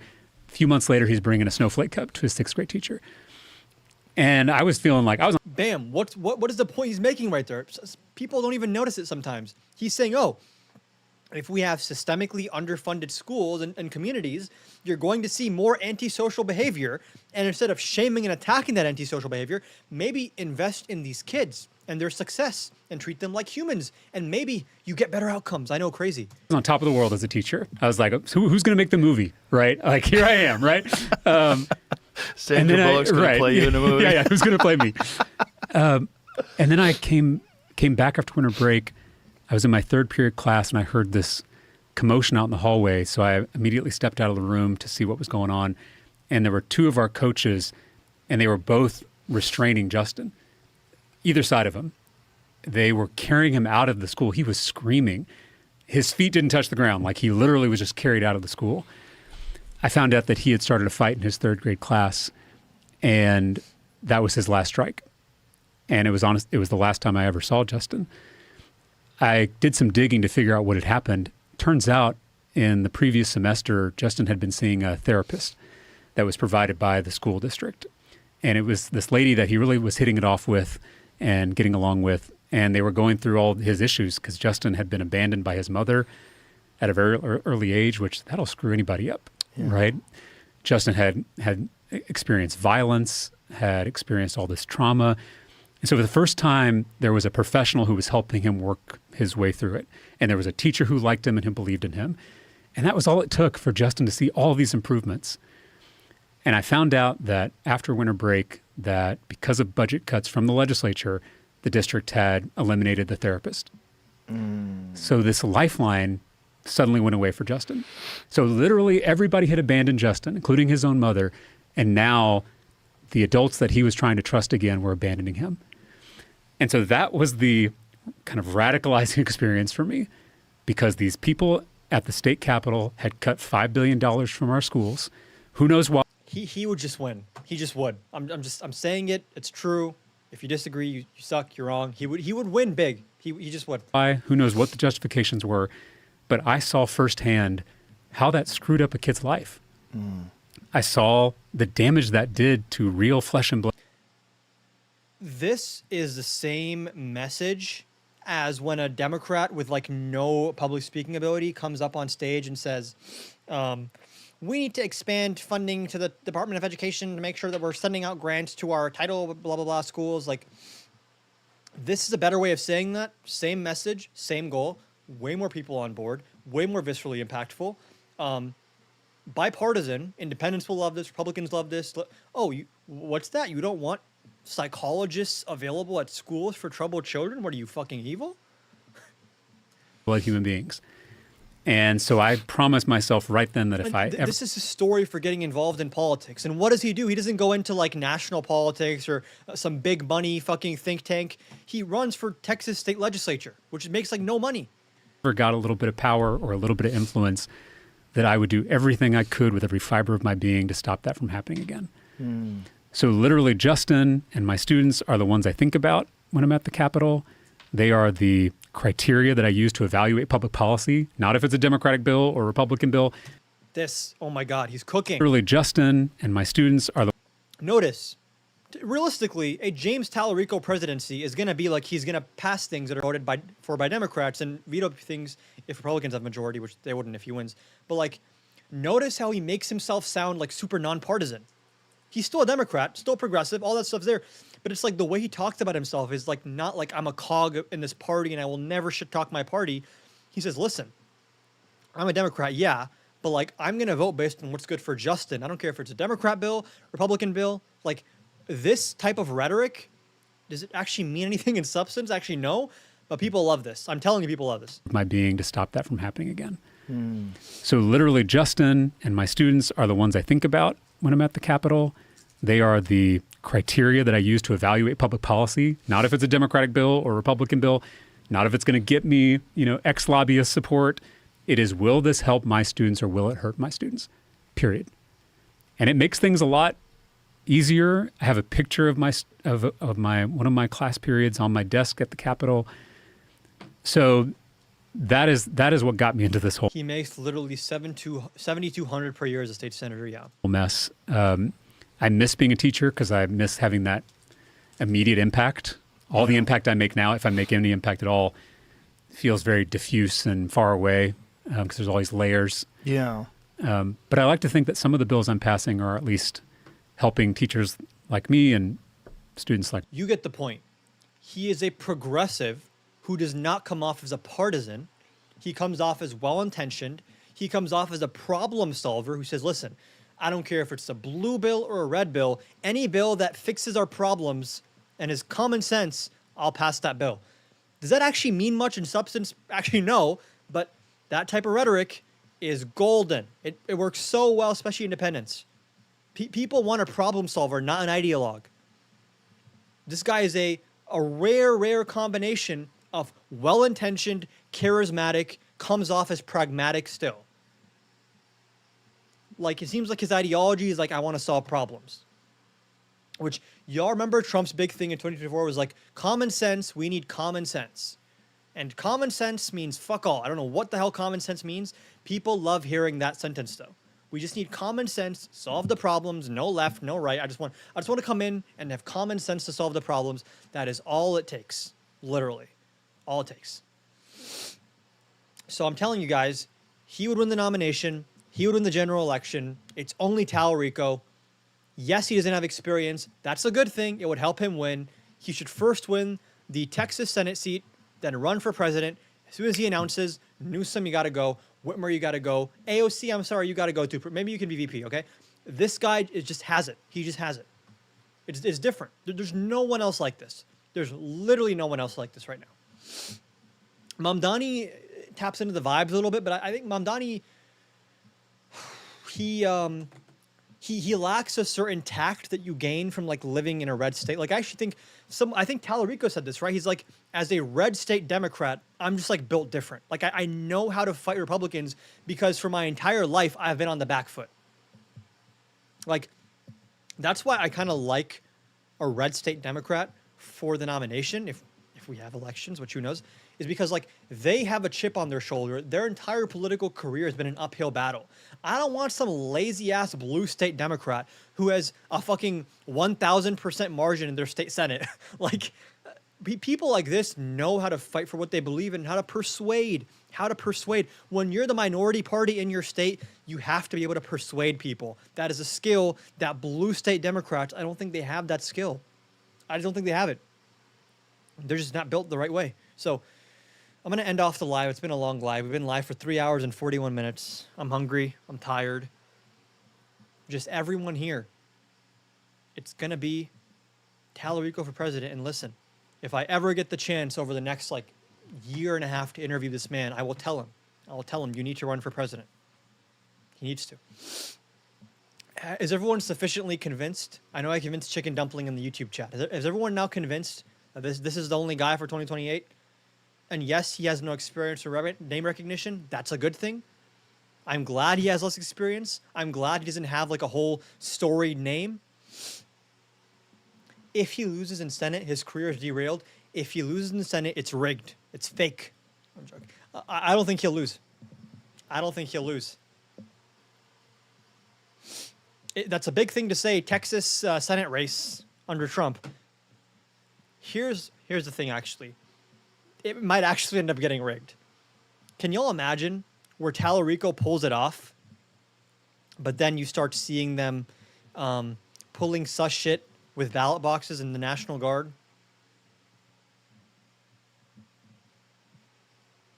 Because I just realized, do we think that the Trump administration would accept a Democrat winning the Texas Senate race? Would they accept that? I don't know, actually. We know they have plans to send in the National Guard to seize the voting machines. They'll say, look, sus how Trump won Texas by 16 points, and then Tallarico won the Senate race by 2 points. We got to go in. Something's going on here. The machines were hacked. Tallarico promised you wouldn't take 1 cent from AIPAC. Based. See, I knew it. You didn't even have to tell me that, and I knew it. He's a good man. He's a good guy. So, our only obstacle here, I want to clarify actually, is there a world where Tallarico loses the general and still should be the nominee in 2028? Yes, you know what? You know what builds even more support? If Tallarico clearly wins the 2026 Texas Senate race, like it's like clear, everyone knows, like he was winning, all the polls showed it, and then he's winning, but then all of a sudden the Trump admin comes in and starts calling results into question and saying this is fraud, we have to analyze it, and then whoop-de-doo, they say actually the Republican won, we're going to swear in the Republican, and then let's say these election riggers win, and the Republican is sworn in as a senator and Tallarico has the election stolen from him. In that case, man, maybe he has an even better shot of running it. He can say, look, they stole the election from me. I was fighting for all Texans, left and right.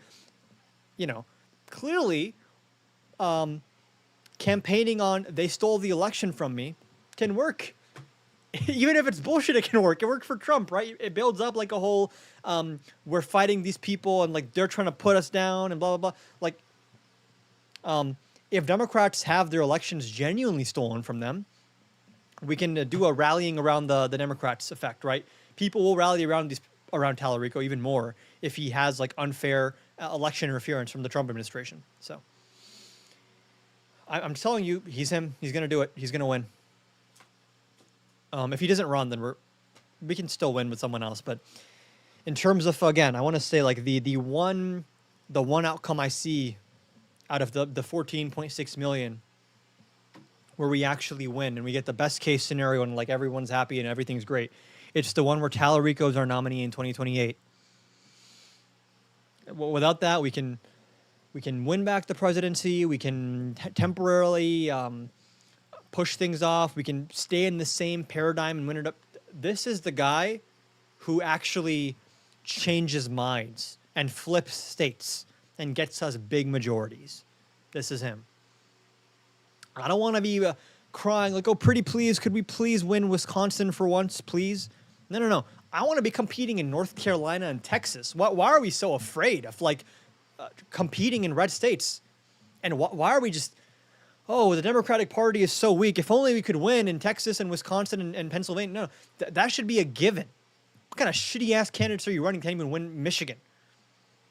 Like, I'm just telling you, like, this is the only guy that expands the map and changes the paradigm we're working in. It's him. Okay. Thank you all for watching. Any last minute questions, comments, or concerns before I hop off? Jake says, I wonder if he has enough charisma, but I love his outlook and problem solving. I think he has the charisma, for sure. For sure. We can take Iowa and Alaska so easily if we lock in.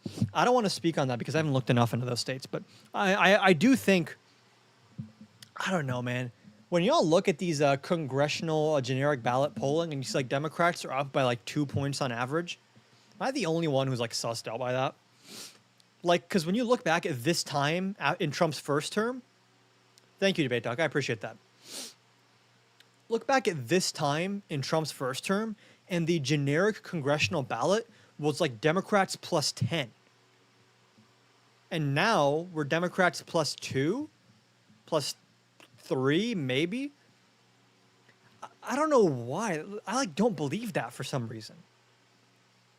Like I feel like there's actually like it's like Democrats plus 15 right now. Not everywhere, but like I really feel like there's been a huge pendulum swing I don't know. I'm not. Maybe I don't know. Did pollsters start like oversampling Trump supporters, or are they making assumptions that are like not backed up by the? I don't know. Maybe the polling has improved. I'm wondering if the polling is like worse. I just don't buy that in this day and age we're only up 2 points. I don't know. Maybe it's a Democratic Party brand thing, and if you actually have popular candidates, then you're going to see these types of margins, right? Like how to support him or just Democrats in general without giving money. I'm in high school, but I don't have money to give, and I can't really go to many rallies or protests. I mean, right now, you need to be talking to friends and families and friends and family and trying to spread the word about what is going on. We need to change minds. We just have to change minds.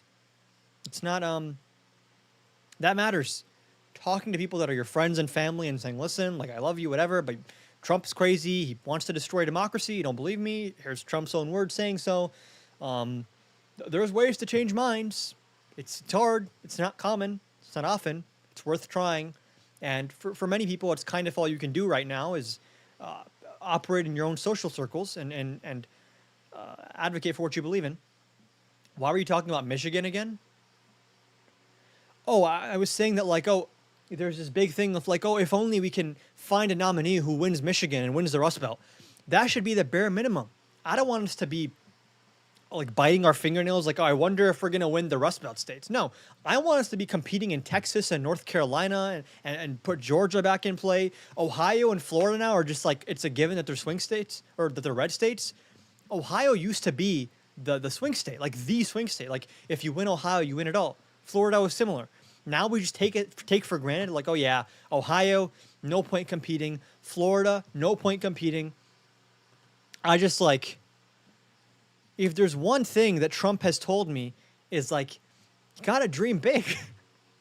Like, listen, if Trump comes to you in 2016 and says, listen, I'm going to consolidate all executive power. I'm going to send the DOJ after my opponents.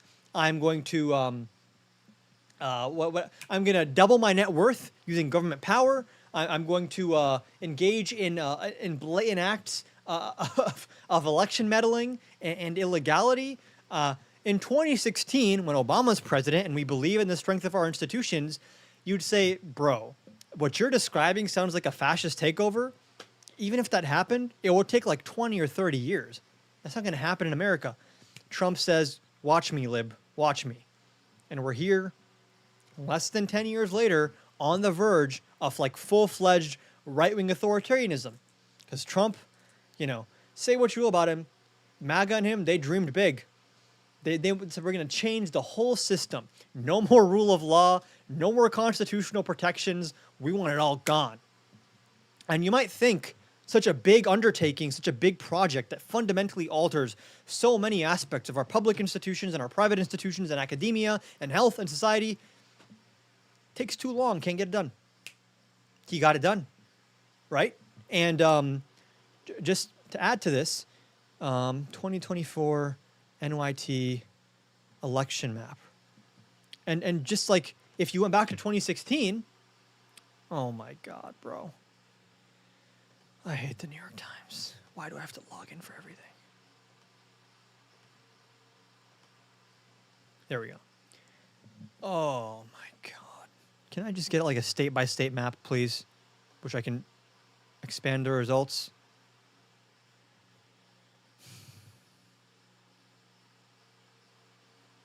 Hold on.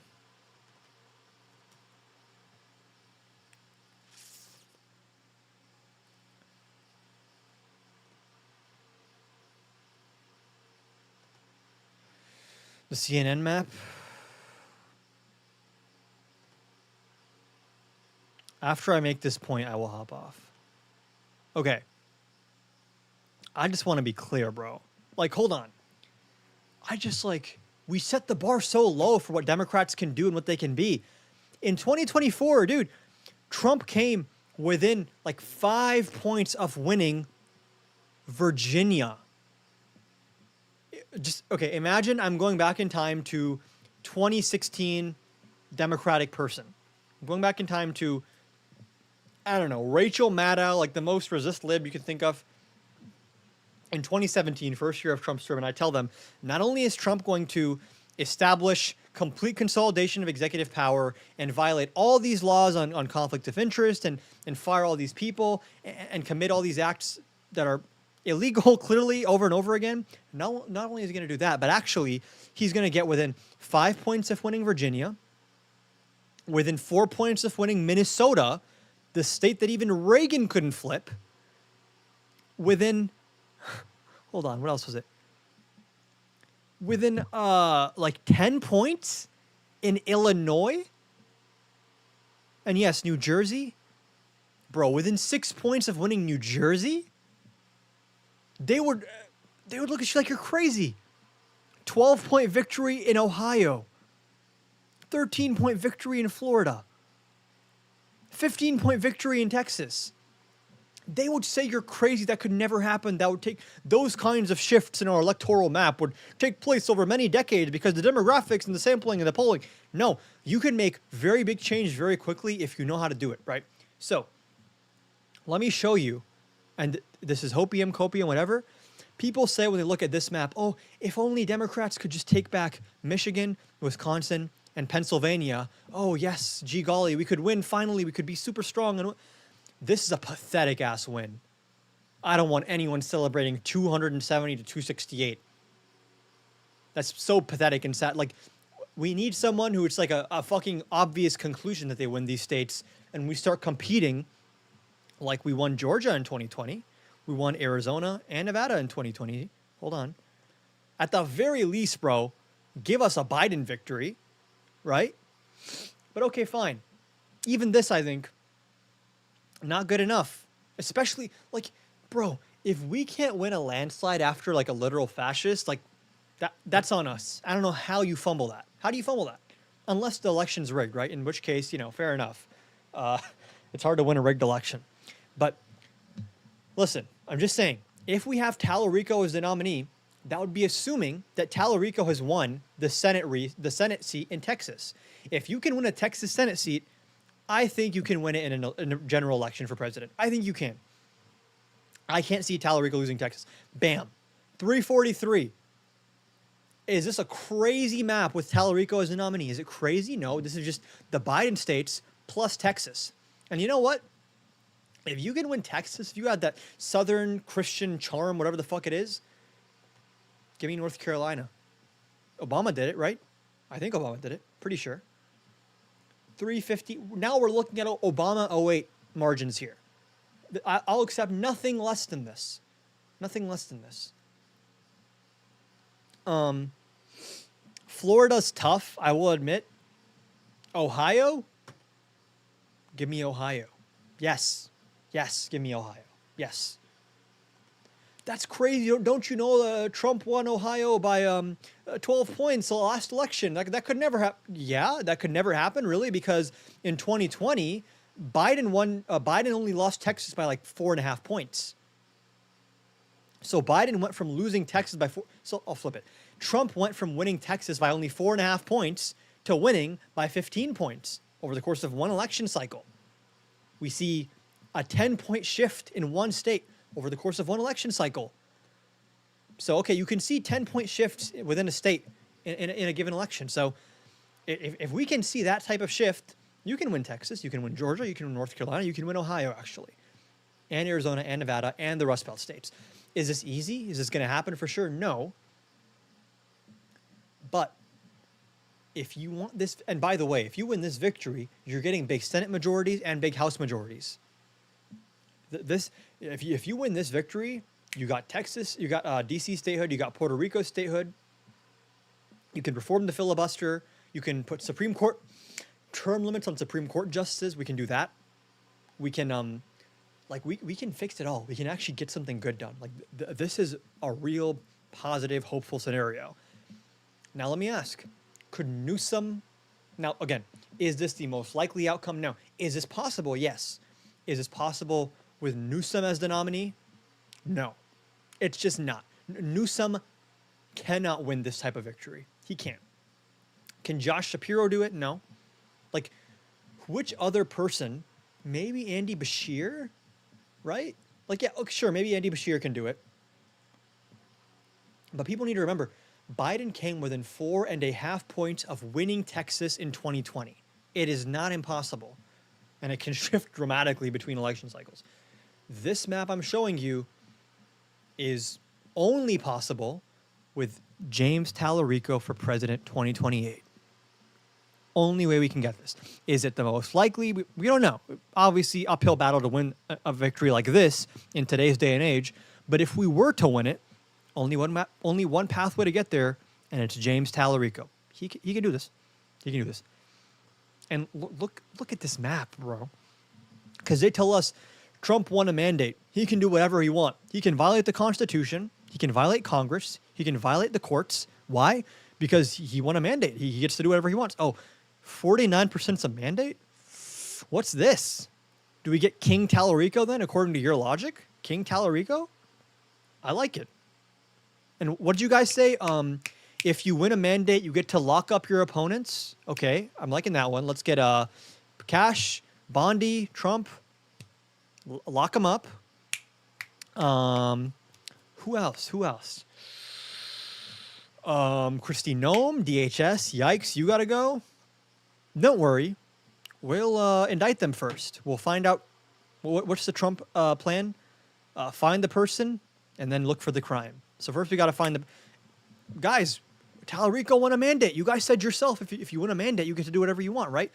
I want to use that line on them. I want Democrats to win an actual mandate so we can tell these people this is what a mandate actually looks like, right? So if you want to see these types of big margins, big election victories, it requires a lot of work and a charismatic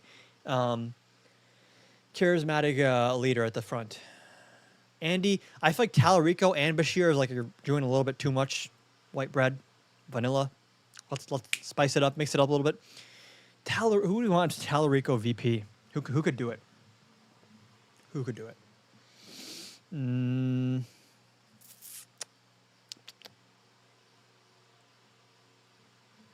Give me Tallarico Whitmer.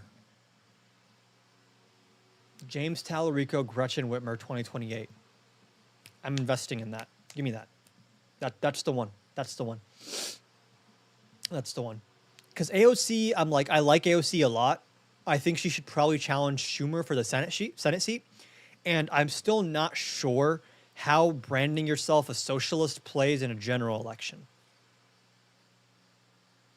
Whitmer, really establishment. Whitmer is extremely popular in Michigan. I think she has like 55-60% approval in Michigan. Whitmer is loved in Michigan. Again, the state that Trump won. So, AOC run for Senate.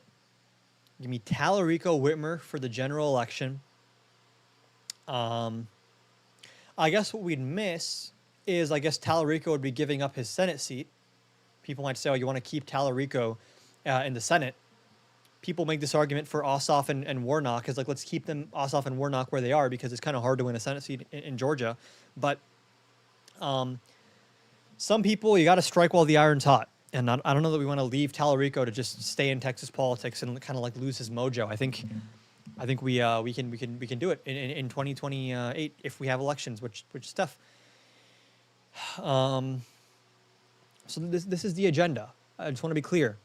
This is all assuming a big if, which is that we find a way to have a free and fair election, which I'm really doubting right now. I feel like we're going to see some kind of civil strife, civil conflict of some kind. Not a civil war, but there's going to be some bad shit going on. If we have a free and fair election, I'm telling you, Tallarico is the nominee. You win big. You win big Senate and House majorities. You come in. First order of business is change the filibuster to 53 votes instead of 60.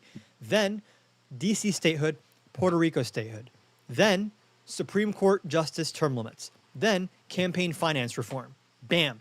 All of those things, I promise you they build political capital. I promise you. Higher approval ratings after doing that. Not even super ideological or partisan. Oh, we're giving Puerto Rico representation? Scary.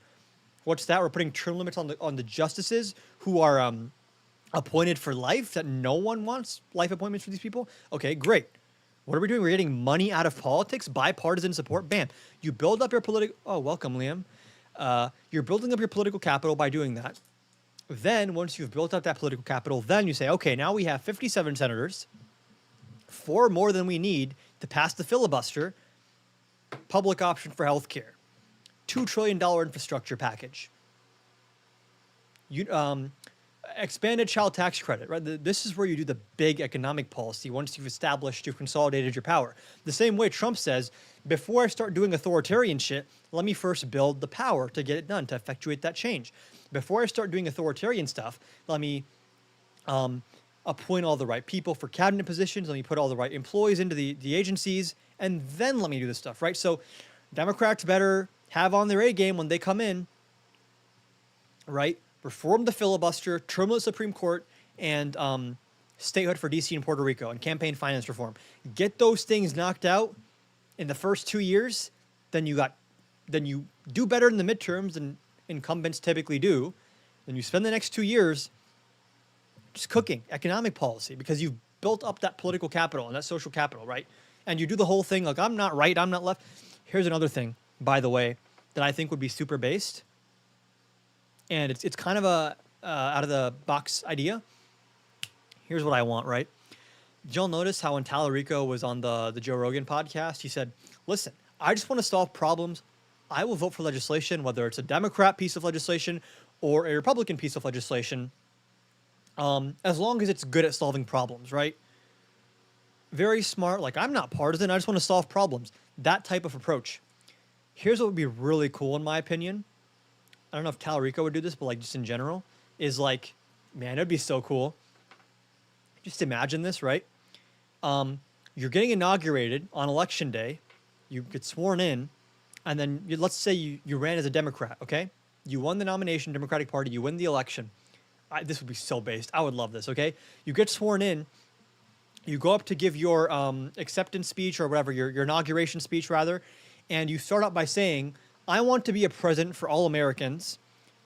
Therefore, right now, I'm leaving the Democratic Party. I have lots of love for members of the party that helped get me here. I agree with a lot of Democratic policies, but as president, I will always put my duty as commander-in-chief and president for all people above party loyalty. So now I am the first independent president of the United States. And I'm announcing that here at my inauguration speech. I want to be a president for all Americans. I think that would be so politically smart. Now, am I the head of the DNC? Do I know what I'm talking about? No. I think that would play so well. I don't think you really lose much at all. The Democrats are still going to work with you. You still agree with them on policy. But now, number one, Republicans have less pressure to obstruct you and fight you because, like, you don't actually represent the Democratic brand anymore. A lot of them just instinctively are going to fight you. You can say, actually, you can work with me, and it won't be viewed as working with the Dems. So you actually, I think, buy some leeway with Republicans. And Democrats that are voters will still love you. And you can make it work where, like, in the next election, Democrats just won't run someone against you. You're basically still, like, their guy, but you're independent. I think that'd be based. I think that'd work super great. I don't know if people agree with that, but that'd be legendary. At your inauguration speech, leave your party. Reference how Washington said, like, he warned against having political parties. And, man, I think your approval rating goes up. We need a Project 2029, bro. We need, like, this is what pisses me off is, like, there are ways for Democrats to win, things they can do to not just win back power, but to govern effectively and change the paradigm we live in. But it requires coordination and planning in advance. There's none of that happening right now. Every person left of center has a different plan for who should run, how they should govern, how they would win, what to do when they win. And it's like, bro, if we're running around disagreeing on these types of things, then we're never going to win. There needs to be everyone's on the same page. This is our guy. This is our plan. Let's go. That's why Trump 2 is so successful by their own metrics. They said, okay, here's Project 2025. Here's the staff we want. Like, dude, these people that are now Trump cabinet secretaries, they've been training to be cabinet secretaries. They've been drafting these executive orders since before Trump won, before he ran. They came into office with dozens, if not hundreds, of already written executive orders drafted, ready to go. with staffing decisions already made, with court defenses already written out and planned. They came in and they're like, let's go, we're ready to go. Why can't Democrats do that? Start planning now, figure out what you're going to do, and actually win. It's so frustrating. We can win big, we can make big change, we can win people over to our side, but it requires honesty, it requires leadership and conviction, and we don't have that right now. And Tallarico is too humble to put himself in that position.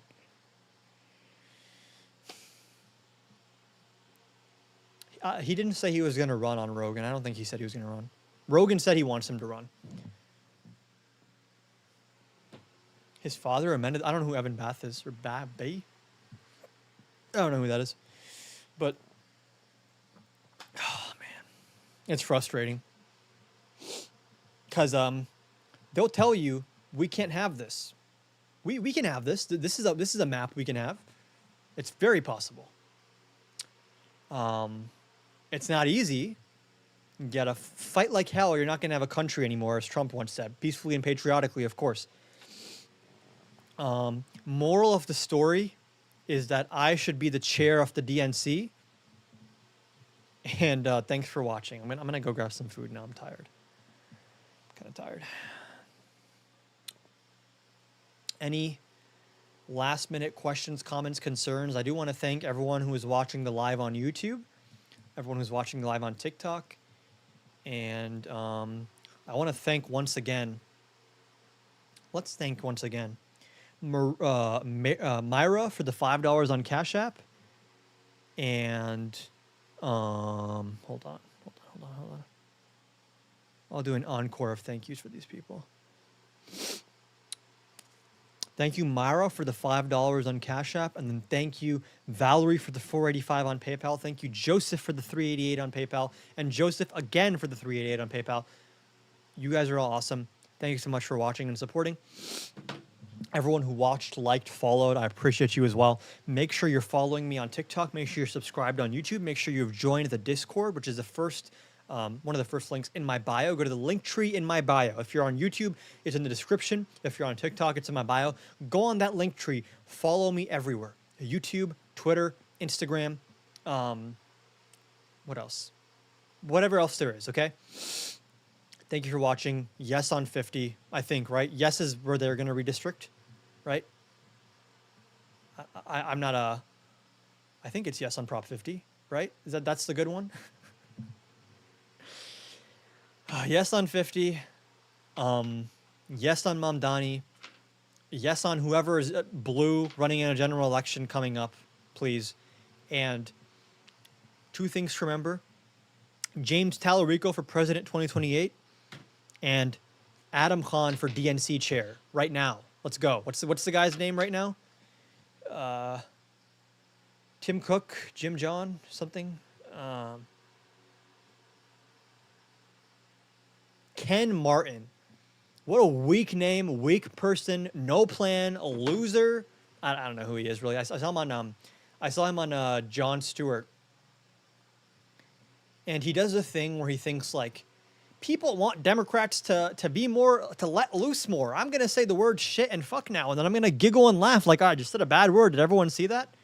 That's how you know we mean business. I said the shit word.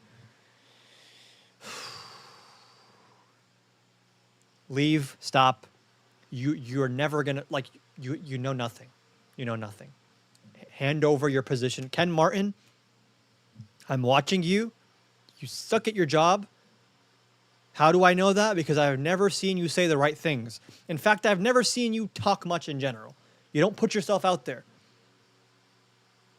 Your job, hand it over. Hand it over. You have 1 week to respond, Ken Martin. I'm calling you out. This is a strongly worded letter, except it's not a letter. This is a strongly worded call out to Ken Martin. That's right. I'm using the Chuck Schumer tactics. I'm going to look at the camera. I'm going to say this is strongly worded. Yeah, that's how you apply pressure, right? I'm going to use the Democratic strategy to apply pressure on Ken Martin. Ken, I'm coming for your job. I'm the next DNC chair. I got some strong words for you, bro. Okay. Ken, Okay. Thank you guys for watching. We'll see if I go live tomorrow. Maybe I will, maybe I won't. Everyone go spam Ken Martin's comments. Let him know I'm coming for his job. If not today, tomorrow. If not tomorrow, 10 years from now. If not 10 years from now, 100 years from now, I'm coming. I'm coming for him. He doesn't know what he's doing. They got rid of Ronna McDaniel, right? Republicans, right? Was she the equivalent? Hold on.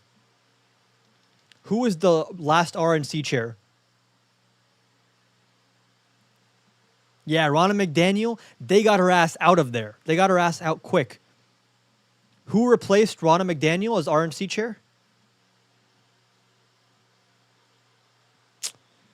Wasn't it Lara Trump? Am I tripping?